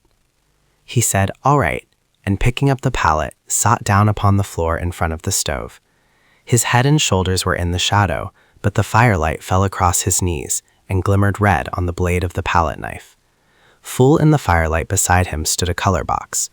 On the lid was carved, J. Trent, École des Beaux-Arts, 1870. This inscription was ornamented with an American and a French flag. The sleet blew against the window panes, covering them with stars and diamonds, then, melting from the warmer air within, ran down and froze again in fern-like traceries. A dog whined, and the patter of small paws sounded on the zinc behind the stove. "Jack, dear, do you think Hercules is hungry?" The patter of paws was redoubled behind the stove. "He's whining," she continued nervously, "and if it isn't because he's hungry, it is because—" Her voice faltered. A loud humming filled the air. The windows vibrated. "Oh, Jack," she cried, "another!" But her voice was drowned in the scream of a shell tearing through the clouds overhead. "That is the nearest yet," she murmured. "Oh no," he answered cheerfully. "It probably fell way over by Montmartre." And as she did not answer, he said again with exaggerated unconcern, "They wouldn't take the trouble to fire at the Latin Quarter. Anyway, they haven't a battery that can hurt it." After a while, she spoke up brightly. "Jack, dear, when are you going to take me to see Monsieur West's statues?" "I will bet," he said, throwing down his palette and walking over to the window beside her, "that Colette has been here today." "Why?" she asked, opening her eyes very wide. Then, "Oh, it's too bad, really. Men are tiresome when they think they know everything. And I warn you that if Monsieur West is vain enough to imagine that Colette—" From the north, another shell came whistling and quavering through the sky, passing above them with long-drawn screech which left the windows singing. That, he blurted out, was too near for comfort. They were silent for a while. Then he spoke again, gaily. "Go on, Sylvia, and whither poor West?" But she only sighed. "Oh dear, I can never seem to get used to the shells." He sat down on the arm of the chair beside her. Her scissors fell jingling to the floor. She tossed the unfinished frock after them, and putting both arms about his neck, drew him down into her lap. "Don't go out tonight, Jock." He kissed her uplifted face. "You know I must. Don't make it hard for me." "But when I hear the shells and know you are out in the city—" "But they all fall in Montmartre. They may all fall in the Beaux-Arts. You said yourself that two struck the Quai d'Orsay. Mere accident. Jack, have pity on me. Take me with you. And who will there be to get dinner?" She rose and flung herself on the bed. "Oh, I can't get used to it, and I know you must go, but I beg you not to be late to dinner. If you knew what I suffer. I cannot help it, and you must be patient with me, dear." He said, "It is as safe there as it is in our own house." She watched him fill for her the alcohol lamp, and when he had lighted it and had taken his hat to go, she jumped up and clung to him in silence. After a moment, he said, "Now, Sylvia, remember my courage is sustained by yours. Come, I must go." She did not move, and he repeated, "I must go." Then she stepped back, and he thought she was going to speak, and waited, but she only looked at him, and, a little impatiently, he kissed her again, saying, "Don't worry, dearest." When he had reached the last flight of stairs on his way to the street, a woman hobbled out of the housekeeper's lodge, waving a letter and calling, "Monsieur Jack, Monsieur Jack, this was left by Monsieur Followby." He took the letter, and leaning on the threshold of the lodge, read it. "Dear Jack, I believe Braith is dead broke, and I'm sure Followby is. Braith swears he isn't, and Followby swears he is, so you can draw your own conclusions. I've got a scheme for a dinner, and if it works, I will let you fellows in. Yours faithfully, West. P.S. Fallowby has shaken Hartman and his gang, thank the Lord. There is something rotten there, or it may be he's only a miser. P.P.S. I'm more desperately in love than ever, but I'm sure she does not care a straw for me."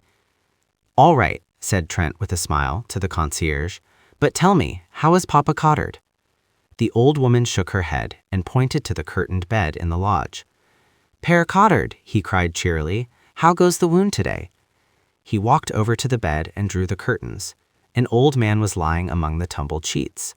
"Better?" smiled Trent. "Better," repeated the man wearily, and after a pause, "Have you any news, Monsieur Jack?" "I haven't been out today. I will bring you any rumor I may hear, though goodness knows I've got enough of rumors," he muttered to himself. Then aloud, "Cheer up, you're looking better. And the sortie?" "Oh, the sortie. That's for this week. General Trochu sent orders last night." "It will be terrible. It will be sickening," thought Trent as he went not into the street and turned the corner toward the Rue de Seine. Slaughter, slaughter. Phew, I'm glad I'm not going. The street was almost deserted.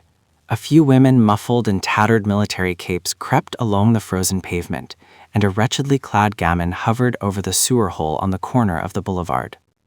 A rope around his waist held his rags together. From the rope hung a rat, still warm and bleeding. "There's another in there," he yelled at Trent. "I hit him, but he got away." Trent crossed the street and asked, "How much?" 2 francs for a quarter of a fat one. That's what they give at the Saint Germain market. A violent fit of coughing interrupted him, but he wiped his face with the palm of his hand and looked cunningly at Trent. Last week you could buy a rat for 6 francs, but, and here he swore vilely, the rats have quit the Rue de Seine, and they kill them now over by the new hospital. I'll let you have this for 7 francs. I can sell it for 10 in the Isle St. Louis. You lie, said Trent, and let me tell you that if you try to swindle anybody in this quarter, the people will make short work of you and your rats. He stood a moment eyeing the gamin, who pretended to snivel. Then he tossed him a franc, laughing. The child caught it and, thrusting it into his mouth, wheeled about to the sewer hole. For a second he crouched, motionless, alert, his eyes on the bars of the drain. Then leaping forward, he hurled a stone into the gutter, and Trent left him to finish a fierce gray rat that writhed squealing at the mouth of the sewer. Suppose Braith should come to that, he thought, poor little chap, and hurrying, he turned in the dirty passage des Beaux-Arts and entered the 3rd house to the left. "Monsieur is at home," quavered the old concierge.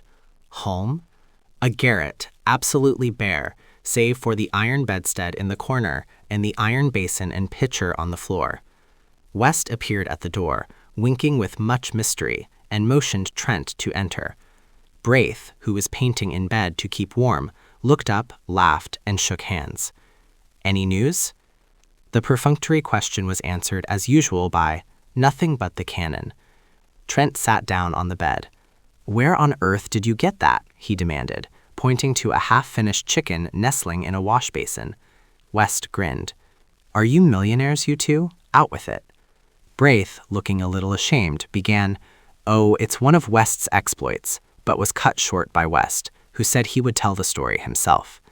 "You see, before the siege I had a letter of introduction to a type here, a fat banker, German-American variety.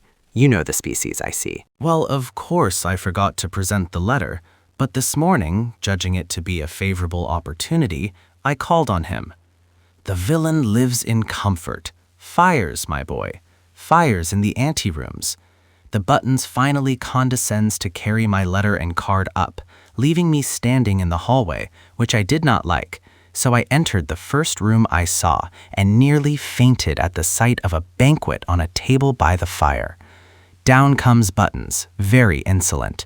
No, oh no, his master is not at home, and in fact is too busy to receive letters of introduction just now, the siege and many business difficulties. I deliver a kick to Buttons, pick up this chicken from the table, toss my card onto the empty plate, and addressing Buttons as a species of Prussian pig, march out with the honors of war. Trent shook his head. I forgot to say that Hartman often dines there, and I draw my own conclusions, continued West. Now, about this chicken, half of it is for Braith and myself, and half for Colette. But of course, you will help me eat my part because I'm not hungry. Neither am I, began Braith, but Trent, with a smile at the pinched faces before him, shook his head, saying, What nonsense, you know I'm never hungry. Wes hesitated, reddened, and then slicing off Braith's portion, but not eating any himself, said goodnight and hurried away to number 470 Rue Serpent, where lived a pretty girl named Colette, orphan after Sedan, and heaven alone knew where she got the roses in her cheeks, for the siege came hard on the poor. That chicken will delight her, but I really believe she's in love with Wes, said Trent. Then, walking over to the bed, See here, old man, no dodging, you know. How much have you left? The other hesitated and flushed. Come, old chop, insisted Trent. Braith drew a purse from beneath his bolster and handed it to his friend with a simplicity that touched him. 7 sons, he counted. You make me tired. Why on earth don't you come to me? I take it ill, Braith. How many times must I go over the same thing and explain to you that because I have money, it is my duty to share it, and your duty and the duty of every American to share it with me? You can't get a cent. The city's blockaded, and the American minister has his hands full with all the German riffraff and deuce knows what. Why don't you act sensibly? I will, Trent, But it's an obligation that perhaps I can never even in part repay. I'm poor and... Of course you'll pay me. If I were a usurer, I would take your talent for security. When you are rich and famous... Don't, Trent. All right, only no more monkey business. He slipped a dozen gold pieces into the purse, and tucking it again under the mattress, smiled at Braith. How old are you? He demanded. 16. Trent laid his hand lightly on his friend's shoulder. I'm 22, and I have the rights of a grandfather as far as you are concerned. You'll do as I say until you're 21. The siege will be over then, I hope, said Braith, trying to laugh, but the prayer in their hearts, "How long, O Lord, how long?" was answered by the swift scream of a shell soaring among the storm clouds of that December night. Aye. West, standing in the doorway of a house in the Rue Serpentine, was speaking angrily. He said he didn't care whether Hartman liked it or not. He was telling him, not arguing with him. You call yourself an American, he sneered. Berlin and hell are full of that kind of American. You come loafing about Colette with your pockets stuffed with white bread and beef and a bottle of wine at 30 francs, and you can't really afford to give $1 to the American ambulance and public assistance, which Braith does, and he's half starved. Hartman retreated to the curbstone, but West followed him, his face like a thundercloud. Don't you dare to call yourself a countryman of mine, he growled. No, nor an artist either. Artists don't worm themselves into the service of the public defense, where they do nothing but feed like rats on the people's food. And I'll tell you now, he continued, dropping his voice, for Hartman had started as though stung, you might better keep away from that Alsatian brasserie and the smug-faced thieves who haunt it. You know what they do with suspects. You lie, you hound, screamed Hartman, and flung the bottle in his hand straight at West's face. West had him by the throat in a second, and forcing him against the dead wall, shook him wickedly. Now you listen to me, he muttered through his clenched teeth. You are already a suspect, and I swear I believe you are a paid spy. It isn't my business to detect such vermin, and I don't intend to denounce you, but understand this. Colette don't like you, and I can't stand you, and if I catch you in this street again, I'll make it somewhat unpleasant. Get out, you sleek Prussian. Hartman had managed to drag a knife from his pocket, but West tore it from him and hurled him into the gutter. A gamin who had seen this burst into a peal of laughter, which rattled harshly in the silent street. Then everywhere windows were raised, and rows of haggard faces appeared, demanding to know why people should laugh in the starving city. Is it a victory? Murmured one. Look at that, cried West, as Hartman picked himself up from the pavement. Look, you miser, look at those faces. But Hartman gave him a look which he never forgot, and walked away without a word. Trent, who suddenly appeared at the corner, glanced curiously at West, who merely nodded toward his door, saying, Come in, Fallowby's upstairs. What are you doing with that knife? Demanded Fallowby, as he and Trent entered the studio. West looked at his wounded hand, which still clutched the knife, but saying, cut myself by accident, tossed it into a corner and washed the blood from his fingers. Fallowby, fat and lazy, watched him without comment. But Trent, half divining how things had turned, walked over to Fallowby smiling. I've a bone to pick with you, he said. Where is it? I'm hungry, replied Fallowby with affected eagerness. But Trent, frowning, told him to listen. How much did I advance you a week ago? 380 francs, replied the other, with a squirm of contrition. Where is it? Fallowby began a series of intricate explanations, which were soon cut short by Trent. I know, you blew it in, you always blow it in. I don't care a rap what you did before the siege. I know you are rich and have a right to dispose of your money as you wish to, and I also know that, generally speaking, it is none of my business. But now it is my business, as I have to supply the funds until you get some more, which you won't until the siege is ended one way or another. I wish to share what I have, but I won't see it thrown out of the window. Oh yes, of course I know you will reimburse me, but that isn't the question. And anyway, it's the opinion of your friends, old man, that you will not be worse off for a little abstinence from fleshly pleasures. You are positively a freak in this famine-cursed city of skeletons. I am rather stout, he admitted. Is it true you are out of money? Demanded Trent. Yes, I am, sighed the other. That roast sucking pig on the Rue Saint-Honoré, is it there yet? Continued Trent. What? Stammered the feeble one. Ah, I thought so. I caught you in ecstasy before that sucking pig at least a dozen times. Then, laughing, he presented Fallowby with a roll of 20-franc pieces, saying, "If these go for luxuries, you must live on your own flesh," and went over to aid West, who sat beside the wash basin binding up his hand. West suffered him to tie the knot, and then said, "You remember yesterday when I left you in Braith to take the chicken to Colette?" "Chicken, good heavens," moaned Fallowby. "Chicken," repeated West, enjoying Fallowby's grief. I must explain that things are changed. Colette and I are to be married." What about the chicken?" groaned Fallowby. "Shut up," laughed Trent, and slipping his arm through West's, walked to the stairway. "The poor little thing," said West. "Just think, not a splinter of firewood for a week, and wouldn't tell me because she thought I needed it for my clay figure. Whew! When I heard it, I smashed that smirking clay nymph to pieces, and the rest can freeze and be hanged." After a moment, he added timidly, "Won't you call on your way down and say bonsoir? It's number 17. "Yes," said Trent, and he went out softly, closing the door behind. He stopped on the third landing, lighted a match, scanned the numbers over the row of dingy doors, and knocked at number 17. "C'est toi, Jacques." The door opened. "Oh, pardon, Monsieur Jacques. I thought it was Monsieur West." Then blushing furiously, "Oh, I see you have heard. Oh, thank you so much for your wishes, and I'm sure we love each other very much, and I'm dying to see Sylvia and tell her, and what?" laughed Trent. "I am very happy," she sighed. "He's pure gold," returned Trent.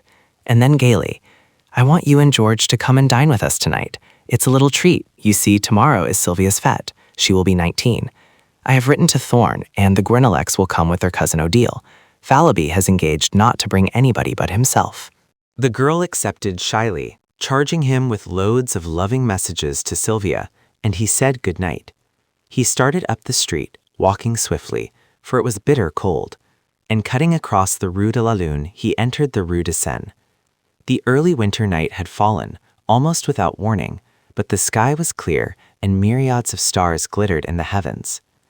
The bombardment had become furious, a steady rolling thunder from the Prussian cannon, punctuated by the heavy shocks from Mont Valérien. The shells streamed across the sky, leaving trails like shooting stars. And now, as he turned to look back, rockets blue and red flared above the horizon from the fort of Issy, and the fortress of the north flamed like a bonfire. "Good news!" a man shouted over by the Boulevard Saint-Germain. As if by magic, the streets were filled with people, shivering, chattering people with shrunken eyes. "Jacques!" cried one. "The army of the Loire!" "Eh, mon vieux, it has come then at last!" I told thee. Tomorrow, tonight, who knows? Is it true? Is it a sortie? Someone said, "Oh God, a sortie, and my son?" Another cried, "To the Seine? They say one can see the signals of the army of the Loire from the Pont Neuf." There was a child standing near Trent who kept repeating, "Mama, Mama." Then tomorrow we may eat white bread? And beside him, an old man swaying, stumbling, his shriveled hands crushed to his breast, muttering as if insane. Could it be true? Who has heard the news? The shoemaker on the Rue de Bussy had from a mobile, who had heard a frog-terror repeat it to a captain of the National Guard. Trent followed the throng surging through the Rue de Seine to the river. Rocket after rocket clove the sky, and now, from Montmartre, the cannon clanged, and the batteries on Montparnasse joined in with a crash. The bridge was packed with people. Trent asked, "Who has seen the signals of the army of the Loire?" "We are waiting for them," was the reply. He looked toward the north. Suddenly, the huge silhouette of the Arc de Triomphe sprang into black relief against the flash of a cannon. The boom of the gun rolled along the quay, and the old bridge vibrated. Again, over by the Point du Jour, a flash and heavy explosion shook the bridge, and then the whole eastern bastion of the fortifications blazed and crackled, sending a red flame into the sky. Has anyone seen the signals yet? He asked again.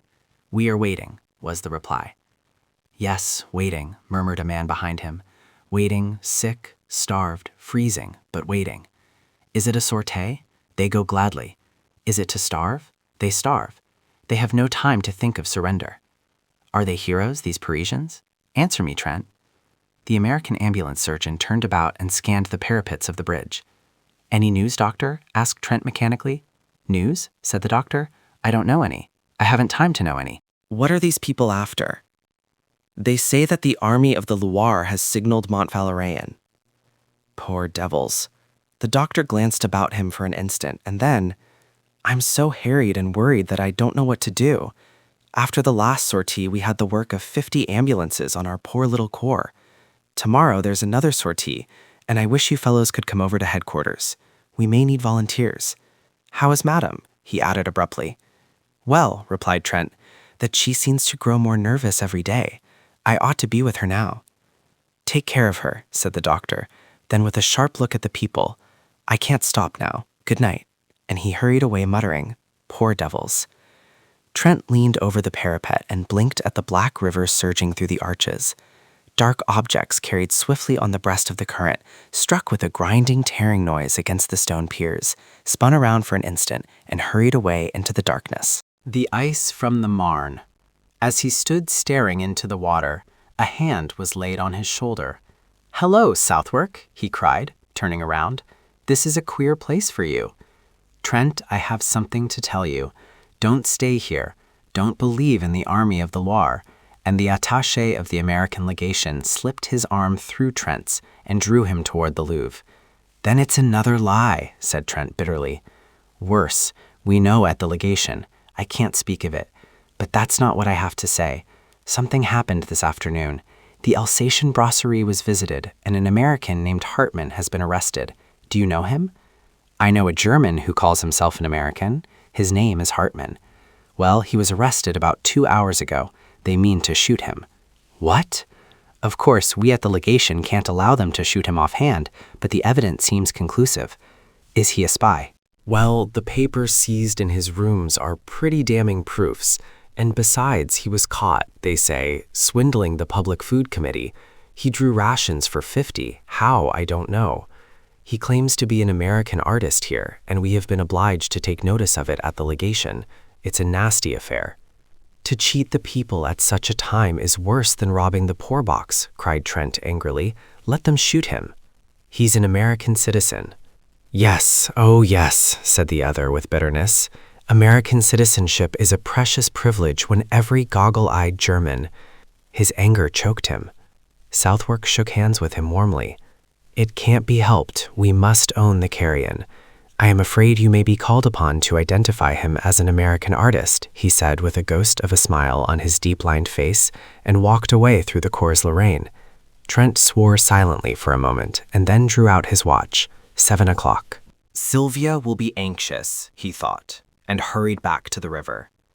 The crowd still huddled shivering on the bridge, a somber, pitiful congregation, peering out into the night for the signals of the army of the Loire, and their hearts beat time to the pounding of the guns. Their eyes lighted with each flash from the bastions, and hope rose with the drifting rockets. A black cloud hung over the fortifications. From horizon to horizon, the cannon smoke stretched in wavering bands, now capping the spires and domes with cloud, now blowing in streamers and shreds along the streets, now descending from the housetops, enveloping quays, bridges, and river in a sulphurous mist. And through the smoke pall the lightning of the cannon played, while from time to time a rift above showed a fathomless block vault set with stars.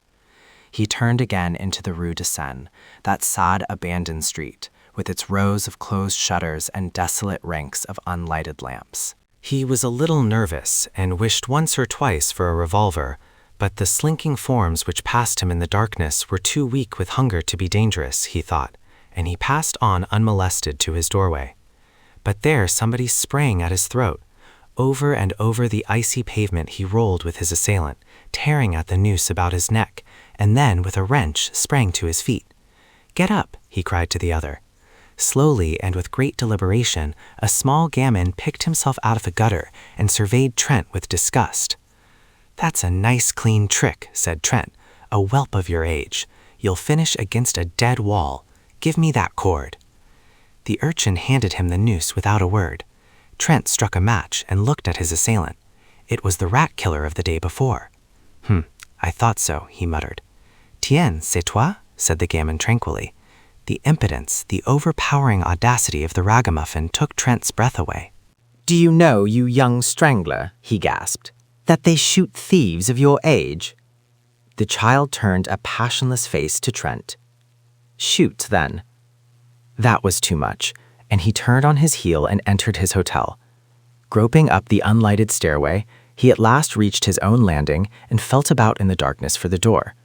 From his studio came the sound of voices, West's hearty laugh and Followby's chuckle, and at last he found the knob and, pushing back the door, stood a moment confused by the light. "Hello, Jack," cried West. "You are a pleasant creature, inviting people to dine and letting them wait. Here's Fallowby weeping with hunger." "Shut up," observed the latter. "Perhaps he's been out to buy a turkey." "He's been out garroting. Look at his noose," laughed Gurnelec. "So now we know where you get your cash," added West. "Vive le coup du Père François." Trent shook hands with everybody and laughed at Sylvia's pale face. "I didn't mean to be late. I stopped on the bridge a moment to watch the bombardment. Were you anxious, Sylvia?" She smiled and murmured, "Oh no," but her hand dropped into his and tightened convulsively. "To the table," shouted Followby, and uttered a joyous whoop. "Take it easy," observed Thorne, with a remnant of manners. "You are not the host, you know." Marie Guernalec, who had been chattering with Colette, jumped up and took Thorne's arm, and Monsieur Guernalec drew Odille's arm through his. Trent, bowing gravely, offered his own arm to Colette. West took in Sylvia, and Followby hovered anxiously in the rear. "You march around the table 3 times singing the Marseillaise," explained Sylvia, "and Monsieur Followby pounds on the table and beats time." Followby suggested that they could sing after dinner, but his protest was drowned in the ringing chorus. Around the room they marched, singing, "Marchons, marchons," with all their might, while Fallowby, with very bad grace, hammered on the table, consoling himself a little with the hope that the exercise would increase his appetite. Hercules, the black and tan, fled under the bed, from which retreat he yapped and whined until dragged out by Guernalec and placed in Odille's lap. "And now," said Trent gravely when everybody was seated, "listen," and he read the menu. Beef soup à la Siège de Paris. Fish. Sardines à la Père Lachaise. White wine. Rôti. Red wine. Fresh beef à la Sortie. Vegetables. Canned beans à la Chasse-Pot. Canned peas gravelotte. Potatoes irlandaises. Miscellaneous. Cold corned beef à la Thiers. Stewed prunes à la Garibaldi. Dessert. Dried prunes. White bread. Currant jelly. Tea. Café. Liqueurs. Pipes and cigarettes. Fallowby applauded frantically, and Sylvia served the soup.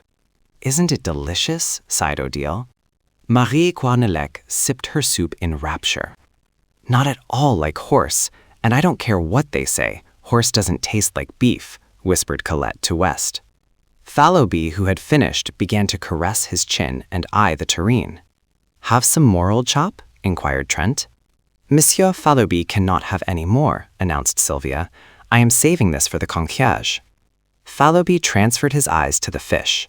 The sardines, hot from the grill, were a great success. While the others were eating, Sylvia ran downstairs with the soup for the old concierge and her husband, and when she hurried back, flushed and breathless, and had slipped into her chair with a happy smile at Trent, that young man arose, and silence fell over the table. For an instant he looked at Sylvia and thought he had never seen her so beautiful. "You all know," he began, "that today is my wife's 19th birthday." Fallowby, bubbling with enthusiasm, waved his glass in circles about his head to the terror of Odile and Colette, his neighbors, and Thorne, West, and Guernalec refilled their glasses 3 times before the storm of applause which the toast of Sylvia had provoked subsided. 3 times the glasses were filled and emptied to Sylvia, and again to Trent, who protested. "This is irregular," he cried. "The next toast is to the twin republics, France and America." "To the republics! To the republics!" they cried, and the toast was drunk amid shouts of "Vive la France!" Vive l'Amérique! Vive la nation! Then Trent, with a smile at West, offered the toast to a happy pair, and everybody understood, and Sylvia leaned over and kissed Colette, while Trent bowed to West.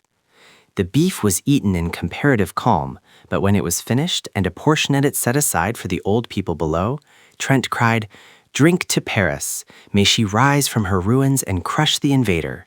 And the cheers rang out, drowning for a moment the monotonous thunder of the Prussian guns.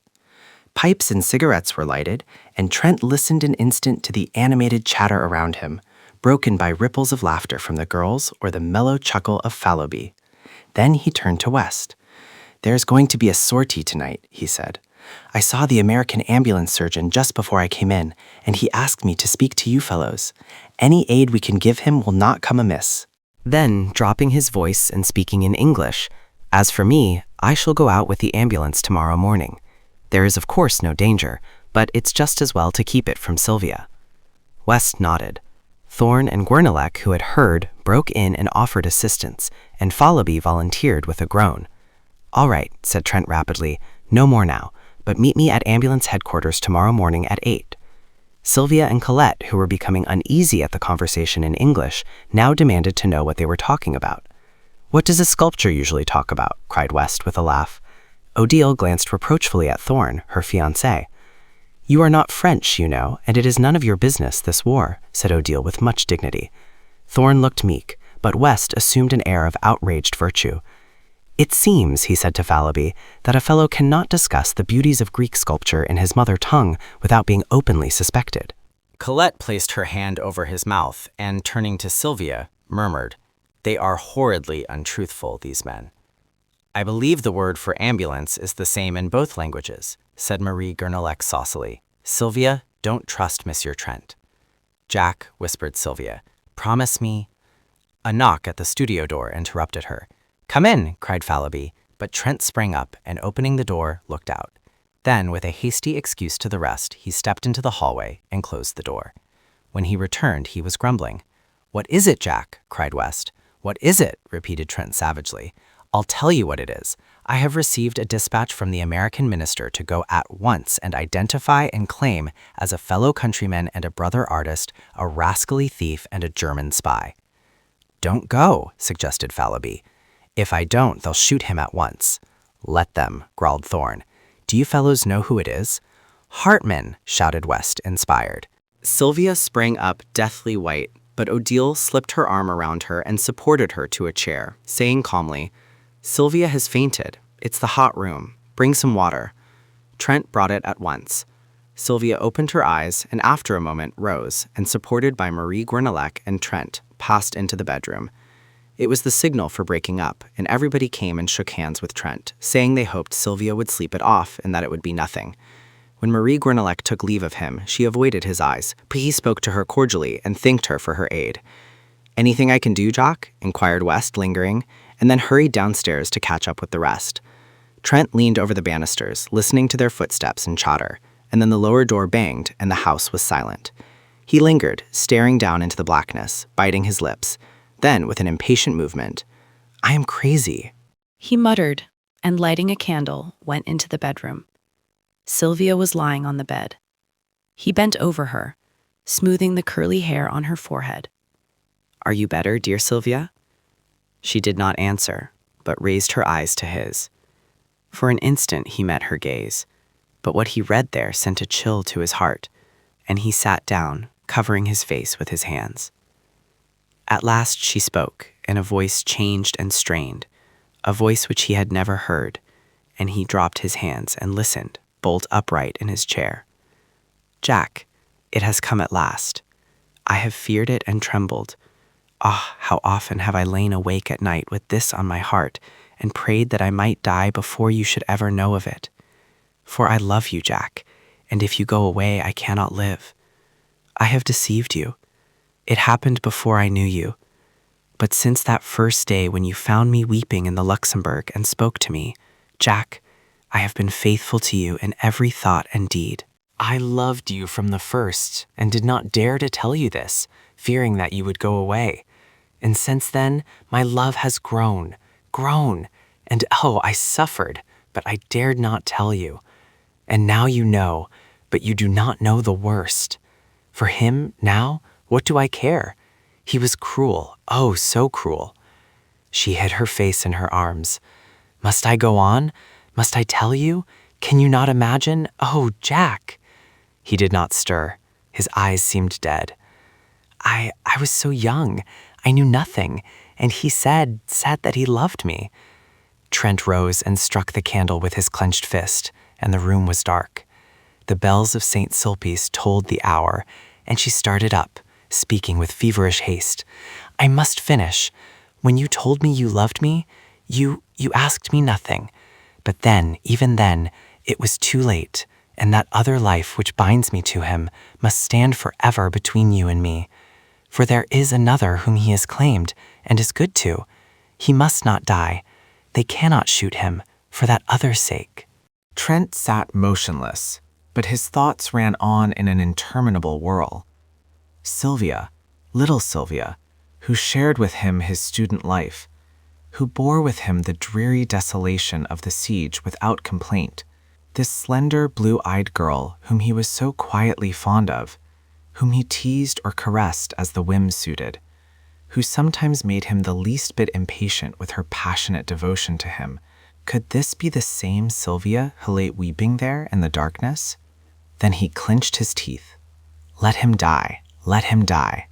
But then, for Sylvia's sake, and for that other's sake, yes, he would go. He must go. His duty was plain before him. But Sylvia, he could not be what he had been to her, and yet a vague terror seized him, now all was said. Trembling, he struck a light. She lay there, her curly hair tumbled about her face, her small white hands pressed to her breast. He could not leave her, and he could not stay. He never knew before that he loved her. She had been a mere comrade, this girl-wife of his. Ah, he loved her now with all his heart and soul, and he knew it, only when it was too late. Too late? Why? Then he thought of that other one, binding her, linking her forever to the creature who stood in danger of his life. With an oath he sprang to the door, but the door would not open. Or was it that he pressed it back, locked it, and flung himself on his knees beside the bed, knowing that he dared not for his life's sake leave what was his all in life? 3. It was 4 a.m. when he came out of the prison of the condemned with the secretary of the American legation. A knot of people had gathered around the American minister's carriage, which stood in front of the prison, the horses stamping and pawing in the icy street, the coachman huddled on the box, wrapped in furs. Southwark helped the secretary into the carriage and shook hands with Trent, thanking him for coming. How the scoundrel did stare, he said. Your evidence was worse than a kick, but it saved his skin for the moment at least, and prevented complications. The secretary sighed. We have done our part. Now let them prove him a spy and we wash our hands of him. Jump in, Captain. Come along, Trent. I have a word to say to Captain Southwark. I won't detain him, said Trent hastily, and dropping his voice. Southwark, help me now. You know the story from the blackguard. You know the child is out his rooms. Get it and take it to my own apartment, and if he is shot, I will provide a home for it. I understand, said the captain gravely. Will you do this at once? At once, he replied. Their hands met in a warm clasp, and then Captain Southwark climbed into the carriage, motioning Trent to follow, but he shook his head, saying, Goodbye, and the carriage rolled away. He watched the carriage to the end of the street, then started toward his own quarter, but after a step or two hesitated, stopped, and finally turned away in the opposite direction. Something, perhaps it was the sight of the prisoner he had so recently confronted, nauseated him. He felt the need of solitude and quiet to collect his thoughts. The events of the evening had shaken him terribly, but he would walk it off, forget, bury everything, and then go back to Sylvia. He started on swiftly, and for a time the bitter thoughts seemed to fade.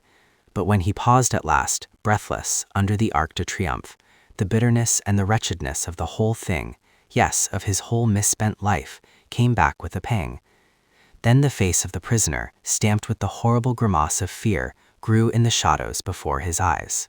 Sick at heart, he wandered up and down under the great arc, striving to occupy his mind, peering up at the sculptured cornices to read the names of the heroes and battles which he knew were engraved there. But always the ashen face of Hartman followed him, grinning with terror. Or was it terror? Was it not triumph? At the thought he leaped like a man who feels a knife at his throat, but after a savage tramp around the square, came back again and sat down to battle with his misery. The air was cold, but his cheeks were burning with angry shame. Shame? Why? Was it because he had married a girl whom chance had made a mother? Did he love her?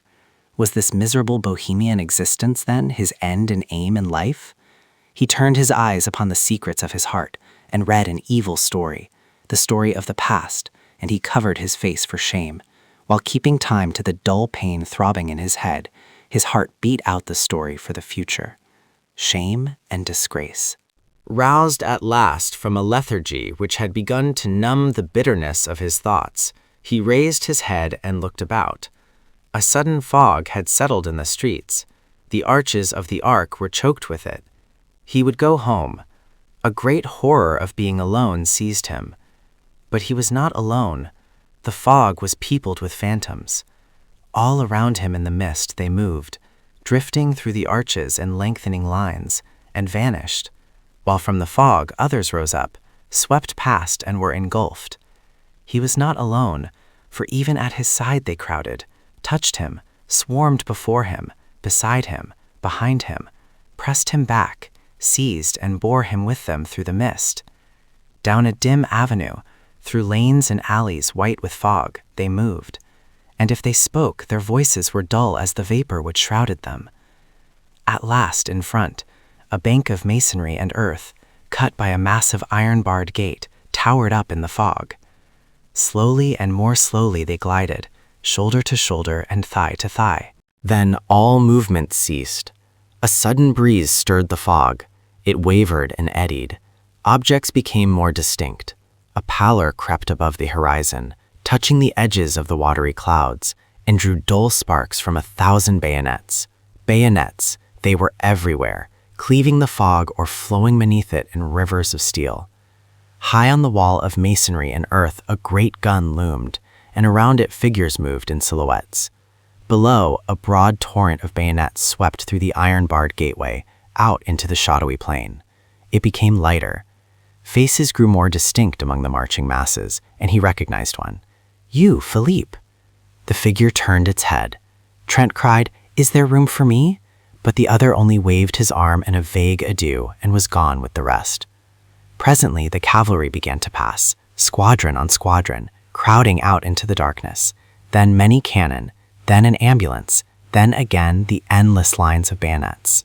Beside him, a cuirassier sat on his steaming horse, and in front, among a group of mounted officers, he saw a general, with the astrakhan collar of his dolman turned up about his bloodless face. Some women were weeping near him, and one was struggling to force a loaf of black bread into a soldier's haversack. The soldier tried to aid her, but the sack was fastened, and his rifle bothered him, so Trent held it while the woman unbuttoned the sack and forced in the bread, now all wet with her tears. The rifle was not heavy. Trent found it wonderfully manageable. Was the bayonet sharp? He tried it. Then a sudden longing, a fierce, imperative desire took possession of him. "Chouette!" cried a gamin, clinging to the barred gate. "Encore toi, mon vieux?" Trent looked up, and the rat-killer laughed in his face. But when the soldier had taken the rifle again, and thanking him, ran hard to catch his battalion, he plunged into the throng about the gateway. "Are you going?" he cried to a Marine who sat in the gutter bandaging his foot. "Yes." Then a girl, a mere child, caught him by the hand and led him into the café which faced the gate. The room was crowded with soldiers, some white and silent sitting on the floor, others groaning on the leather-covered settees. The air was sour and suffocating. Choose, said the girl with a little gesture of pity. They can't go. In a heap of clothing on the floor, he found a capote and kepi. She helped him buckle his knapsack, cartridge box, and belt, and showed him how to load the chassepot rifle, holding it on her knees. When he thanked her, she started to her feet. You are a foreigner. American, he said, moving toward the door, but the child barred his way. I am a Breton. My father is up there with the cannon of the Marine. He will shoot you if you are a spy. They faced each other for a moment. Then sighing, he bent over and kissed the child. Pray for France, little one, he murmured, and she repeated with a pale smile, For France and you, beau monsieur. He ran across the street and through the gateway. Once outside, he edged into line and shouldered his way along the road. A corporal passed, looked at him, repassed, and finally called an officer. You belong to the 60th, growled the corporal, looking at the number on his kepi. We have no use for franc-tireurs, added the officer, catching sight of his block trousers. I wish to volunteer in place of a comrade, said Trent, and the officer shrugged his shoulders and passed on. Nobody paid much attention to him, one or two merely glancing at his trousers. The road was deep with slush and mud, plowed and torn by wheels and hoofs. A soldier in front of him wrenched his foot in an icy rut and dragged himself to the edge of the embankment, groaning. The plain on either side of them was gray with melting snow. Here and there, behind dismantled hedgerows, stood wagons bearing white flags with red crosses. Sometimes the driver was a priest in rusty hat and gown, sometimes a crippled mobile. Once they passed a wagon driven by a sister of charity. Silent, empty houses with great rents in their walls and every window blank, huddled along the road. Further on, within the zone of danger, nothing of human habitation remained except here and there a pile of frozen bricks or a blackened cellar choked with snow. For some time, Trent had been annoyed by the man behind him, who kept treading on his heels. Convinced at last that it was intentional, he turned to remonstrate, and found himself face to face with a fellow student from the Beaux Arts. Trent stared. I thought you were in the hospital. The other shook his head, pointing to his bandaged jaw. I see, you can't speak. Can I do anything? The wounded man rummaged in his haversack and produced a crust of black bread. He can't eat it. His jaw is smashed, and he wants you to chew it for him, said the soldier next to him. Trent took the crust, and grinding it in his teeth, morsel by morsel, passed it back to the starving man. From time to time, mounted orderlies sped to the front, covering them with slush. It was a chilly, silent march through sodden meadows wreathed in fog. Along the railroad embankment, across the ditch, another column moved parallel to their own. Trent watched it, a somber mass, now distinct, now vague, now blotted out in a puff of fog. Once, for half an hour, he lost it, but when again it came into view, he noticed a thin line detach itself from the flank and, bellying in the middle, swing rapidly to the west. At the same moment, a prolonged crackling broke out in the fog in front. Other lines began to slough off from the column, swinging east and west, and the crackling became continuous.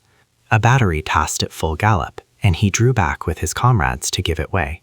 It went into action a little to the right of his battalion, and as the shot from the first rifled piece boomed through the mist, the cannon from the fortifications opened with a mighty roar.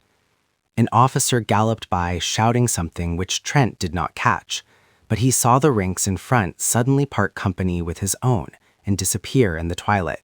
More officers rode up and stood beside him, peering into the fog.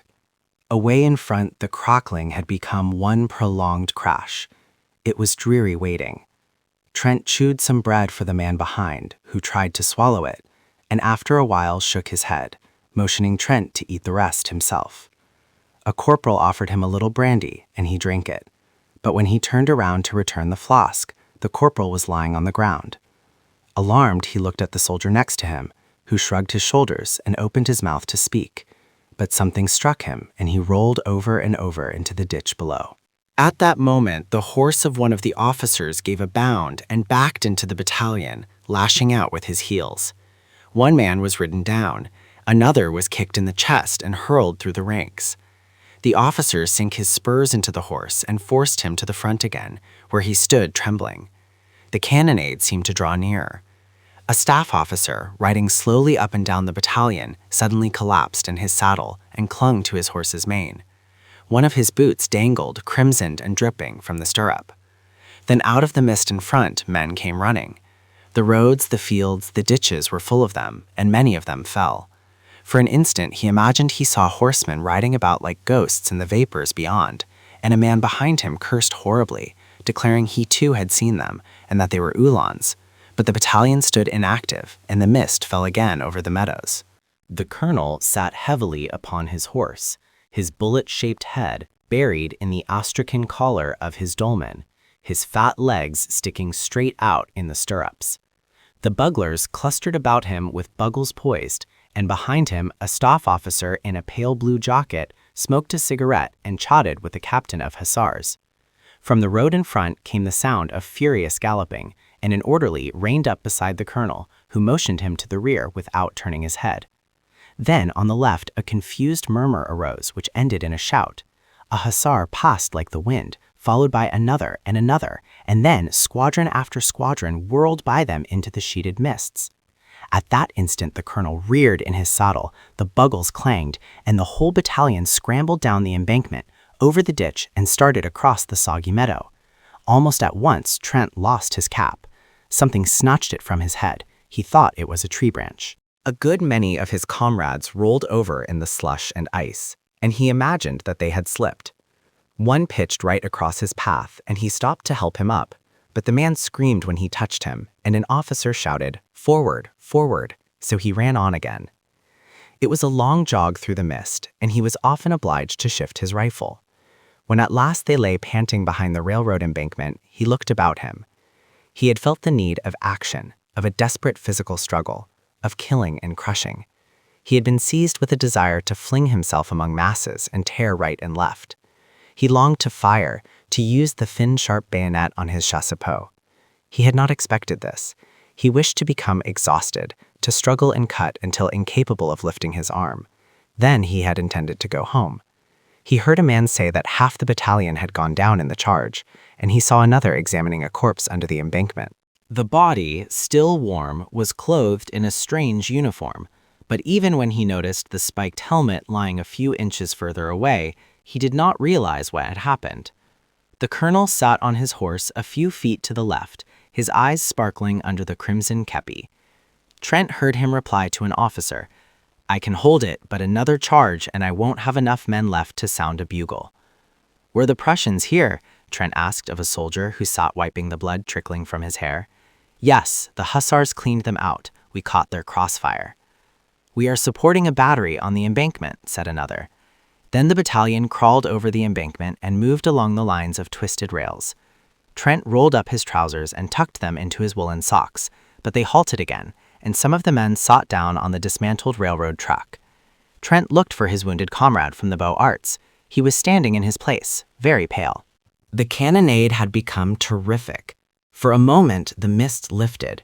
He caught a glimpse of the 1st Battalion motionless on the railroad truck in front, of regiments on either flank, and then, as the fog settled again, the drums beat, and the music of the bugles began away on the extreme left. A restless movement passed among the troops. The colonel threw up his arm, the drums rolled, and the battalion moved off through the fog. They were near the front now, for the battalion was firing as it advanced. Ambulances galloped along the base of the embankment to the rear, and the hussars passed and repassed like phantoms. They were in the front at last, for all about them was movement and turmoil, while from the fog close at hand came cries and groans and crashing volleys. Shells fell everywhere, bursting along the embankment, splashing them with frozen slush. Trent was frightened. He began to dread the unknown, which lay there crackling and flaming in obscurity. The shock of the cannon sickened him. He could even see the fog light up with a dull orange as the thunder shook the earth. It was near, he felt certain, for the colonel shouted, "Forward!" and the 1st Battalion was hastening into it. He felt its breath. He trembled, but hurried on. A fearful discharge in front terrified him. Somewhere in the fog men were cheering, and the colonel's horse, streaming with blood, plunged about in the smoke. Another blast and shock right in his face almost stunned him, and he faltered. All the men to the right were down. His head swam.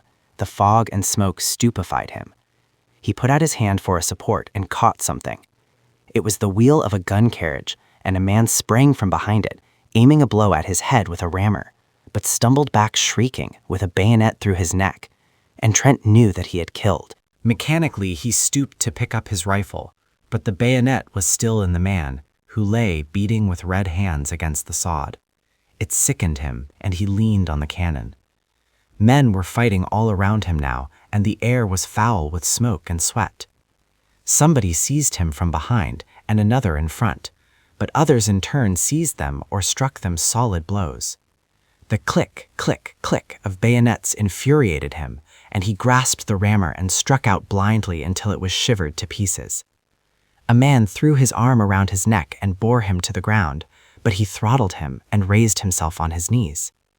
He saw a comrade seize the cannon and fall across it with his skull crushed in. He saw the colonel tumble clean out of his saddle into the mud. Then consciousness fled. When he came to himself, he was lying on the embankment among the twisted rails. On every side huddled men who cried out and cursed and fled away into the fog, and he staggered to his feet and followed them. Once he stopped to help a comrade with a bandaged jaw who could not speak but clung to his arm for a time and then fell dead in the freezing mire. And again he aided another, who groaned, "Trent, c'est moi, Philippe," until a sudden volley in the midst relieved him of his charge. An icy wind swept down from the heights, cutting the fog into shreds. For an instant, with an evil leer, the sun peered through the naked woods of Vincennes, sank like a blood clot in the battery smoke, lower, lower, into the blood-soaked plain. Ive. When midnight sounded from the belfry of Saint-Sulpice, the gates of Paris were still choked with fragments of what had once been an army. They entered with the night, a sullen horde, spattered with slime, faint with hunger and exhaustion. There was little disorder at first, and the throng at the gates parted silently as the troops tramped along the freezing streets. Confusion came as the hours passed. Swiftly and more swiftly, crowding squadron after squadron and battery on battery, horses plunging and caissons jolting, the remnants from the front surged through the gates, a chaos of cavalry and artillery struggling for the right of way. Close upon them stumbled the infantry, here a skeleton of a regiment marching with a desperate attempt at order, there a riotous mob of mobiles crushing their way to the streets, then a turmoil of horsemen, cannon, troops without, officers without men, then again a line of ambulances, the wheels groaning under their heavy loads. Dumb with misery, the crowd looked on. All through the day the ambulances had been arriving, and all day long the ragged throng whimpered and shivered by the barriers. At noon, the crowd was increased tenfold, filling the squares about the gates and swarming over the inner fortifications. At 4 o'clock in the afternoon, the German batteries suddenly wreathed themselves in smoke, and the shells fell fast on Montparnasse. At 20 minutes after 4, 2 projectiles struck a house in the Rue du Bac, and a moment later the first shell fell in the Latin Quarter. Braith was painting in bed when West came in very much scared. "I wish you would come down. Our house has been knocked into a cocked hat, and I'm afraid that some of the pillagers may take it into their heads to pay us a visit tonight." Braith jumped out of bed and bundled himself into a garment which had once been an overcoat. "Anybody hurt?" he inquired, struggling with a sleeve full of dilapidated lining. "No, Colette is barricaded in the cellar, and the concierge ran away to the fortifications. There will be a rough gang there if the bombardment keeps up." "You might help us." "Of course," said Braith, but it was not until they had reached the Rue Serpente and had turned in the passage which led to West's cellar that the latter cried, "Have you seen Jack Trent today?" "No," replied Braith, looking troubled. "He was not at ambulance headquarters." "He stayed to take care of Sylvia, I suppose." A bomb came crashing through the roof of a house at the end of the alley and burst in the basement, showering the street with slate and plaster. A second struck a chimney and plunged into the garden, followed by an avalanche of bricks, and another exploded with a deafening report in the next street. They hurried along the passage to the steps which led to the cellar. Here again Braith stopped. "Don't you think I had better run up to see if Jack and Sylvia are well entrenched? I can get back before dark." "No, go in and find Colette, and I'll go." No, let me go. There's no danger." "I know it," replied West calmly, and dragging Braith into the alley, pointed to the cellar steps. The iron door was barred. "Colette! Colette!" he called. The door swung inward, and the girl sprang up the stairs to meet them. At that instant, Braith, glancing behind him, gave a startled cry, and pushing the two before him into the cellar, jumped down after them and slammed the iron door. A few seconds later, a heavy jar from the outside shook the hinges. "They are here," muttered West, very pale. "That door," observed Colette calmly, "will hold forever." Braith examined the low iron structure, now trembling with the blows rained on it from without. West glanced anxiously at Colette, who displayed no agitation, and this comforted him. "I don't believe they will spend much time here," said Braith. "They only rummage in cellars for spirits, I imagine. Unless they hear that valuables are buried there." "But surely nothing is buried here," exclaimed Braith uneasily. "Unfortunately there is," growled West. "That miserly landlord of mine." A crash from the outside, followed by a yell, cut him short. Then blow after blow shook the doors, until there came a sharp snap, a clinking of metal, and a triangular bit of iron fell inwards, leaving a hole through which struggled a ray of light. Instantly West knelt, and shoving his revolver through the aperture, fired every cartridge. For a moment the alley resounded with the racket of the revolver, then absolute silence followed. Presently a single questioning blow fell upon the door, and a moment later another, and then a sudden crack zigzagged across the iron plate. "Here," said West, seizing Colette by the wrist. "You follow me, Braith." And he ran swiftly toward a circular spot of light at the further end of the cellar. The spot of light came from a barred manhole above. West motioned Braith to mount on his shoulders. "Push it over, you must." With little effort, Braith lifted the barred cover, scrambled out on his stomach, and easily raised Colette from West's shoulders. "Quick, old chap," cried the latter. Braith twisted his legs around a fence chain and leaned down again. The cellar was flooded with a yellow light, and the air reeked with the stench of petroleum torches. The iron door still held, but a whole plate of metal was gone, and now as they looked, a figure came creeping through, holding a torch. "Quick," whispered Braith, "jump!" And West hummed dimly until Colette grasped him by the collar, and he was dragged out. Then her nerves gave way, and she wept hysterically, but West threw his arm around her and led her across the gardens into the next street, where Braith, after replacing the manhole cover and piling some stone slabs from the wall over it, rejoined them. It was almost dark. They hurried through the street, now only lighted by burning buildings or the swift glare of the shells. They gave wide berth to the fires, but at a distance saw the flitting forms of pillagers among the debris. Sometimes they passed a female fury crazed with drink, shrieking anathemas upon the world, or some slouching lout whose blackened face and hands betrayed his share in the work of destruction. At last they reached the Seine and passed the bridge, and then Braith said, "I must go back. I am not sure of Jack and Sylvia." As he spoke, he made way for a crowd which came trampling across the bridge and along the river wall by the d'Orsay barracks. In the midst of it, West caught the measured tread of a platoon. A lantern passed, a file of bayonets, then another lantern which glimmered on a deathly face behind, and Colette gasped, "Hartman!" and he was gone. They peered fearfully across the embankment, holding their breath.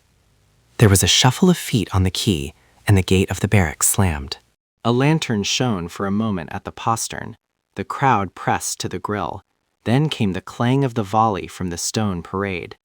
One by one, the petroleum torches flared up along the embankment, and now the whole square was in motion.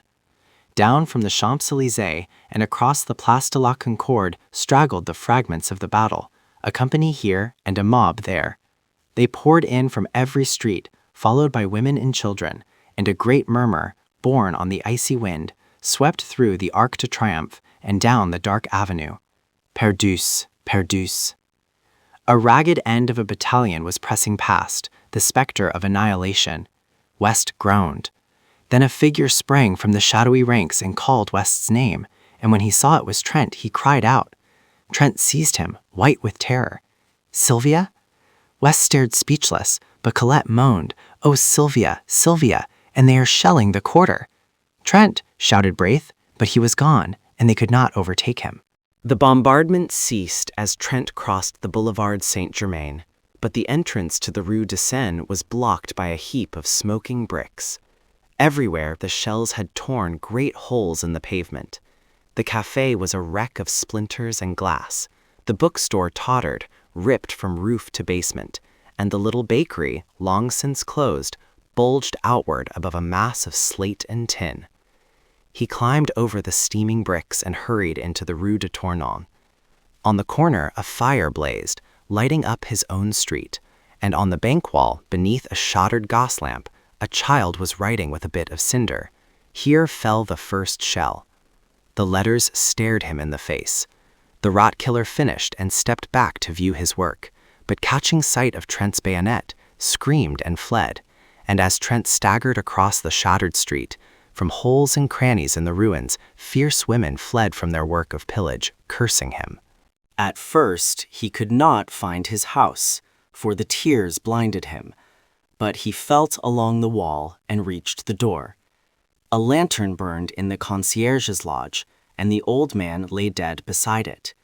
Faint with fright, he leaned a moment on his rifle, then, snatching the lantern, sprang up the stairs.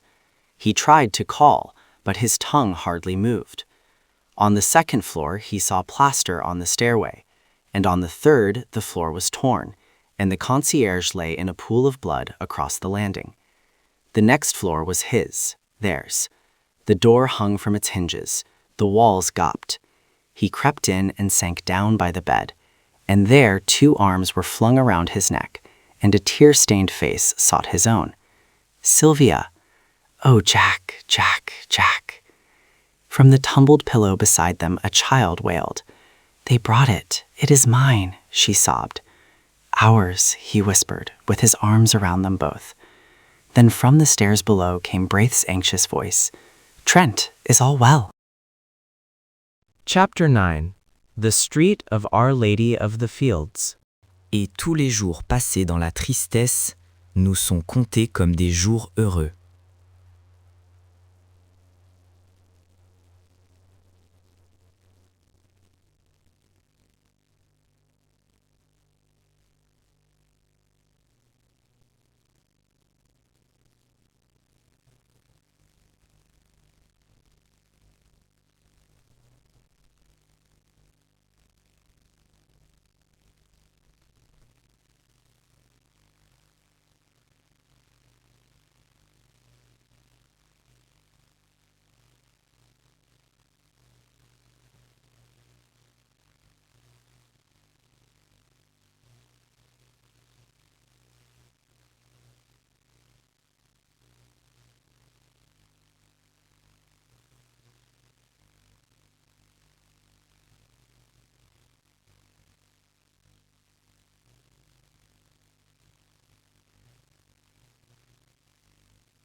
Perhaps the most respectable portion lies between the Rue de la Grande Chaumière and the Rue Vavin. At least this was the conclusion arrived at by the Reverend Joel Byram as he rambled through it with Hastings in charge. To Hastings, the street looked pleasant in the bright June weather, and he had begun to hope for its selection when the Reverend Byram shied violently at the cross on the convent opposite. "Jesuits," he muttered. "Well," said Hastings wearily, "I imagine we won't find anything better. You say yourself that vice is triumphant in Paris, and it seems to me that in every street we find Jesuits or something worse." After a moment, he repeated, "or something worse," which of course I would not notice except for your kindness in warning me. Dr. Byram sucked in his lips and looked about him. He was impressed by the evident respectability of the surroundings. Then, frowning at the convent, he took Hastings' arm and shuffled across the street to an iron gateway which bore the number 201 bis, painted in white on a blue ground. Below this was a notice printed in English. 1. For porter, please oppress once. 2. For servant, please oppress twice. 3. For parlor, please oppress thrice. Hastings touched the electric button 3 times, and they were ushered through the garden and into the parlor by a trim maid. The dining room door, just beyond, was open, and from the table in plain view a stout woman hastily arose and came toward them. Hastings caught a glimpse of a young man with a big head and several snuffy old gentlemen at breakfast before the door closed, and the stout woman waddled into the room, bringing with her an aroma of coffee and a black poodle. "It is a plaisir to you receive," she cried. "Monsieur is English? No? American? Of course. My pension it is for Americans surtout." Here all speak English, c'est-à-dire the personnel, the servants to speak plus ou moins a little. I am happy to have you comme pensionnaire. "Madame," began Dr. Byram, but was cut short again. Ah, yes, I know. Ah, mon Dieu, you do not speak French, but you have come to learn. My husband does speak French with the pensionnaire. We have at the moment a family Americaine who learn of my husband French." Here the poodle growled at Dr. Byram and was promptly cuffed by his mistress. "Veux-tu?" she cried with a slap. "Veux-tu? Oh, les vilains! Oh, les vilains!" "Mais, madame," said Hastings, smiling, "il n'a pas l'air très féroce." The poodle fled, and his mistress cried, "Ah, the accent charmant! He does speak already French like a Parisian young gentleman." Then Dr. Byram managed to get in a word or two and gathered more or less information with regard to prices. "It is a pension sérieux. My clientèle is of the best, indeed a pension de famille, where one is at home." Then they went upstairs to examine Hastings' future quarters, test the bed springs, and arrange for the weekly towel allowance. Dr. Byram appeared satisfied. Madame Marat accompanied them to the door and rang for the maid. But as Hastings stepped out into the gravel walk, his guide and mentor paused a moment and fixed Madame with his watery eyes. "You understand," he said, "that he is a youth of most careful bringing up, and his character and morals are without a stain. He is young and has never been abroad, never even seen a large city, and his parents have requested me, as an old family friend living in Paris, to see that he is placed under good influences. He is to study art, but on no account would his parents wish him to live in the Latin Quarter if they knew of the immorality which is rife there." A sound like the click of a latch interrupted him, and he raised his eyes, but not in time to see the maid slap the big-headed young man behind the parlor door. Madame coughed, cast a deadly glance behind her, and then beamed on Dr. Byram. "It is well that he come here. The pension more serious, il n'en existe pas. It is not any," she announced with conviction. So, as there was nothing more to add, Dr. Byram joined Hastings at the gate. "I trust," he said, eyeing the convent, "that you will make no acquaintances among Jesuits." Hastings looked at the convent until a pretty girl passed before the gray facade, and then he looked at her. A young fellow with a paint box and canvas came swinging along, stopped before the pretty girl, said something during a brief but vigorous handshake at which they both laughed, and he went his way, calling back, "À demain, Valentine," as in the same breath she cried, "À demain." Valentine, thought Hastings, what a quaint name. and he started to follow the Reverend Joel Byram, who was shuffling towards the nearest tramway stations. And you are pleased with Paris, Monsieur Aston? Demanded Madame Marat the next morning as Hastings came into the breakfast room of the pension, rosy from his plunge in the limited bath above. I am sure I shall like it, he replied, wondering at his own depression of spirits. The maid brought him coffee and rolls. He returned the vacant glance of the big-headed young man and acknowledged diffidently the salutes of the snuffy old gentleman. He did not try to finish his coffee and sat crumbling a roll, unconscious of the sympathetic glances of Madame Marat, who had tact enough not to bother him. Presently, a maid entered with a tray on which were balanced 2 bowls of chocolate, and the snuffy old gentleman leered at her ankles. The maid deposited the chocolate at a table near the window and smiled at Hastings. Then a thin young lady, followed by her counterpart in all except years, marched into the room and took the table near the window. They were evidently American, but Hastings, if he expected any sign of recognition, was disappointed.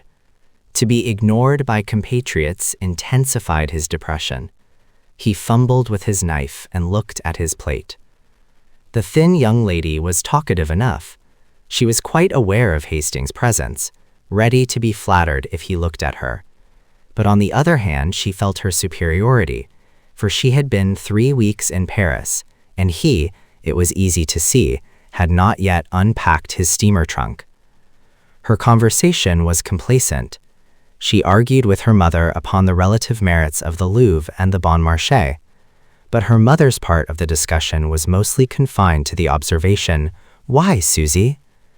The snuffy old gentleman had left the room in a body, outwardly polite and inwardly raging. They could not endure the Americans, who filled the room with their chatter.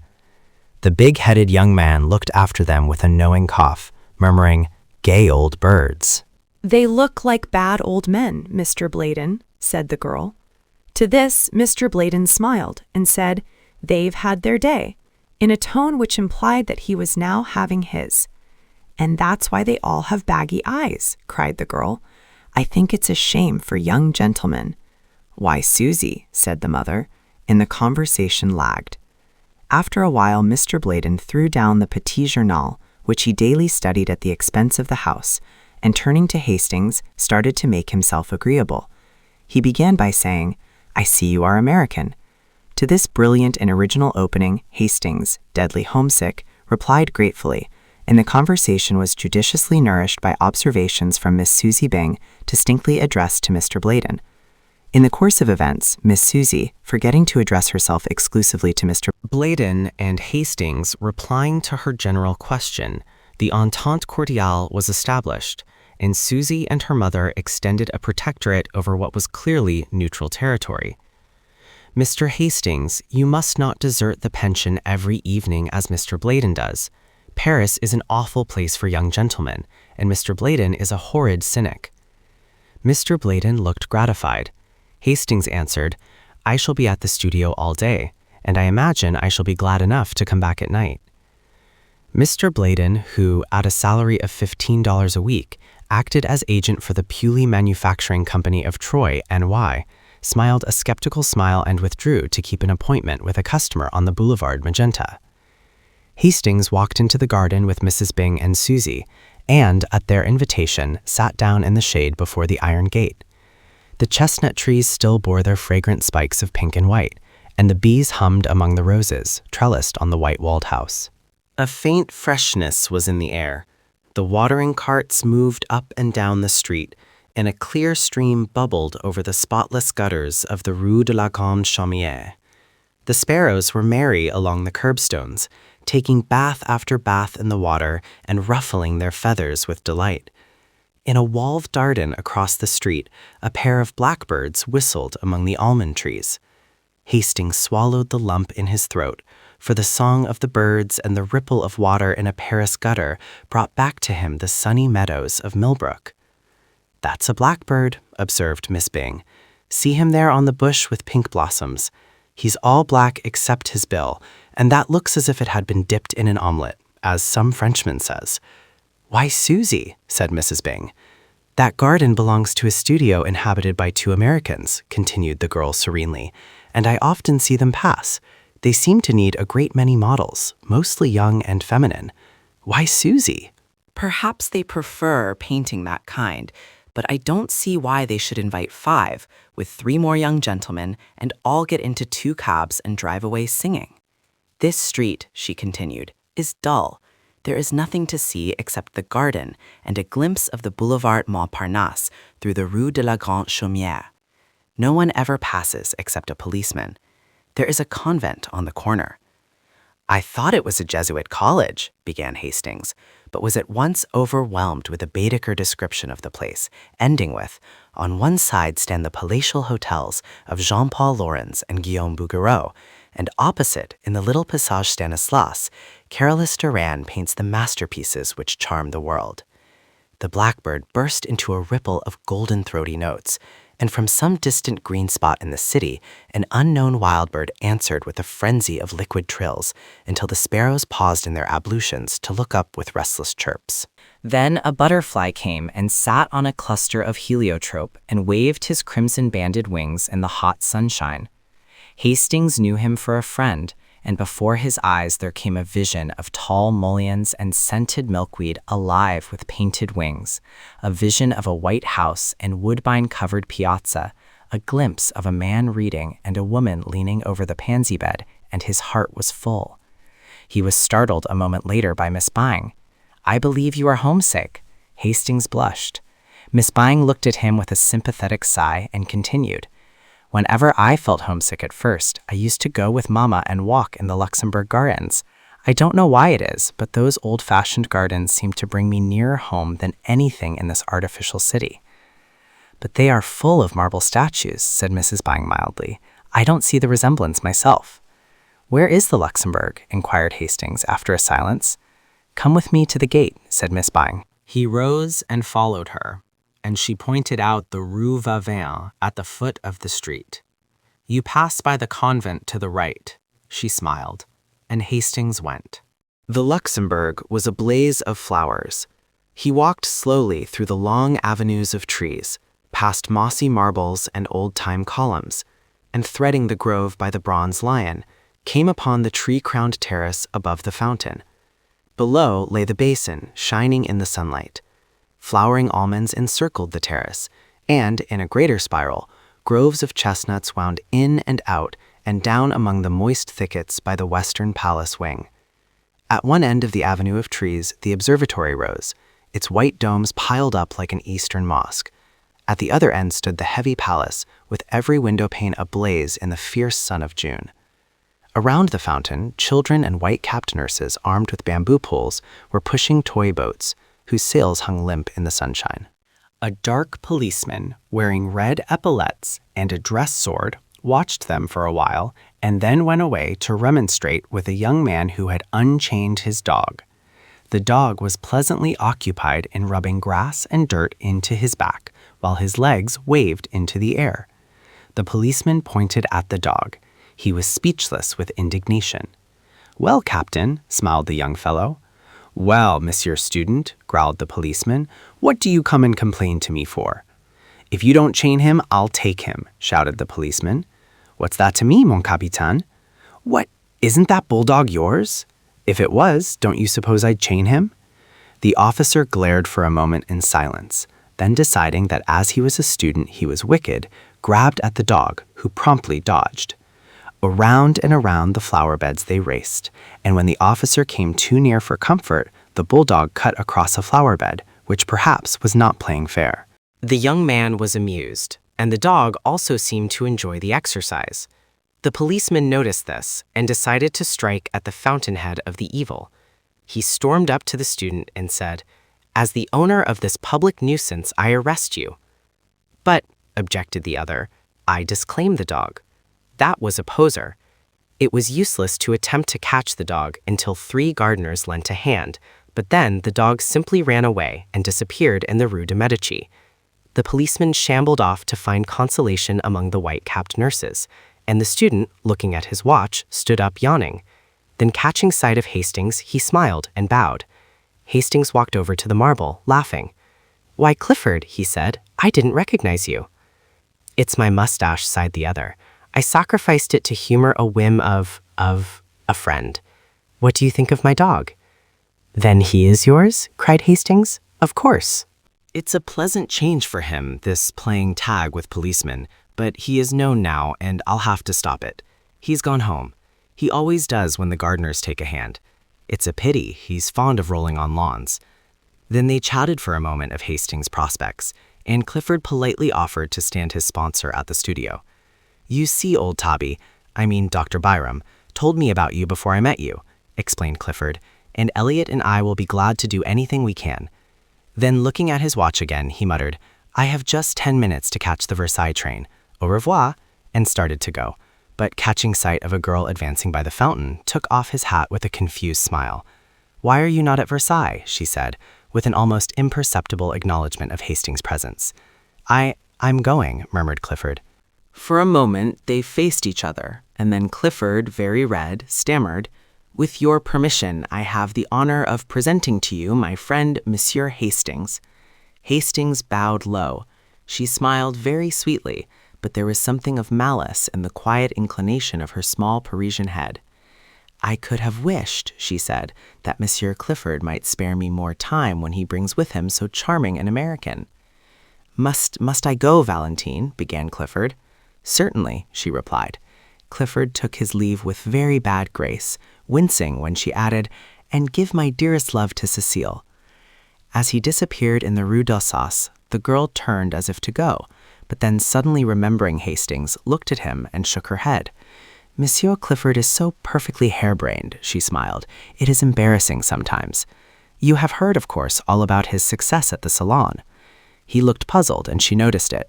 You have been to the salon, of course? Why, no, he answered.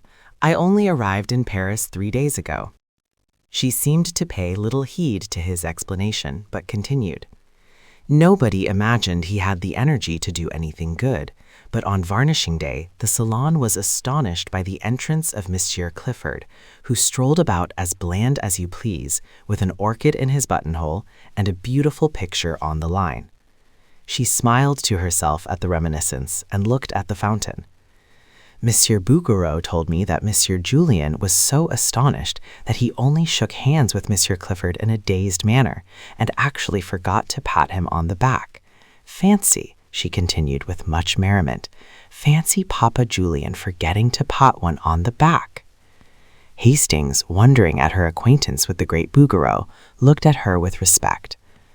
May I ask, he said diffidently, whether you are a pupil of Bouguereau?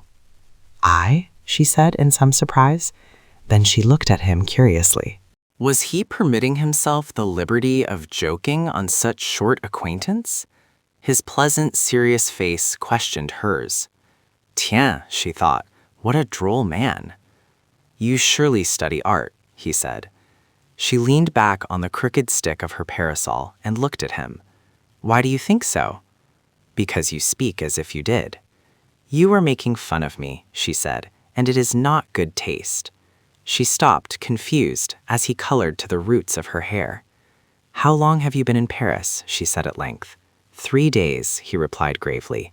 But surely you are not a nouveau. You speak French too well. Then after a pause, really, are you a nouveau? I am, he said. She sat down on the marble bench lately occupied by Clifford, and tilting her parasol over her small head, looked at him. I don't believe it. He felt the compliment, and for a moment hesitated to declare himself one of the despised. Then, mustering up his courage, he told her how new and green he was, and all with a frankness which made her blue eyes open very wide, and her lips part in the sweetest of smiles. You have never seen a studio? Never. Nor a model? No. How funny, she said solemnly. Then they both laughed. And you, he said, have seen studios? Hundreds. And models? Millions. And you know Bouguereau?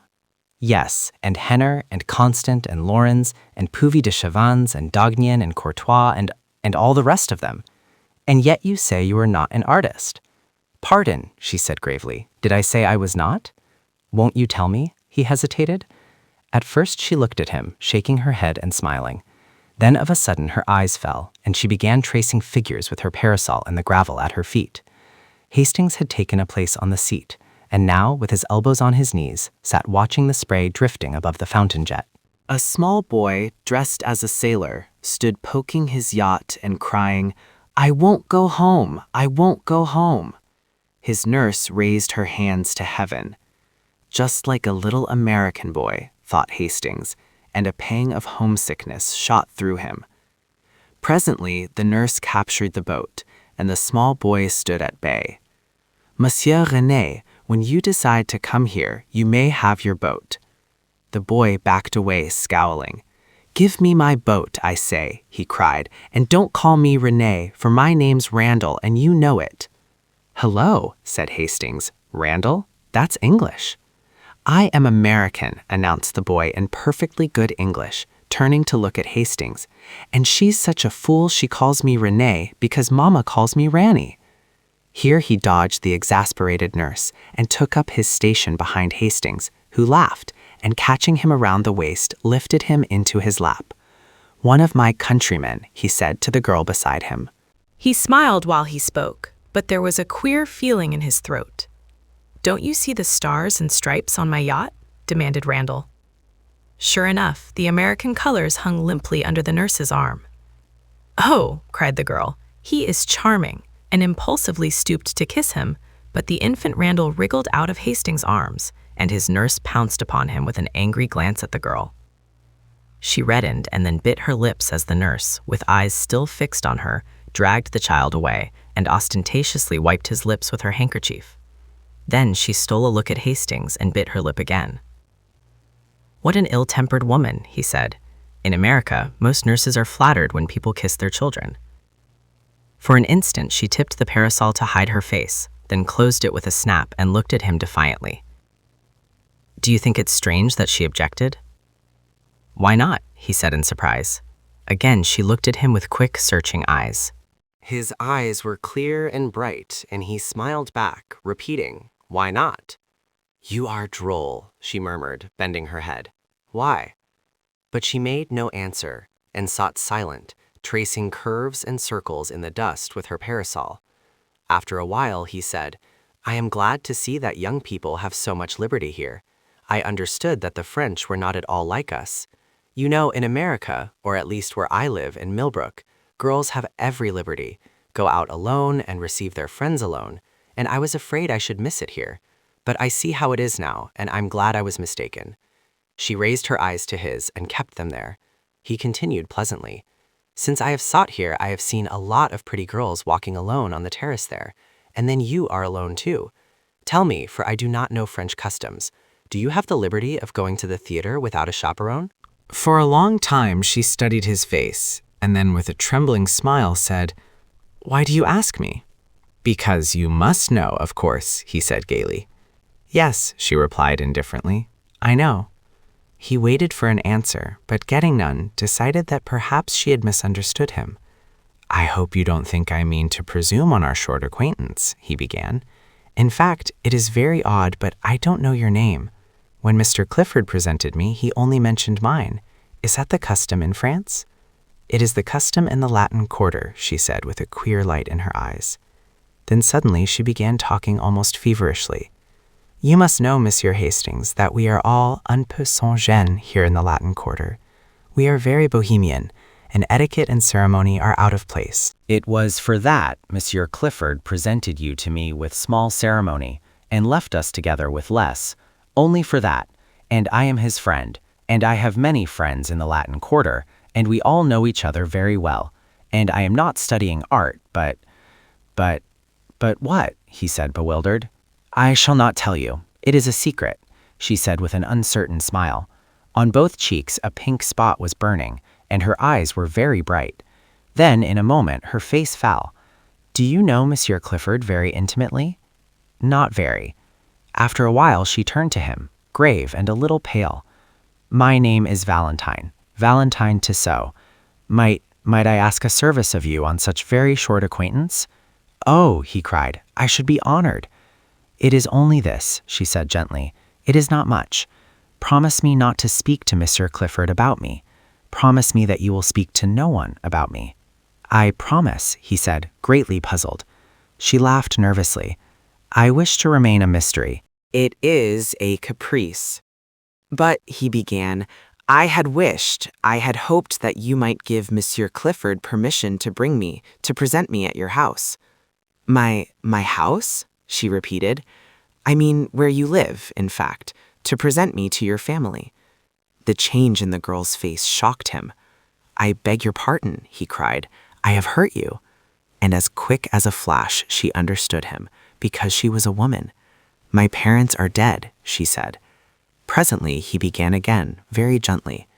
Would it displease you if I beg you to receive me? It is the custom. I cannot, she answered. Then glancing up at him, I am sorry, I should like to, but believe me, I cannot. He bowed seriously and looked vaguely uneasy. It isn't because I don't wish to. I like you. You are very kind to me. Kind? He cried, surprised and puzzled. I like you, she said slowly, and we will see each other sometimes if you will. At friends' houses? No, not at friends' houses. Where? Here, she said with defiant eyes. Why? He cried. In Paris you are much more liberal in your views than we are. She looked at him curiously. Yes, we are very bohemian. I think it is charming, he declared. You see, we shall be in the best of society, she ventured timidly, with a pretty gesture toward the statues of the dead queens, ranged in stately ranks above the terrace. He looked at her delighted, and she brightened at the success of her innocent little pleasantry. Indeed, she smiled, I shall be well chaperoned, because you see we are under the protection of the gods themselves. Look, there are Apollo and Juno and Venus on their pedestals, counting them on her small gloved fingers, and Ceres, Hercules, but I can't make out. Hastings turned to look up at the winged god under whose shadow they were seated. Why, it's love, he said. There is a nouveau here, drawled Lafat, leaning around his easel and addressing his friend Bowles. There is a nouveau here who is so tender and green and appetizing that heaven help him if he should fall into a salad bowl. Hayseed? Inquired Bowles, plastering in a background with a broken palette knife and squinting at the effect with approval. Yes, Squeedunk or Oshkosh, and how he ever grew up among the daisies and escaped the cows, heaven alone knows. Bowles rubbed his thumb across the outlines of his study to throw in a little atmosphere, as he said, glared at the model, pulled out his pipe, and finding it out, struck a match on his neighbor's back to relight it. His name, continued Lafat, hurling a bit of bread at the hot rock, his name is Hastings. He is a Barrée. He knows no more about the world, and here Mr. Lafat's face spoke volumes for his own knowledge of that planet, than a maiden cat on its first moonlight stroll. Bowles, now having succeeded in lighting his pipe, repeated the thumb touch on the other edge of the study and said, Ah. Yes, continued his friend, and would you imagine it, he seems to think that everything here goes on as it does in his DD little backwoods ranch at home. Talks about the pretty girls who walk alone in the street, says how sensible it is, and how French parents are misrepresented in America. Says that for his part he finds French girls, and he confessed to only knowing one, as jolly as American girls. I tried to set him right, tried to give him a pointer as to what sort of ladies walk about alone or with students, and he was either too stupid or too innocent to catch on. Then I gave it to him straight, and he said I was a vile-minded fool and marched off. Did you assist him with your shoe? Inquired Bowles, languidly interested. Well, no. He called you a vile-minded fool. He was correct, said Clifford from his easel in front. What do you mean? Demanded Lafat, turning red. That, replied Clifford. Who spoke to you? Is this your business? Sneered Bowles, but nearly lost his balance as Clifford swung about and eyed him. Yes, he said slowly. It's my business. No one spoke for some time. Then Clifford sang out, I say, Hastings. And when Hastings left his easel and came around, he nodded toward the astonished Lafat. This man has been disagreeable to you, and I want to tell you that any time you feel inclined to kick him, why, I will hold the other creature. Hastings, embarrassed, said, Why, no, I don't agree with his ideas, nothing more. Clifford said, Naturally, and slipping his arm through Hastings, strolled about with him and introduced him to several of his own friends, at which all the nouveaux opened their eyes with envy, and the studio were given to understand that Hastings, although prepared to do menial work as the latest nouveau, was already within the charmed circle of the old, respected, and feared, the truly great. The rest finished, the model resumed his place, and work went on in a chorus of songs and yells and every ear-splitting noise which the art student utters when studying the beautiful. 5 o'clock struck. The model yawned, stretched, and climbed into his trousers, and the noisy contents of 6 studios crowded through the hall and down into the street. 10 minutes later, Hastings found himself on top of a Montrouge tram, and shortly afterward was joined by Clifford. They climbed down at the Rue Gay-Lussac. "I always stop here," observed Clifford. "I like the walk through the Luxembourg." "By the way," said Hastings, "how can I call on you when I don't know where you live?" "Why, I live opposite you." "What, the studio in the garden where the almond trees are and the blackbirds?" "Exactly," said Clifford. "I'm with my friend Elliot." Hastings thought of the description of the 2 American artists which he had heard from Miss Susie Byng and looked blank. Clifford continued, "Perhaps you had better let me know when you think of coming so that I will be sure to be there," he ended rather lamely. "I shouldn't care to meet any of your model friends there," said Hastings, smiling. "You know, my ideas are rather straight-laced, I suppose you would say puritanical. I shouldn't enjoy it and wouldn't know how to behave." "Oh, I understand," said Clifford, but added with great cordiality, "I'm sure we'll be friends, although you may not approve of me and my set, but you will like Severin and Selby, because, well, they are like yourself, old chap." After a moment, he continued, "There is something I want to speak about. You see, when I introduced you, last week, in the Luxembourg, to Valentine—" "Not a word," cried Hastings, smiling. "You must not tell me a word of her." "Why, no, not a word," he said gaily. "I insist. Promise me upon your honor you will not speak of her until I give you permission. Promise." "I promise," said Clifford, amazed. "She's a charming girl. We had such a delightful chat after you left, and I thank you for presenting me. But not another word about her until I give you permission." "Oh," murmured Clifford. "Remember your promise," he smiled as he turned into his gateway. Clifford strolled across the street and, traversing the ivy-covered alley, entered his garden. He felt for his studio key, muttering, I wonder, but of course he doesn't. He entered the hallway and, fitting the key into the door, stood staring at the 2 cards tacked over the panels. Foxhall Clifford. Richard Osborne Elliot. Why the devil doesn't he want me to speak of her? He opened the door and, discouraging the caresses of 2 brindle bulldogs, sank down on the sofa. Elliot sat smoking and sketching with a piece of charcoal by the window. "Hello," he said, without looking around. Clifford gazed absently at the back of his head, murmuring, I'm afraid that man is too innocent." "I say, Elliot," he said at last. "Hastings, you know the chap that old Tabby Byram came around here to tell us about, the day you had to hide Colette in the armoire?" "Yes, what's up?" "Oh, nothing. He's a brick." "Yes," said Elliot without enthusiasm. "Don't you think so?" demanded Clifford. Why, yes, but he is going to have a tough time when some of his illusions are dispelled. More shame to those who dispel 'em.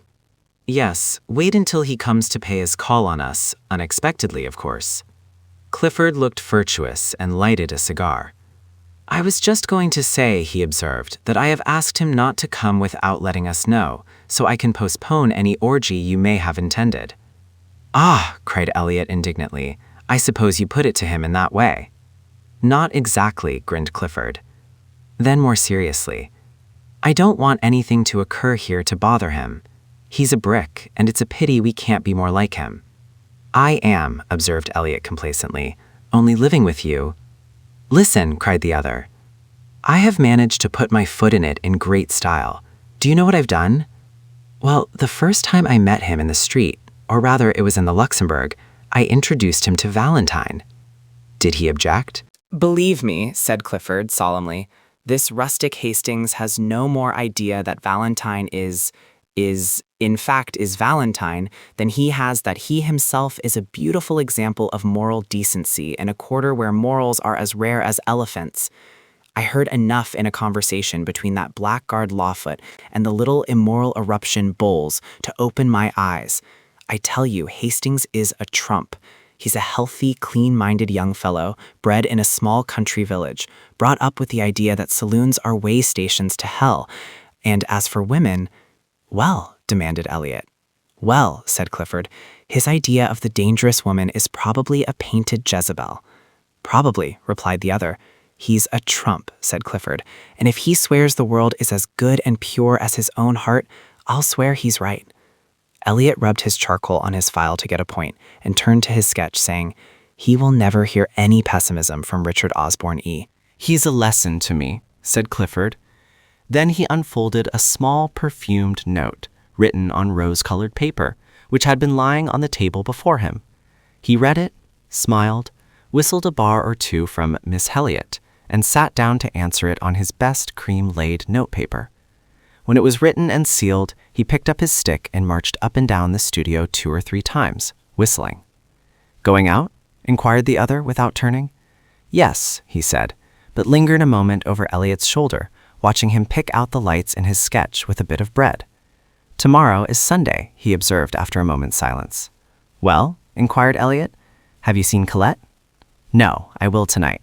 She and Rowden and Jocelyn are coming to Boulon's. I suppose you and Cecile will be there? Well, no, replied Clifford. Cecile dines at home tonight, and I had an idea of going to Mignon's. Elliot looked at him with disapproval. You can make all the arrangements for La Roche without me, he continued, avoiding Elliot's eyes. What are you up to now? Nothing, protested Clifford. Don't tell me, replied his chum with scorn. Fellows don't rush off to Mignon's when the set dine at Boulon's. Who is it now? But no, I won't ask that. What's the use? Then he lifted up his voice in complaint and beat upon the table with his pipe. What's the use of ever trying to keep track of you? What will Cecile say? Oh yes, what will she say? It's a pity you can't be constant 2 months, yes, by Jove. And the quarter is indulgent, but you abuse its good nature and mine too. Presently he arose, and jamming his hat on his head, marched to the door. Heaven alone knows why anyone puts up with your antics, but they all do, and so do I. If I were Cecile or any of the other pretty fools after whom you have toddled and will, in all human probabilities, continue to toddle, I say if I were Cecile, I'd spank you. Now I'm going to Boulon's, and as usual, I shall make excuses for you and arrange the affair. And I don't care a continental where you are going, but by the skull of the studio skeleton, if you don't turn up tomorrow with your sketching kit under one arm and Cecile under the other, if you don't turn up in good shape, I'm done with you, and the rest can think what they please. Good night. Clifford said good night with as pleasant a smile as he could muster, and then sat down with his eyes on the door. He took out his watch and gave Elliot 10 minutes to vanish, then rang the concierge's call, murmuring, oh dear, why the devil do I do it? Alfred, he said, as that gimlet-eyed person answered the call, make yourself clean and proper, Alfred, and replace your sabots with a pair of shoes. Then put on your best hat and take this letter to the big white house in the Rue du Dragon. There is no answer, mon petit Alfred. The concierge departed with a snort in which unwillingness for the errand and affection for M. Clifford were blended. Then, with great care, the young fellow arrayed himself in all the beauties of his and Elliot's wardrobe. He took his time about it, and occasionally interrupted his toilet to play his banjo or make pleasing diversion for the bulldogs by gambling about on all fours. I've got 2 hours before me, he thought, and borrowed a pair of Elliot's silken footgear, with which he and the dogs played ball until he decided to put them on. Then he lighted a cigarette and inspected his dress coat. When he had emptied it of 4 handkerchiefs, a fan, and a pair of crumpled gloves as long as his arm, he decided it was not suited to add a clot to his charms, and cast about in his mind for a substitute. Elliot was too thin, and anyway his coats were now under lock and key. Rowden probably was as bathy off as himself. Hastings was the man.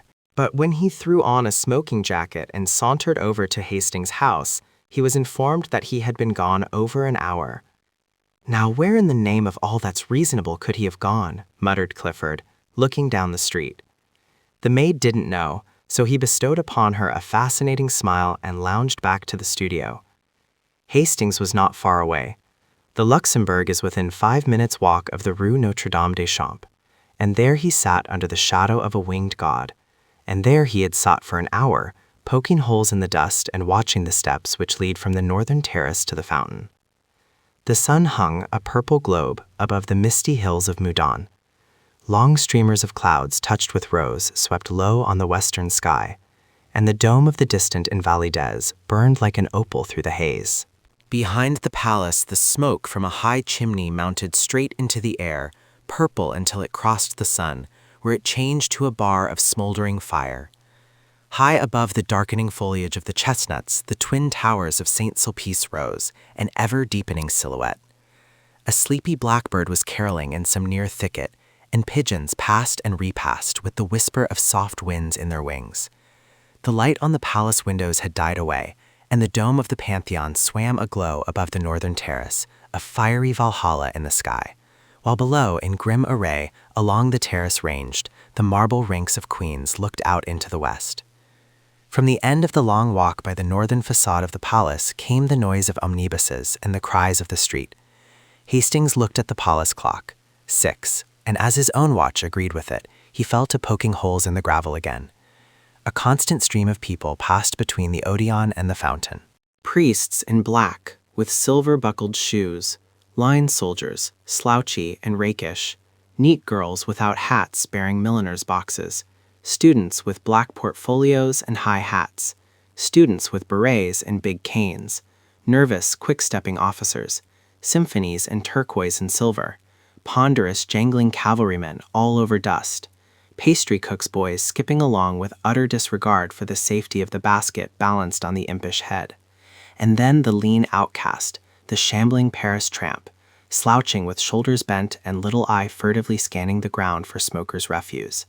All these moved in a steady stream across the fountain circle and out into the city by the Odeon, whose long arcades were now beginning to flicker with gas jets. The melancholy bells of St. Sulpice struck the hour, and the clock tower of the palace lighted up.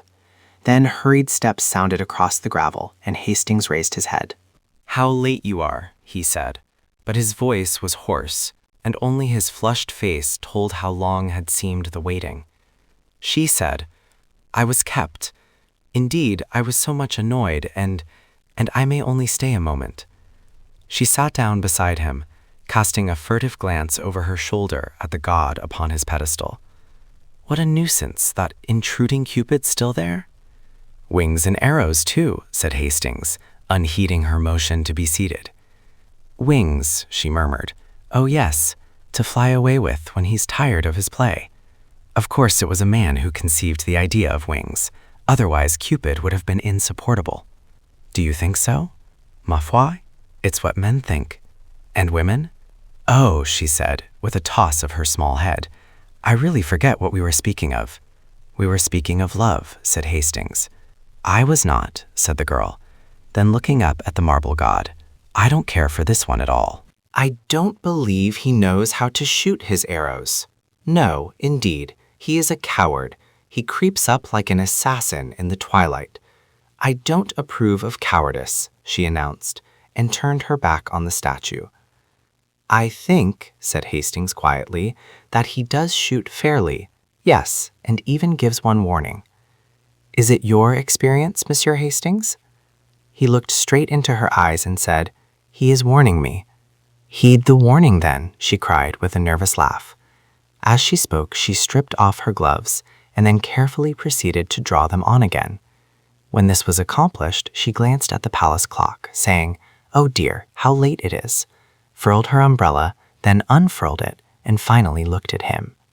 "No," he said, "I shall not heed his warning." "Oh dear," she sighed again, still talking about that tiresome statue. Then stealing a glance at his face, I suppose you are in love." "I don't know," he muttered. "I suppose I am." She raised her head with a quick gesture. "You seem delighted at the idea," she said, but bit her lip and trembled as his eyes met hers. Then sudden fear came over her, and she sprang up, staring into the gathering shadows. "Are you cold?" he said, but she only answered, oh dear, it is late, so late. I must go. Good night." She gave him her gloved hand a moment and then withdrew it with a start. "What is it?" he insisted. "Are you frightened?" She looked at him strangely. No, no, not frightened. You are very good to me. By Jove, he burst out. What do you mean by saying I'm good to you? That's at least the third time, and I don't understand. The sound of the drum from the guardhouse at the palace cut him short. Listen, she whispered. They are going to close. It's late, oh so late. The rolling of the drum came nearer and nearer, and then the silhouette of the drummer cut the sky above the eastern terrace. The fading light lingered a moment on his belt and bayonet. Then he passed into the shadows, drumming the echoes awake. The roll became fainter along the eastern terrace, then grew and rattled with increasing sharpness when he passed the avenue by the Bronze Lion and turned down the western terrace walk. Louder and louder the drum sounded, and the echoes struck back the notes from the gray palace wall, and now the drummer loomed up before them, his red trousers a dull spot in the gathering gloom, the brass of his drum and bayonet touched with a pale spark, his epaulets tossing on his shoulders. He passed, leaving the crash of the drum in their ears, and far into the alley of trees they saw his little tin cup shining on his haversack. Then the sentinels began the monotonous cry, En ferme, en ferme, and the bugle blew from the barracks in the Rue de Tournon, En ferme, en ferme. Good night, she whispered. I must return alone tonight. He watched her until she reached the northern terrace, and then sat down on the marble seat until a hand on his shoulder and a glimmer of bayonets warned him away.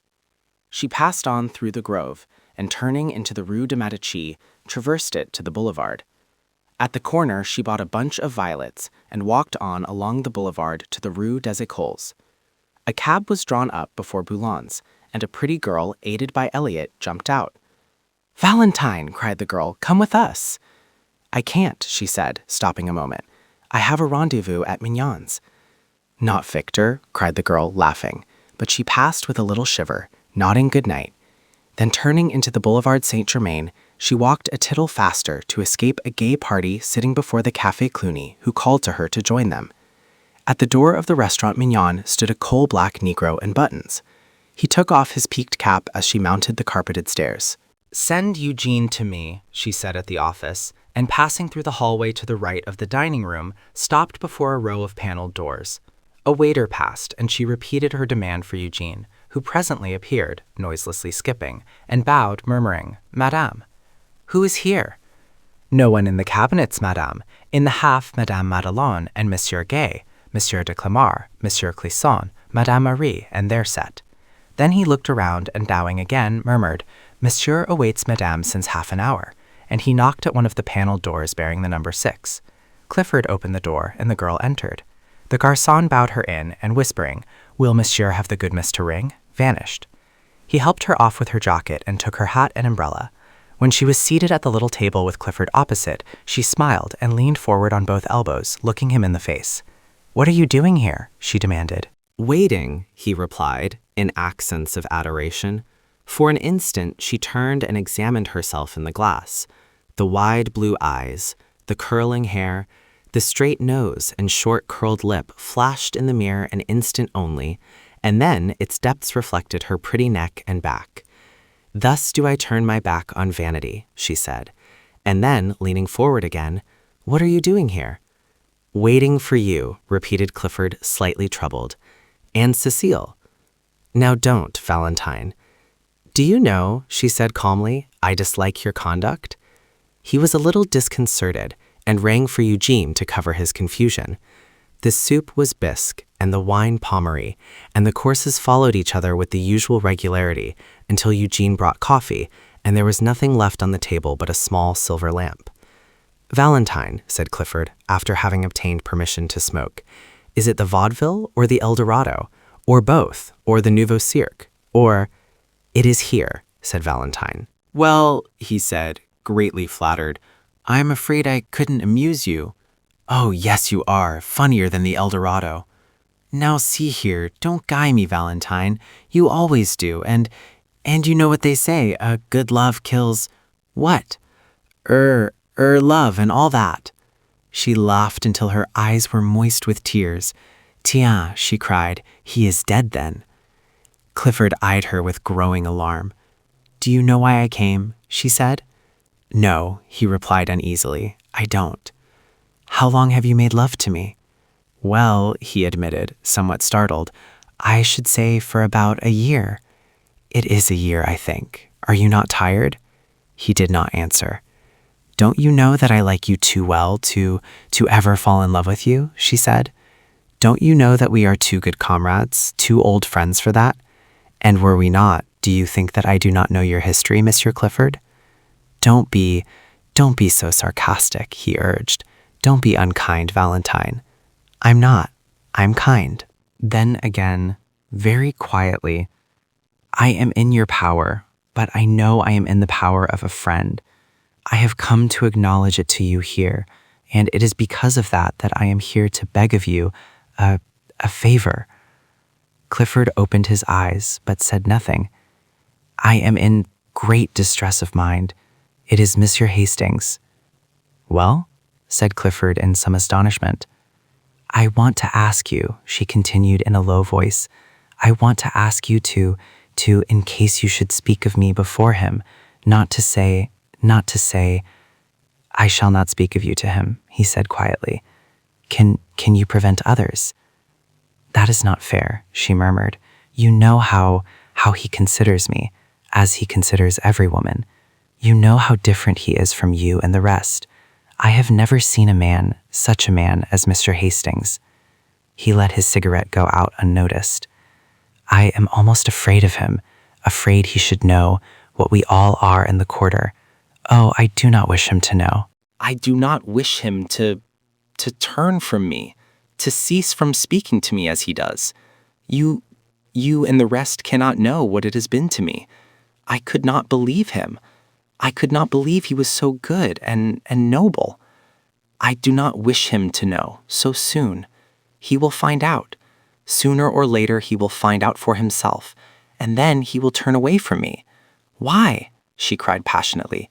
Why should he turn from me and not from you? Clifford, much embarrassed, eyed his cigarette. The girl rose, very white. He is your friend. You have a right to warn him. He is my friend, he said at length. They looked at each other in silence. Then she cried, By all that I hold to me most sacred, you need not warn him. I shall trust your word, he said pleasantly. The month passed quickly for Hastings, and left few definite impressions after it. It did leave some, however. One was a painful impression of meeting Mr. Bladen on the Boulevard des Capucines in company with a very pronounced young person whose laugh dismayed him, and when at last he escaped from the cafe where Mr. Bladen had hauled him to join them in a bock, he felt as if the whole boulevard was looking at him and judging him by his company. Later, an instinctive conviction regarding the young person with Mr. Bladen sent the hot blood into his cheek, and he returned to the pension in such a miserable state of mind that Miss Byng was alarmed and advised him to conquer his homesickness at once. Another impression was equally vivid. One Saturday morning, feeling lonely, his wanderings about the city brought him to the Gare Saint-Lazare. It was early for breakfast, but he entered the Hotel Terminus and took a table near the window. As he wheeled about to give his order, a man passing rapidly along the aisle collided with his head, and looking up to receive the expected apology, he was met instead by a slap on the shoulder and a hearty, "What the deuce are you doing here, old chap?" It was Rowden, who seized him and told him to come along, so mildly protesting he was ushered into a private dining room, where Clifford, rather red, jumped up from the table and welcomed him with a startled air, which was softened by the unaffected glee of Rowden and the extreme courtesy of Elliot. The latter presented him to 3 bewitching girls, who welcomed him so charmingly and seconded Rowden in his demand that Hastings should make one of the party, that he consented at once. While Elliot briefly outlined the projected excursion to La Roche, Hastings delightedly ate his omelette and returned the smiles of encouragement from Cecile and Colette and Jacqueline. Meantime, Clifford, in a bland whisper, was telling Rowden what an ass he was. Poor Rowden looked miserable, until Elliot, divining how affairs were turning, frowned on Clifford and found a moment to let Rowden know that they were all going to make the best of it. "You shut up," he observed to Clifford. "It's fate, and that settles it." "It's Rowden, and that settles it," murmured Clifford, concealing a grin. For after all, he was not Hastings' wet nurse. So it came about that the train which left the Gare Saint-Lazare at 9:15 a.m. stopped a moment in its career towards Havre and deposited at the red-roofed station of La Roche a merry party, armed with sunshades, trout rods, and one cane carried by the non-combatant, Hastings. Then, when they had established their camp in a grove of sycamores which bordered the little river Epte, Clifford, the acknowledged master of all that pertained to sportsmanship, took command. "You, Rowden," he said, "divide your flies with Elliot and keep an eye on him, or else he'll be trying to put on a float and sinker. Prevent him by force from grubbing about for worms." Elliot protested, but was forced to smile in the general laugh. "You make me ill," he asserted. "Do you think this is my first trout?" "I shall be delighted to see your first trout," said Clifford, and dodging a fly hook hurled with intent to hit, proceeded to sort and equip 3 slender rods destined to bring joy and fish to Cecile, Colette, and Jacqueline. With perfect gravity, he ornamented each line with 4 split shot, a small hook, and a brilliant quill float. "I shall never touch the worms," announced Cecile with a shudder. Jacqueline and Colette hastened to sustain her, and Hastings pleasantly offered to act in the capacity of general baiter and taker off of fish. But Cecile, doubtless fascinated by the gaudy flies in Clifford's book, decided to accept lessons from him in the true art, and presently disappeared up the Epte with Clifford in tow. Elliot looked doubtfully at Colette.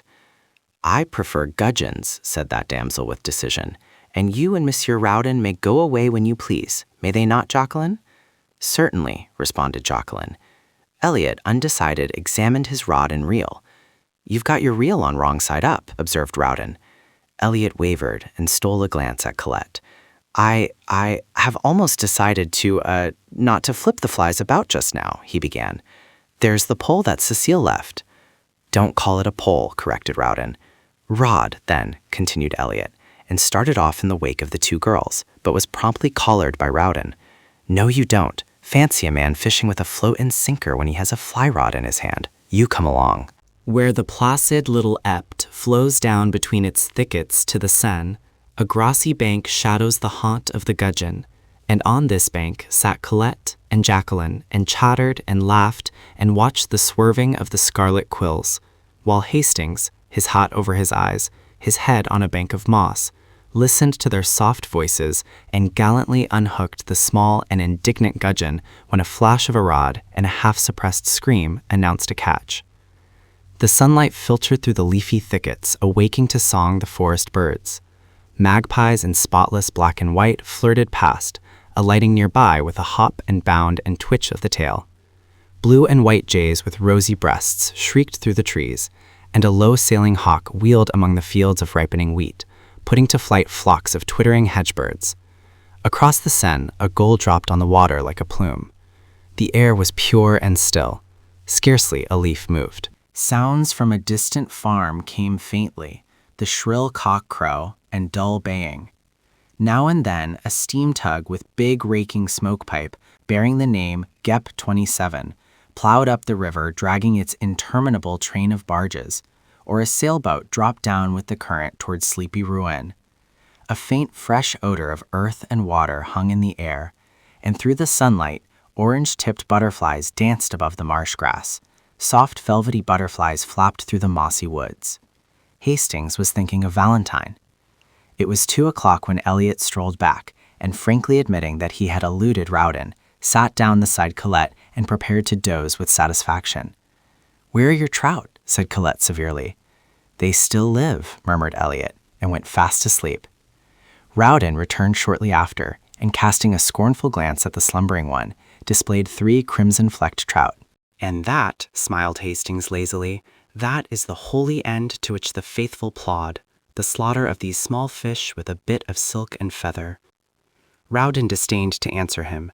Colette caught another gudgeon and awoke Elliot, who protested and gazed about for the lunch baskets as Clifford and Cecile came up demanding instant refreshment. Cecile's skirts were soaked and her gloves torn, but she was happy, and Clifford, dragging out a 2-pound trout, stood still to receive the applause of the company. "Where the deuce did you get that?" demanded Elliot. Cecile, wet and enthusiastic, recounted the battle, and then Clifford eulogized her powers with the fly, and, in proof, produced from his creel a defunct chub, which, he observed, just missed being a trout. They were all very happy at luncheon, and Hastings was voted charming. He enjoyed it immensely. Only it seemed to him at moments that flirtation went further in France than in Millbrook, Connecticut, and he thought that Cecile might be a little less enthusiastic about Clifford, that perhaps it would be quite as well if Jacqueline sought further away from Rowden, and that possibly Colette could have, for a moment at least, taken her eyes from Elliot's face. Still, he enjoyed it, except when his thoughts drifted to Valentine, and then he felt that he was very far away from her. La Roche is at least an hour and a half from Paris. It is also true that he felt a happiness, a quick heartbeat when, at 8 o'clock that night, the train which bore them from La Roche rolled into the Gare Saint-Lazare, and he was once more in the city of Valentine. "Good night," they said, pressing around him. "You must come with us next time." He promised and watched them, 2 by 2, drift into the darkening city, and stood so long that when again he raised his eyes, the vast boulevard was twinkling with gas jets through which the electric lights stared like moons. VI. It was with another quick heartbeat that he awoke next morning, for his first thought was of Valentine. The sun already gilded the towers of Notre Dame. The clatter of workmen's sabots awoke sharp echoes in the street below, and across the way a blackbird in a pink almond tree was going into an ecstasy of trills. He determined to awake Clifford for a brisk walk in the country, hoping later to beguile that gentleman into the American church for his soul's sake. He found Alfred the gimlet-eyed washing the asphalt walk which led to the studio. "Mr. Elliot," he replied to the perfunctory inquiry, "Je ne sais pas." "And Mr. Clifford," began Hastings, somewhat astonished.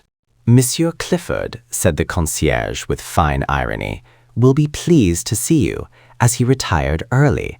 In fact, he has just come in." Hastings hesitated while the concierge pronounced a fine eulogy on people who never stayed out all night and then came battering at the lodge gate during hours which even a gendarme held sacred to sleep. He also discoursed eloquently about the beauties of temperance and took an ostentatious draught from the fountain in the court. "I do not think I will come in," said Hastings. "Pardon, monsieur," growled the concierge. "Perhaps it would be well to see Monsieur Clifford. He possibly needs aid. Me he drives forth with hairbrushes and boots. It is a mercy if he has not set fire to something with his candle." Hastings hesitated for an instant, but swallowing his dislike of such a mission, walked slowly through the ivy-covered alley and across the inner garden to the studio. He knocked. Perfect silence. Then he knocked again, and this time something struck the door from within with a crash. That, said the concierge, was a boot. He fitted his duplicate key into the lock and ushered Hastings in. Clifford, in disordered evening dress, sat on the rug in the middle of the room. He held in his hand a shoe and did not appear astonished to see Hastings. "Good morning. Do you use Pear's soap?" he inquired with a vague wave of his hand and a vaguer smile. Hastings' heart sank. "For heaven's sake," he said, "Clifford, go to bed. Not while that Alfred pokes his shaggy head in here and I have a shoe left." Hastings blew out the candle, picked up Clifford's hat and cane, and said with an emotion he could not conceal, "This is terrible, Clifford. I never knew you did this sort of thing." "Well, I do," said Clifford. "Where is Elliot?" "Old chap," returned Clifford, becoming maudlin. "Providence, which feeds sparrows and that sort of thing, watcheth over the intemperate wanderer." "Where is Elliot?" But Clifford only wagged his head and waved his arm about. "He's out there, somewhere about." Then suddenly feeling a desire to see his missing chum, lifted up his voice and howled for him. Hastings, thoroughly shocked, sat down on the lounge without a word. Presently, after shedding several scalding tears, Clifford brightened up and rose with great precaution. "Old chap," he observed, "do you want to see a miracle? Well, here goes. I'm going to begin." He paused, beaming at vacancy. "A miracle," he repeated. Hastings supposed he was alluding to the miracle of his keeping his gallants, and said nothing. "I'm going to bed," he announced.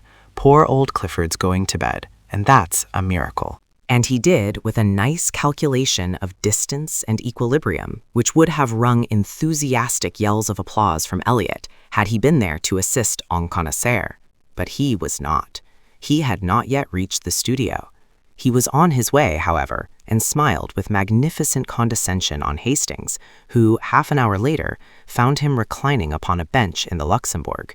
He permitted himself to be aroused, dusted, and escorted to the gate. Here, however, he refused all further assistance, and bestowing a patronizing bow upon Hastings, steered a tolerably true course for the Rue Vavant. Hastings watched him out of sight, and then slowly retraced his steps toward the fountain. At first he felt gloomy and depressed, but gradually the clear air of the morning lifted the pressure from his heart, and he sat down on the marble seat under the shadow of the winged god. The air was fresh and sweet with perfume from the orange flowers. Everywhere pigeons were bathing, dashing the water over their iris-hued breasts, flashing in and out of the spray, or nestling almost to the neck along the polished basin. The sparrows, too, were abroad in force, soaking their dust-colored feathers in the limpid pool and chirping with might and main. Under the sycamores which surrounded the duck pond opposite the fountain of Marie de Medici, the waterfowl cropped the herbage or waddled in rows down the bank to embark on some solemn, aimless cruise.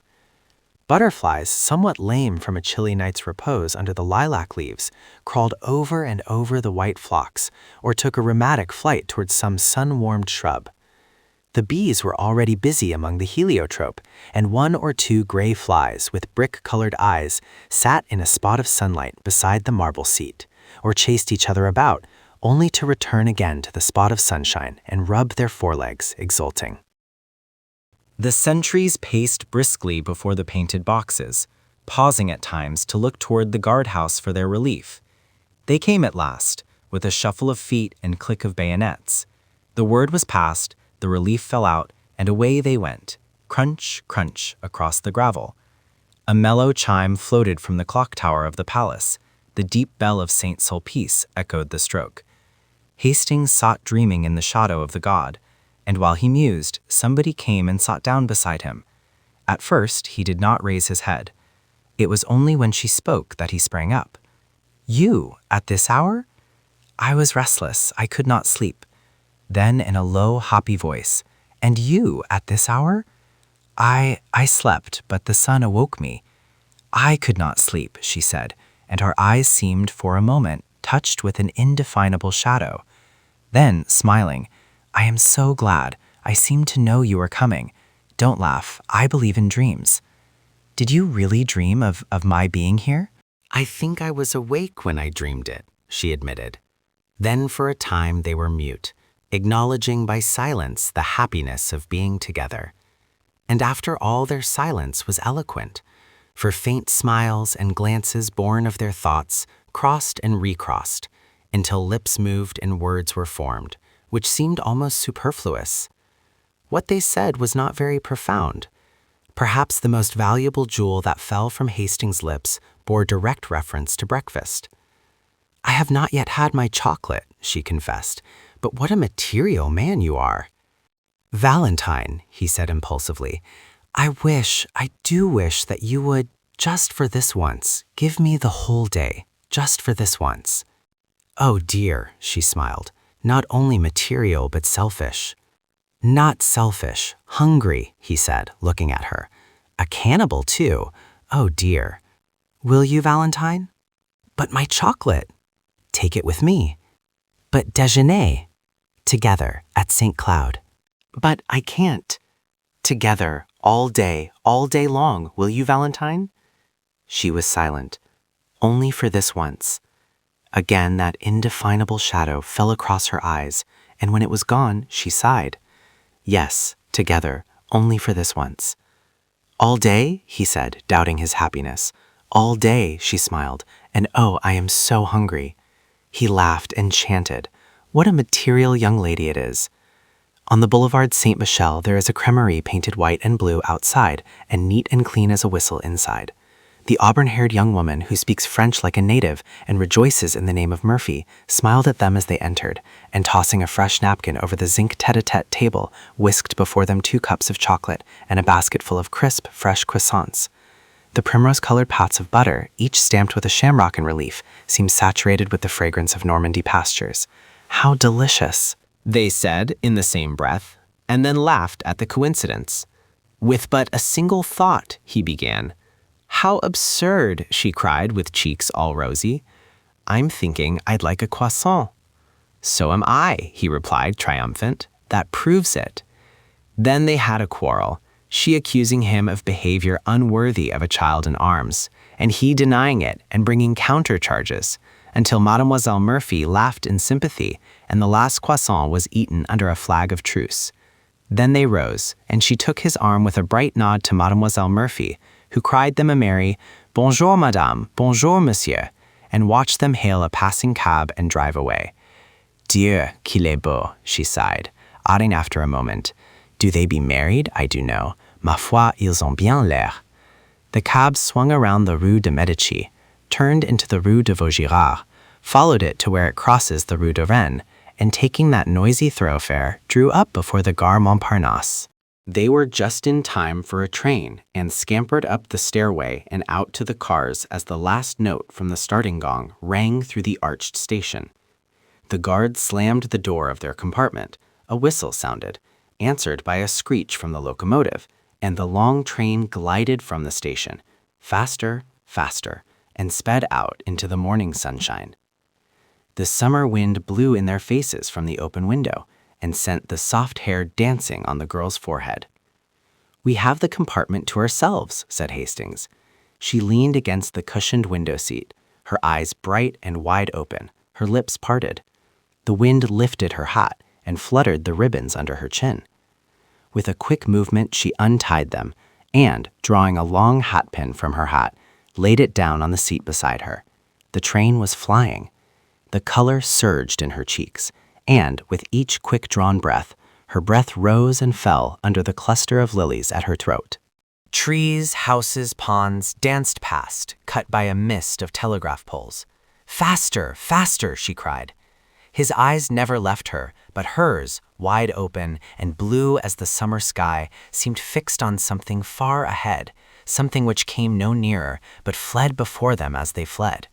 Was it the horizon, cut now by the grim fortress on the hill, now by the cross of a country chapel? Was it the summer moon, ghost-like, slipping through the vaguer blue above? Faster, faster, she cried. Her parted lips burned scarlet. The car shook and shivered, and the fields streamed by like an emerald torrent. He caught the excitement, and his face glowed. Oh, she cried, and with an unconscious movement caught his hand, drawing him to the window beside her. Look, lean out with me. He only saw her lips move. Her voice was drowned in the roar of a trestle, but his hand closed in hers, and he clung to the sill. The wind whistled in their ears. Not so far out, Valentine, take care, he gasped. Below, through the ties of the trestle, a broad river flashed into view and out again, as the train thundered along a tunnel, and away once more through the freshest of green fields. The wind roared about them.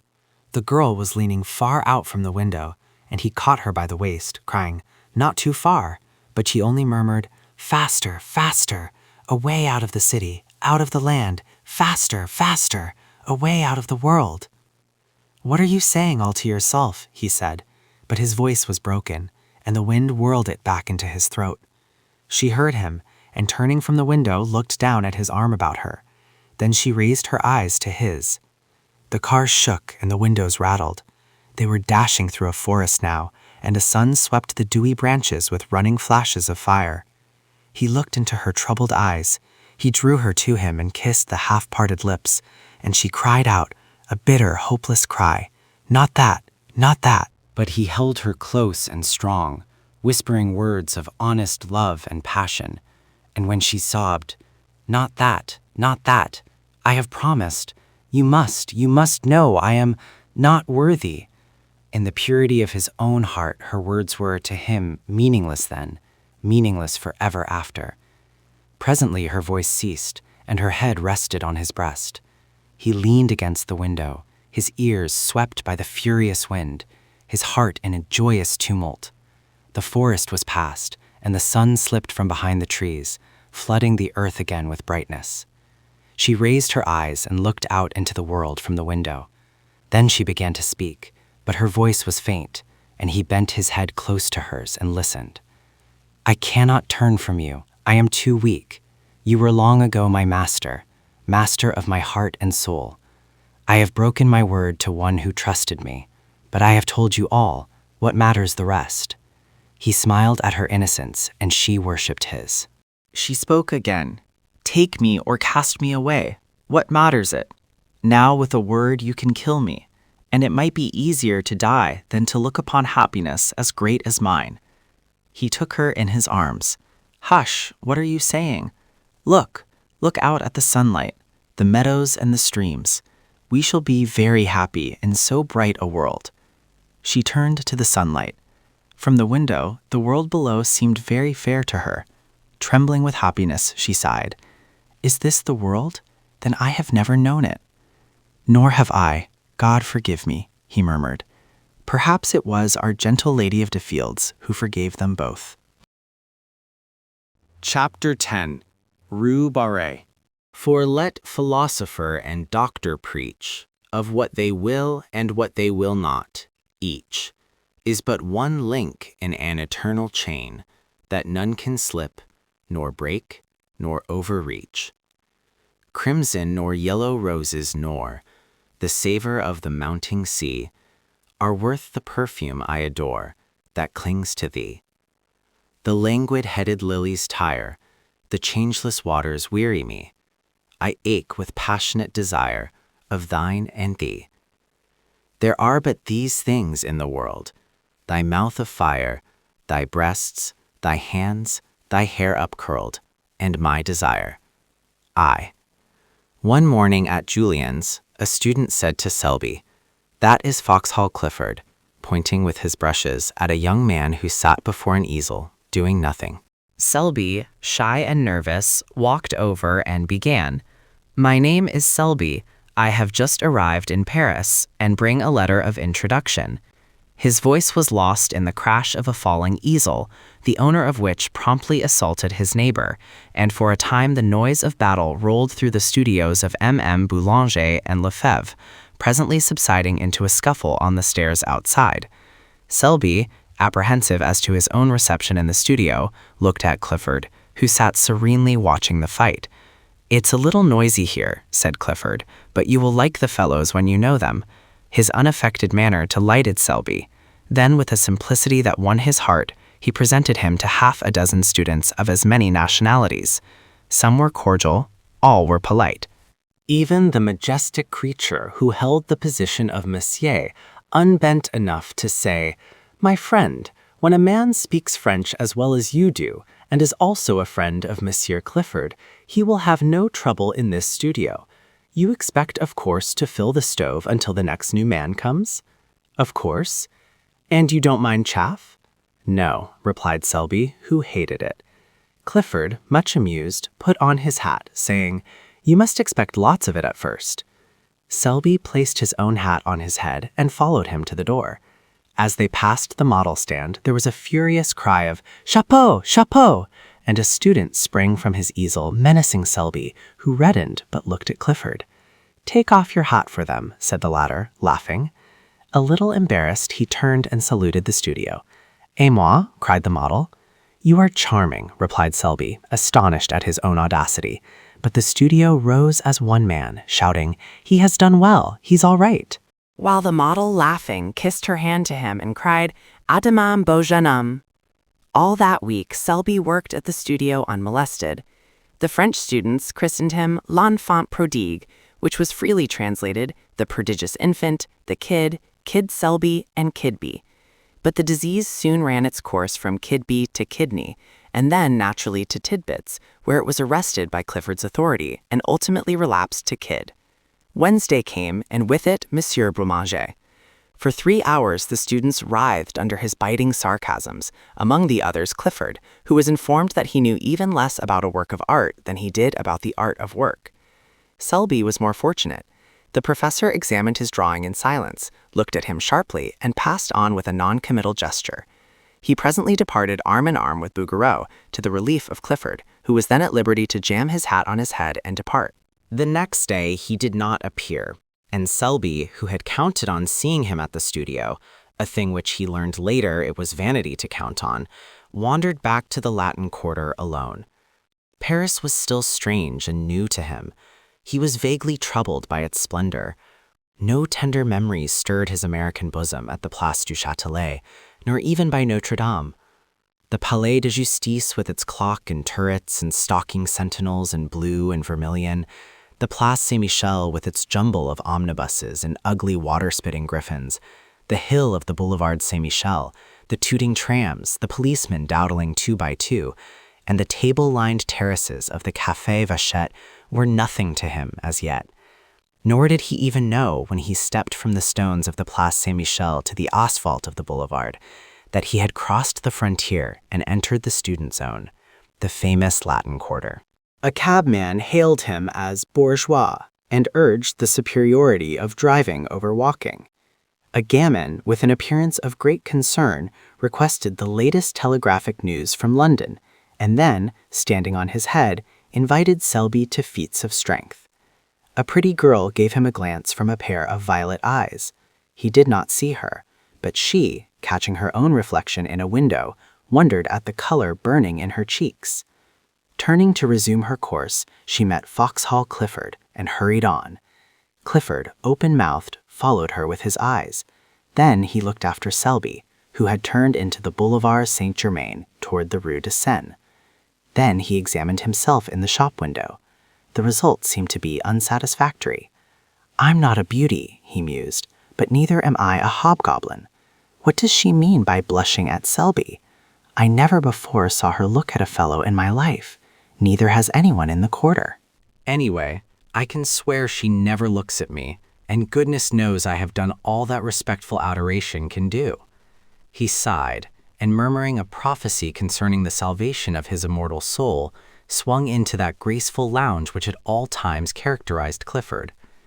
With no apparent exertion, he overtook Selby at the corner, and together they crossed the sunlit boulevard and sat down under the awning of the Café de Cirque. Clifford bowed to everybody on the terrace, saying, "You shall meet them all later, but now let me present you to 2 of the sights of Paris, Mr. Richard Elliot and Mr. Stanley Rowden." The sights looked amiable and took vermouth. "You cut the studio today," said Elliot, suddenly turning on Clifford, who avoided his eyes. "To commune with nature?" observed Rowden. "What's her name this time?" asked Elliot, and Rowden answered promptly, "Name, Yvette. Nationality, Breton." "Wrong," replied Clifford blandly. "It's Rue Barrée." The subject changed instantly, and Selby listened in surprise to names which were new to him and eulogies on the latest Prix de Rome winner. He was delighted to hear opinions boldly expressed and points honestly debated, although the vehicle was mostly slang, both English and French. He longed for the time when he too should be plunged into the strife for fame. The bells of Saint-Sulpice struck the hour, and the Palais of the Luxembourg answered chime on chime. With a glance at the sun dipping low in the golden dust behind the Palais Bourbon, they rose, and turning to the east, crossed the Boulevard Saint-Germain, and sauntered toward the École de Médecine. At the corner, a girl passed them, walking hurriedly. Clifford smirked. Elliot and Rowden were agitated, but they all bowed, and without raising her eyes, she returned their salute. But Selby, who had lagged behind, fascinated by some gay shop window, looked up to meet 2 of the bluest eyes he had ever seen. The eyes were dropped in an instant, and the young fellow hastened to overtake the others. "By Jove," he said, "do you fellows know I have just seen the prettiest girl?" An exclamation broke from the trio, gloomy, foreboding, like the chorus in a Greek play. Rue Barrée. "What?" cried Selby, bewildered. The only answer was a vague gesture from Clifford. 2 hours later, during dinner, Clifford turned to Selby and said, "You want to ask me something. I can tell by the way you fidget about." "Yes, I do," he said, innocently enough. "It's about that girl. Who is she?" In Rowden's smile there was pity, in Elliot's bitterness. "Her name," said Clifford solemnly, "is unknown to anyone, at least," he added with much conscientiousness, "as far as I can learn. Every fellow in the quarter bows to her, and she returns the salute gravely, but no man has ever been known to obtain more than that. Her profession, judging from her music roll, is that of a pianist. Her residence is in a small and humble street, which is kept in a perpetual process of repair by the city authorities, and from the black letters painted on the barrier which defends the street from traffic, she has taken the name by which we know her, Rue Barrée. Mr. Rowden, in his imperfect knowledge of the French tongue, called our attention to it as rhueberry. I didn't, said Rowden hotly, and rhueberry or Rue Barrée is today an object of adoration to every rapin in the quarter. We are not rapins, corrected Elliot. I am not, returned Clifford, and I beg to call to your attention, Selby, that these two gentlemen have at various and apparently unfortunate moments offered to lay down life and limb at the feet of Rue Barrée. The lady possesses a chilling smile which she uses on such occasions, and, here he became gloomily impressive, I have been forced to believe that neither the scholarly grace of my friend Elliot nor the buxom beauty of my friend Rowden have touched that heart of ice. Elliot and Rowden, boiling with indignation, cried out, "And you?" "I," said Clifford blandly, "do fear to tread where you rush in." 24 hours later, Selby had completely forgotten Rue Barrée. During the week, he worked with might and main at the studio, and Saturday night found him so tired that he went to bed before dinner and had a nightmare about a river of yellow ochre in which he was drowning. Sunday morning, apropos of nothing at all, he thought of Rue Barrée, and 10 seconds afterwards he saw her. It was at the flower market on the Marble Bridge. She was examining a pot of pansies. The gardener had evidently thrown heart and soul into the transaction, but Rue Barrée shook her head. It is a question whether Selby would have stopped then and there to inspect a cabbage rose had not Clifford unwound for him the yarn of the previous Tuesday. It is possible that his curiosity was piqued, for with the exception of a hen turkey, a boy of 19 is the most openly curious biped alive. From 20 until death, he tries to conceal it. But, to be fair to Selby, it is also true that the market was attractive. Under a cloudless sky, the flowers were packed and heaped along the marble bridge to the parapet. The air was soft, the sun spun a shadowy lakework among the palms, and glowed in the hearts of 1,000 roses. Spring had come, was in full tide. The watering carts and sprinklers spread freshness over the boulevard. The sparrows had become vulgarly obtrusive, and the credulous scene angler anxiously followed his gaudy quill floating among the soapsuds of the lavoirs. The white-spiked chestnuts, clad in tender green, vibrated with the hum of bees. Shoddy butterflies flaunted their winter rags among the heliotrope. There was a smell of fresh earth in the air, an echo of the woodland brook in the ripple of the Seine, and swallows soared and skimmed among the anchored rivercraft. Somewhere in a window, a caged bird was singing its heart out to the sky. Selby looked at the cabbage rose and then at the sky. Something in the song of the caged bird may have moved him, or perhaps it was that dangerous sweetness in the air of May. At first, he was hardly conscious that he had stopped. Then he was scarcely conscious why he had stopped. Then he thought he would move on, then he thought he wouldn't. Then he looked at Rue Barrée. The gardener said, "Mademoiselle, this is undoubtedly a fine pot of pansies." Rue Barrée shook her head. The gardener smiled. She evidently did not want the pansies. She had bought many pots of pansies there, 2 or 3 every spring, and never argued. What did she want then? The pansies were evidently a feeler toward a more important transaction. The gardener rubbed his hands and gazed about him. "These tulips are magnificent," he observed. "And these hyacinths?" He fell into a trance at the mere sight of the scented thickets. "That," murmured Rue, pointing to a splendid rosebush with her furled parasol, but in spite of her, her voice trembled a little. Selby noticed it, more shame to him that he was listening, and the gardener noticed it, and burying his nose in the roses, scented a bargain. Still, to do him justice, he did not add a centime to the honest value of the plant, for after all, Rue was probably poor, and anyone could see she was charming. 50 francs, mademoiselle." The gardener's tone was grave. Rue felt that argument would be wasted. They both stood silent for a moment. The gardener did not eulogize his prize. The rose tree was gorgeous and anyone could see it. "I will take the pansies," said the girl, and drew 2 francs from a worn purse. Then she looked up. A teardrop stood in the way, refracting the light like a diamond. But as it rolled into a little corner by her nose, a vision of Selby replaced it. and when a brush of the handkerchief had cleared the startled blue eyes, Selby himself appeared, very much embarrassed.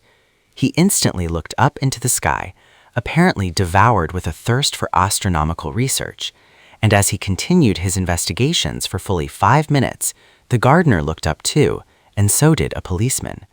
Then Selby looked at the tips of his boots, the gardener looked at him, and the policeman slouched on. Rue Barrée had been gone some time. "What," said the gardener, "may I offer, monsieur?" Selby never knew why, but he suddenly began to buy flowers. The gardener was electrified.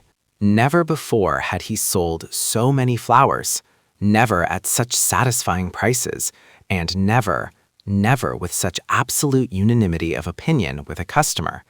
But he missed the bargaining, the arguing, the calling of heaven to witness. The transaction lacked spice. "These tulips are magnificent." "They are," cried Selby warmly, "but alas, they are dear." "I will take them." "Dieu," murmured the gardener in a perspiration. "He's madder than most Englishmen." "This cactus is gorgeous." "Alas, send it with the rest."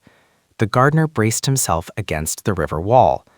"That splendid rose bush," he began faintly, "that is a beauty. I believe it is 50 francs.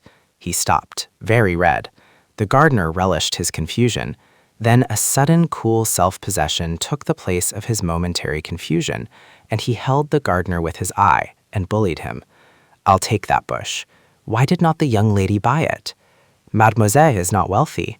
"How do you know?" "Dame, I sell her many pansies. Pansies are not expensive." "Those are the pansies she bought?" "These, monsieur, the blue and gold."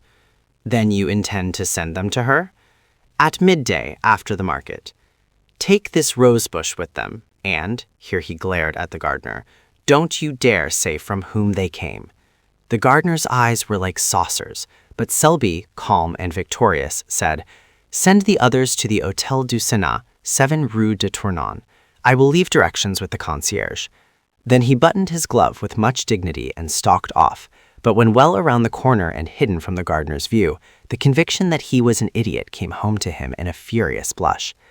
10 minutes later he sat in his room in the Hôtel du Sénat, repeating with an imbecile smile, "What an ass I am, what an ass."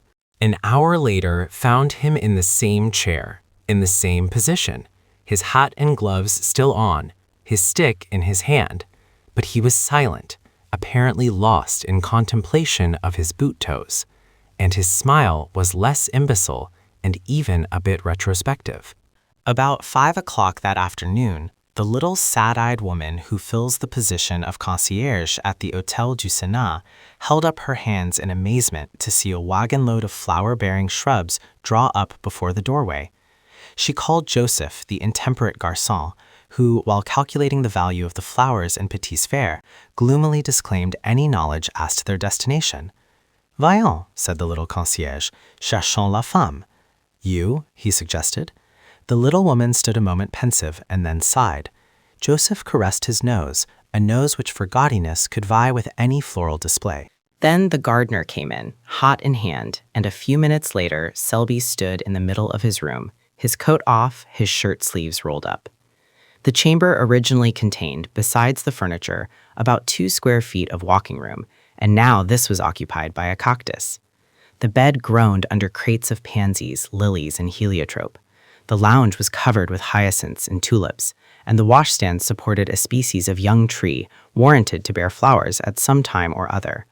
Clifford came in a little later, fell over a box of sweet peas, swore a little, apologized, and then as the full splendor of the floral fay burst upon him, sat down in astonishment upon a geranium. The geranium was a wreck, but Selby said, "Don't mind," and glared at the cactus. "Are you going to give a ball?" demanded Clifford. "No, I'm very fond of flowers," said Selby, but the statement lacked enthusiasm. "I should imagine so." Then, after a silence, "That's a fine cactus." Selby contemplated the cactus, touched it with the air of a connoisseur, and pricked his thumb. Clifford poked a pansy with his stick. Then Joseph came in with the bill, announcing the sum total in a loud voice, partly to impress Clifford, partly to intimidate Selby into disgorging a pourboire, which he would share, if he chose, with the gardener. Clifford tried to pretend that he had not heard, while Selby paid bill and tribute without a murmur. Then he lounged back into the room with an attempt at indifference which failed entirely when he tore his trousers on the cactus. Clifford made some commonplace remark, lighted a cigarette, and looked out of the window to give Selby a chance. Selby tried to take it, but getting as far as, "Yes, spring is here at last," froze solid. He looked at the back of Clifford's head. It expressed volumes. Those little perked-up ears seemed tingling with suppressed glee. He made a desperate effort to master the situation and jumped up to reach for some Russian cigarettes as an incentive to conversation, but was foiled by the cactus, to whom again he fell a prey. The last straw was added. Damn the cactus! This observation was wrung from Selby against his will, against his own instinct of self-preservation, but the thorns on the cactus were long and sharp, and at their repeated prick his pent-up wrath escaped. It was too late now, it was done, and Clifford had wheeled around. "See here, Selby, why the deuce did you buy those flowers?" "I'm fond of them," said Selby. "What are you going to do with them? You can't sleep here." "I could if you'd help me take the pansies off the bed." "Where can you put them?" "Couldn't I give them to the concierge?" As soon as he said it, he regretted it. What in heaven's name would Clifford think of him? He had heard the amount of the bill. Would he believe that he had invested in these luxuries as a timid declaration to his concierge? And would the Latin Quarter comment upon it in their own brutal fashion? He dreaded ridicule, and he knew Clifford's reputation. Then somebody knocked. Selby looked at Clifford with a hunted expression which touched that young man's heart. It was a confession and at the same time a supplication. Clifford jumped up, threaded his way through the floral labyrinth, and putting an eye to the crack of the door, said, "Who the devil is it?" This graceful reception is indigenous to the quarter. "It's Elliot," he said, looking back, "and Rowden too, and their bulldogs." Then he addressed them through the crack. "Sit down on the stairs. Selby and I are coming out directly." Discretion is a virtue. The Latin Quarter possesses few, and discretion seldom figures on the list. They sat down and began to whistle. Presently Rowden called out, "I smell flowers. They feast within." "You ought to know Selby better than that," growled Clifford behind the door, while the other hurriedly exchanged his torn trousers for others. "We know Selby," said Elliot with emphasis. "Yes," said Rowden. "He gives receptions with floral decorations and invites Clifford, while we sit on the stairs." "Yes, while the youth and beauty of the quarter revel," suggested Rowden. Then with sudden misgiving, "Is Odette there?" "See here," demanded Elliot. "Is Colette there?" Then he raised his voice in a plaintive howl. "Are you there, Colette, while I'm kicking my heels on these tiles?" "Clifford is capable of anything," said Rowden. "His nature is soured since Rue Barrée sat on him." Elliot raised his voice. "I say, you fellows, we saw some flowers carried into Rue Barrée's house at noon." "Posies and rosies," specified Rowden. "Probably for her," added Elliot, caressing his bulldog. Clifford turned with sudden suspicion upon Selby. The latter hummed a tune, selected a pair of gloves, and, choosing a dozen cigarettes, placed them in a case. Then, walking over to the cactus, he deliberately detached a blossom, drew it through his buttonhole, and, picking up hot and sick, smiled upon Clifford, at which the latter was mightily troubled. Monday morning at Julian's, students fought for places.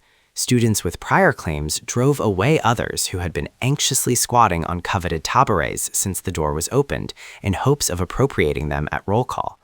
Students squabbled over palettes, brushes, portfolios, or rent the air with demands for Caesarea and bread. The former, a dirty ex-model, who had in palmier days posed as Judas, now dispensed stale bread at 1 sou and made enough to keep himself in cigarettes. Monsieur Julien walked in, smiled a fatherly smile, and walked out. His disappearance was followed by the apparition of the clerk, a foxy creature who flitted through the bottling hordes in search of prey. 3 men who had not paid dues were caught and summoned. A 4th was scented, followed, outflanked, his retreat towards the door cut off, and finally captured behind the stove. About that time, the revolution assuming an acute form, howls rose for Jules. Jules came, umpired 2 fights with a sad resignation in his big brown eyes, shook hands with everybody and melted away in the throng, leaving an atmosphere of peace and goodwill. The lions sat down with the lambs, the messieurs marked the best places for themselves and friends, and mounting the model stands, opened the roll calls. The word was passed. They begin with C this week. They did. Clisson. Clisson jumped like a flash and marked his name on the floor in chalk before a front seat. Caron. Caron galloped away to secure his place. Bang went an easel. Nom de Dieu in French. Where in hell are you going? In English. Crash. A paint box fell with brushes and all on board. Dieu de. Spot. A blow, a short rush, a clinch and scuffle, and the voice of the massier, stern and reproachful. Cochon. Then the roll call was resumed. Clifford. The massier paused and looked up, one finger between the leaves of the ledger. Clifford. Clifford was not there. He was about 3 miles away in a direct line, and every instant increased the distance. Not that he was walking fast. On the contrary, he was strolling with that leisurely gait peculiar to himself. Elliot was beside him, and 2 bulldogs covered the rear. Elliot was reading the Gil Blas, from which he seemed to extract amusement, but deeming boisterous mirth unsuitable to Clifford's state of mind, subdued his amusement to a series of discreet smiles. The latter, moodily aware of this, said nothing, but leading the way into the Luxembourg Gardens, installed himself upon a bench by the northern terrace and surveyed the landscape with disfavor. Elliot, according to the Luxembourg regulations, tied the 2 dogs and then, with an interrogative glance toward his friend, resumed the Gil Blas and the discreet smiles. The day was perfect. The sun hung over Notre Dame, setting the city in a glitter. The tender foliage of the chestnuts cast a shadow over the terrace and flecked the paths and walks with tracery so blue that Clifford might here have found encouragement for his violent impressions had he but looked. But as usual in this period of his career, his thoughts were anywhere except in his profession. Around about, the sparrows quarreled and chattered their courtship songs, the big rosy pigeons sailed from tree to tree, the flies whirled in the sunbeams, and the flowers exhaled 1,000 perfumes, which stirred Clifford with languorous wistfulness. Under this influence he spoke. "Elliot, you are a true friend." "You make me ill," replied the latter, folding his paper. "It's just as I thought. You are togging after some new petticoat again." And he continued wrathfully, "If this is what you've kept me away from Julian's for, if it's to fill me up with the perfections of some little idiot." "Not idiot," remonstrated Clifford gently. "See here," cried Elliot, "have you the nerve to try to tell me that you are in love again?" "Again?" "Yes, again and again and again, and, by George, have you?" "This," observed Clifford sadly, "is serious." For a moment Elliot would have laid hands on him. Then he laughed from sheer helplessness. Oh, go on. Let's see. There's Clémence and Marie Tillec and Cosette and Fifine, Colette, Marie Verdier, all of whom are charming, most charming, but I never was serious. So help me, Moses, said Elliot solemnly. Each and every one of those named have separately, and in turn, torn your heart with anguish, and have also made me lose my place at Julian's in this same manner. Each and every one, separately and in turn. Do you deny it? What you say may be founded on facts, in a way, but give me the credit of being faithful to one at a time, until the next came along. But this is really very different. Elliot, believe me, I am all broken up. Then there being nothing else to do, Elliot gnashed his teeth and listened. It's Rue Barrée. Well, observed Elliot with scorn, if you are moping and moaning over that girl, the girl who has given you and myself every reason to wish that the ground would open and engulf us, well, go on. I'm going on. I don't care. Timidity has fled. Yes, your native timidity. I'm desperate, Elliot. Am I in love? Never did I feel so damn miserable. I can't sleep. Honestly, I'm incapable of eating properly. Same symptoms noticed in the case of Colette. Listen, will you? Hold on a moment. I know the rest by heart. Now let me ask you something. Is it your belief that Rue Barrée is a pure girl? Yes, said Clifford, turning red. Do you love her? Not as you dangle and tiptoe after every pretty inanity. I mean, do you honestly love her? Yes, said the other doggedly. I would... Hold on a moment. Would you marry her? Clifford turned scarlet. Yes, he muttered. Pleasant news for your family, growled Elliot and suppressed fury. Dear father, I have just married a charming grisette whom I'm sure you'll welcome with open arms, in company with her mother, a most estimable and cleanly washed lady. Good heavens. This seems to have gone a little further than the rest. Thank your stars, young man, that my head is level enough for us both. Still, in this case, I have no fear. Rue Barrée sat on your aspirations in a manner unmistakably final. Rue Barrée, began Clifford, drawing himself up, but he suddenly ceased, for there, where the doppled sunlight glowed in spots of gold, along the sun-flecked path, tripped Rue Barrée. Her gown was spotless, and her big straw hat, tipped a little from the white forehead, threw a shadow across her eyes. Elliot stood up and bowed. Clifford removed his head covering with an air so plaintive, so appealing, so utterly humble, that Rue Barrée smiled. The smile was delicious, and when Clifford, incapable of sustaining himself on his legs from sheer astonishment, toppled slightly, she smiled again in spite of herself.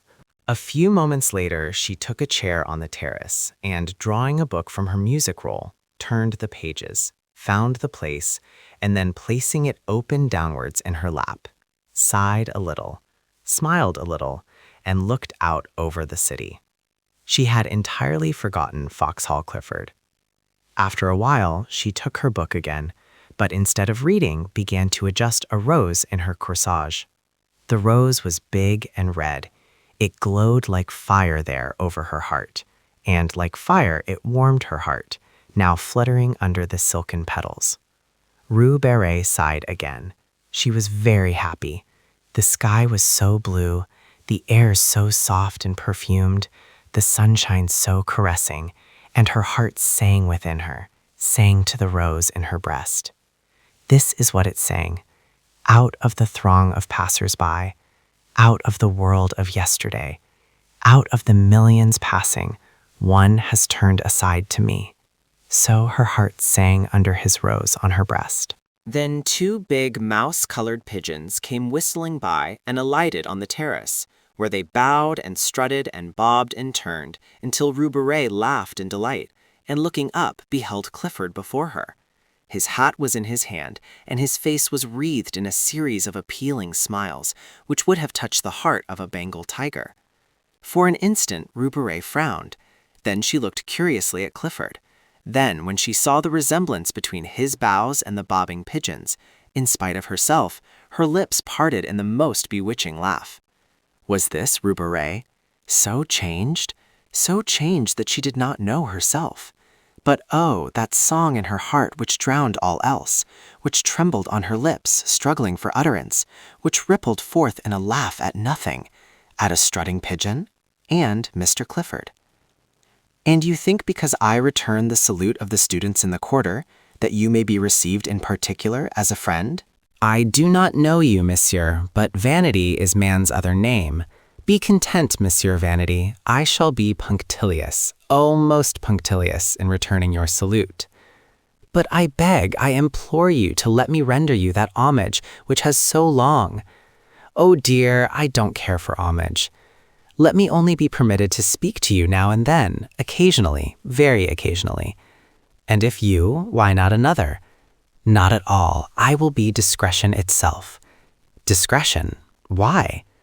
Her eyes were very clear, and Clifford winced for a moment, but only for a moment. Then, the devil of recklessness seizing him, he sat down and offered himself, soul and body, goods and chattels. And all the time he knew he was a fool, and that infatuation is not love, and that each word he uttered bound him in honor from which there was no escape. And all the time Elliot was scowling down on the Fountain Plaza and savagely checking both bulldogs from their desire to rush to Clifford's rescue, for even they felt there was something wrong, as Elliot stormed within himself and growled maledictions. When Clifford finished, he finished in a glow of excitement, but Rue Barrée's response was long in coming, and his ardor cooled while the situation slowly assumed its just proportions. Then regret began to creep in, but he put that aside and broke out again in protestations. At the first word, Rue Barrée checked him. "I thank you," she said, speaking very gravely. "No man has ever before offered me marriage." She turned and looked out over the city. After a while, she spoke again. "You offer me a great deal. I am alone. I have nothing. I am nothing. She turned again and looked at Paris, brilliant, fair, in the sunshine of a perfect day. He followed her eyes. "Oh," she murmured, "it is hard. Hard to work always, always alone with never a friend you can have in honor, and the love that is offered means the streets, the boulevard, when passion is dead. I know it. We know it. We others who have nothing, have no one, and who give ourselves unquestioning when we love. Yes, unquestioning, heart and soul, knowing the end." She touched the rose at her breast. For a moment she seemed to forget him. Then quietly, "I thank you. I am very grateful." She opened the book, and plucking a petal from the rose, dropped it between the leaves. Then looking up, she said gently, "I cannot accept." V. It took Clifford a month to entirely recover, although at the end of the first week he was pronounced convalescent by Eliot, who was an authority, and his convalescence was aided by the cordiality with which Rue Barrée acknowledged his solemn salutes. 40 times a day he blessed Rue Barrée for her refusal and thanked his lucky stars, and at the same time, O wondrous heart of ours, he suffered the tortures of the blighted. Eliot was annoyed, partly by Clifford's reticence, partly by the unexplainable thaw and the frigidity of Rue Barrée. At their frequent encounters, when she, tripping along the Rue de Seine with music roll and big straw hat, would pass Clifford and his familiars, steering an easterly course to the Café Vachette, and at the respectful uncovering of the band, would color and smile at Clifford, Eliot's slumbering suspicions awoke. But he never found out anything, and finally gave it up as beyond his comprehension, merely qualifying Clifford as an idiot and reserving his opinion of Rue Barrée.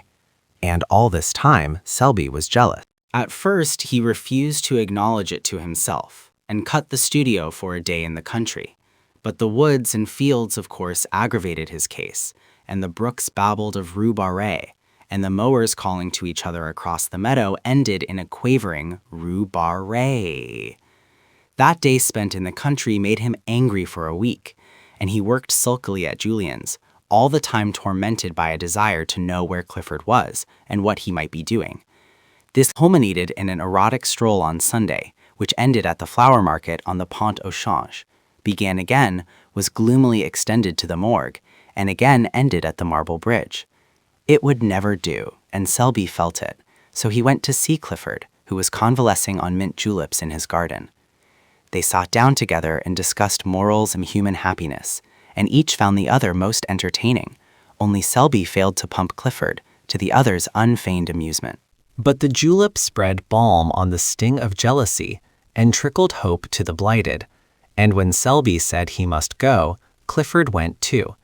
And when Selby, not to be outdone, insisted on accompanying Clifford back to his door, Clifford determined to see Selby back halfway, and then, finding it hard to part, they decided to dine together and flit.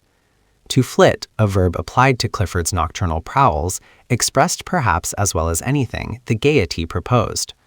Dinner was ordered at Mignon's, and while Selby interviewed the chef, Clifford kept a fatherly eye on the butler. The dinner was a success, or was of the sort generally termed a success. Toward the dessert, Selby heard someone say as at a great distance, "Kid Selby, drunk as a lord." A group of men passed near them. It seemed to him that he shook hands and laughed a great deal, and that everybody was very witty.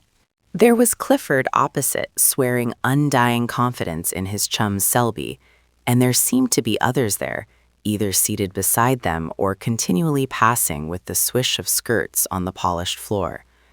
The perfume of roses, the rustle of fans, the touch of rounded arms, and the laughter grew vaguer and vaguer. The room seemed enveloped in mist.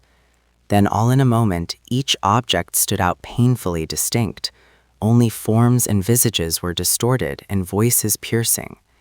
He drew himself up, calm, grave, for the moment master of himself, but very drunk. He knew he was drunk and was as guarded and alert, as keenly suspicious of himself as he would have been of a thief at his elbow. His self-command enabled Clifford to hold his head safely under some running water and repair to the street considerably the worse for wear, but never suspecting that his companion was drunk. For a time he kept his self-command. His face was only a bit paler, a bit tighter than usual. He was only a trifle slower and more fastidious in his speech. It was midnight when he left Clifford peacefully slumbering in somebody's armchair, with a long suede glove dangling in his hand and a plumy boa twisted about his neck to protect his throat from drafts. He walked through the hall and down the stairs and found himself on the sidewalk in a quarter he did not know. Mechanically, he looked up at the name of the street. The name was not familiar. He turned and steered his course towards some lights clustered at the end of the street. They proved farther away than he had anticipated, and after a long quest he came to the conclusion that his eyes had been mysteriously removed from their proper places and had been reset on either side of his head like those of a bird. It grieved him to think of the inconvenience this transformation might occasion him, and he attempted to cock up his head, hen-like, to test the mobility of his neck. Then an immense despair stole over him. Tears gathered in the tear ducts, his heart melted, and he collided with a tree. This shocked him into comprehension. He stifled the violent tenderness in his breast, picked up his hat, and moved on more briskly. His mouth was white and drawn, his teeth tightly clenched.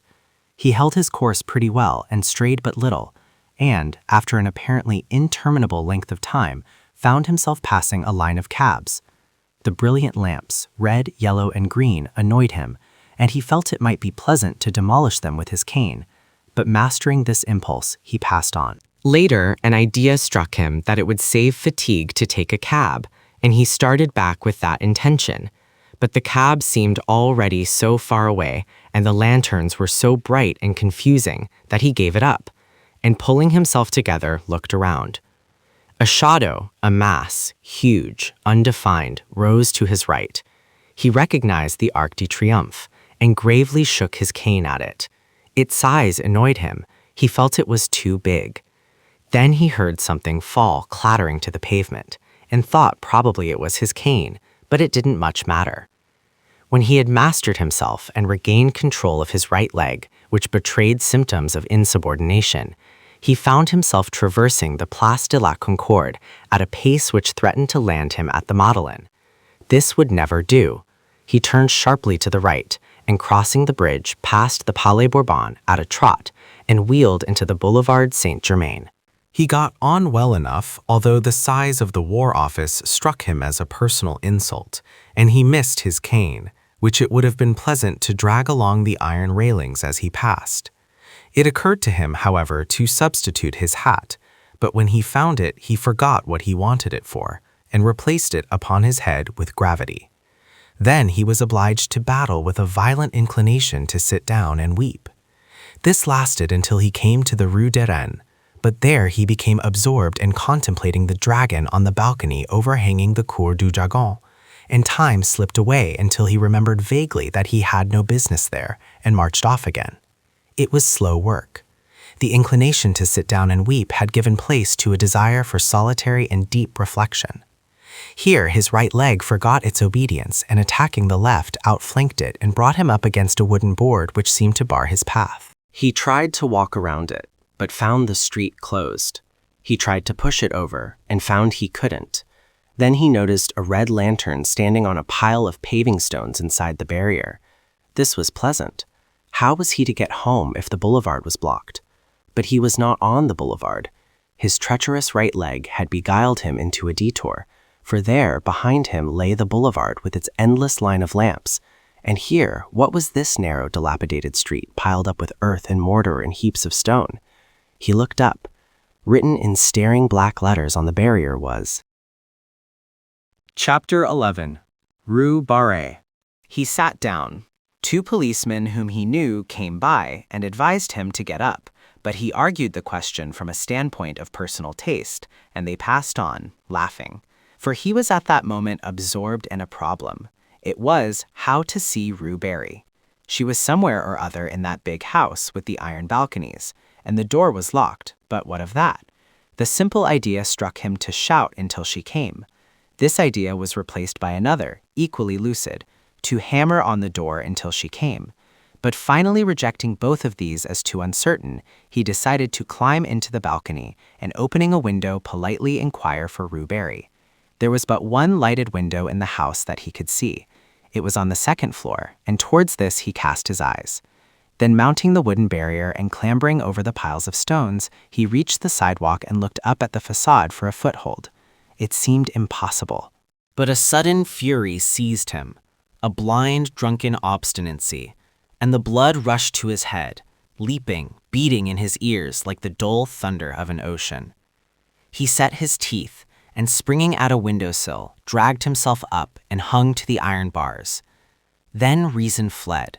There surged in his brain the sound of many voices. His heart leaped up, beating a mad tattoo, and gripping at cornice and ledge, he worked his way along the facade, clung to pipes and shutters, and dragged himself up, over and into the balcony by the lighted window. His hat fell off and rolled against the pane.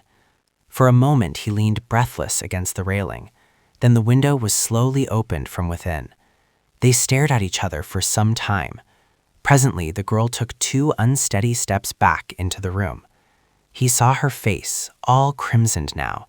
He saw her sink into a chair by the lamplit table, and without a word he followed her into the room, closing the big door-like panes behind him. Then they looked at each other in silence. The room was small and white. Everything was white about it. The curtained bed, the little washstand in the corner, the bare walls, the china lamp, and his own face, had he known it. But the face and neck of Rue were surging in the color that dyed the blossoming rose tree there on the hearth beside her. It did not occur to him to speak. She seemed not to expect it. His mind was struggling with the impressions of the room. The whiteness, the extreme purity of everything occupied him, began to trouble him. As his eye became accustomed to the light, other objects grew from the surroundings and took their places in the circle of lamplight. There was a piano and a coal scuttle and a little iron trunk and a bathtub. Then there was a row of wooden pegs against the door, with a white chintz curtain covering the clothes underneath. On the bed lay an umbrella and a big straw hat, and on the table a music roll unfurled, an inkstand, and sheets of ruled paper. Behind him stood a wardrobe faced with a mirror, but somehow he did not care to see his own face just then. He was sobering. The girl sat looking at him without a word. Her face was expressionless, yet the lips at times trembled almost imperceptibly. Her eyes, so wonderfully blue in the daylight, seemed dark and soft as velvet, and the color on her neck deepened and whitened with every breath. She seemed smaller and more slender than when he had seen her in the street, and there was now something in the curve of her cheek almost infantine. When at last he turned and caught his own reflection in the mirror behind him, a shock passed through him as though he had seen a shameful thing, and his clouded mind and his clouded thoughts grew clearer. For a moment their eyes met. Then his sought the floor. His lips tightened, and the struggle within him bowed his head and strained every nerve to the breaking. And now it was over, for the voice within had spoken. He listened, dully interested, but already knowing the end. Indeed, it little mattered. The end would always be the same for him. He understood now, always the same for him, and he listened, dully interested, to a voice which grew within him. After a while he stood up, and she rose at once, one small hand resting on the table. Presently he opened the window, picked up his hat, and shut it again. Then he went over to the rosebush and touched the blossoms with his face. One was standing in a glass of water on the table, and mechanically the girl drew it out, pressed it with her lips, and laid it on the table beside him. He took it without a word, and crossing the room, opened the door. The landing was dark and silent, but the girl lifted the lamp and, gliding past him, slipped down the polished stairs to the hallway. Then, unchaining the bolts, she drew open the iron wicket. Through this he passed with his rose. The end.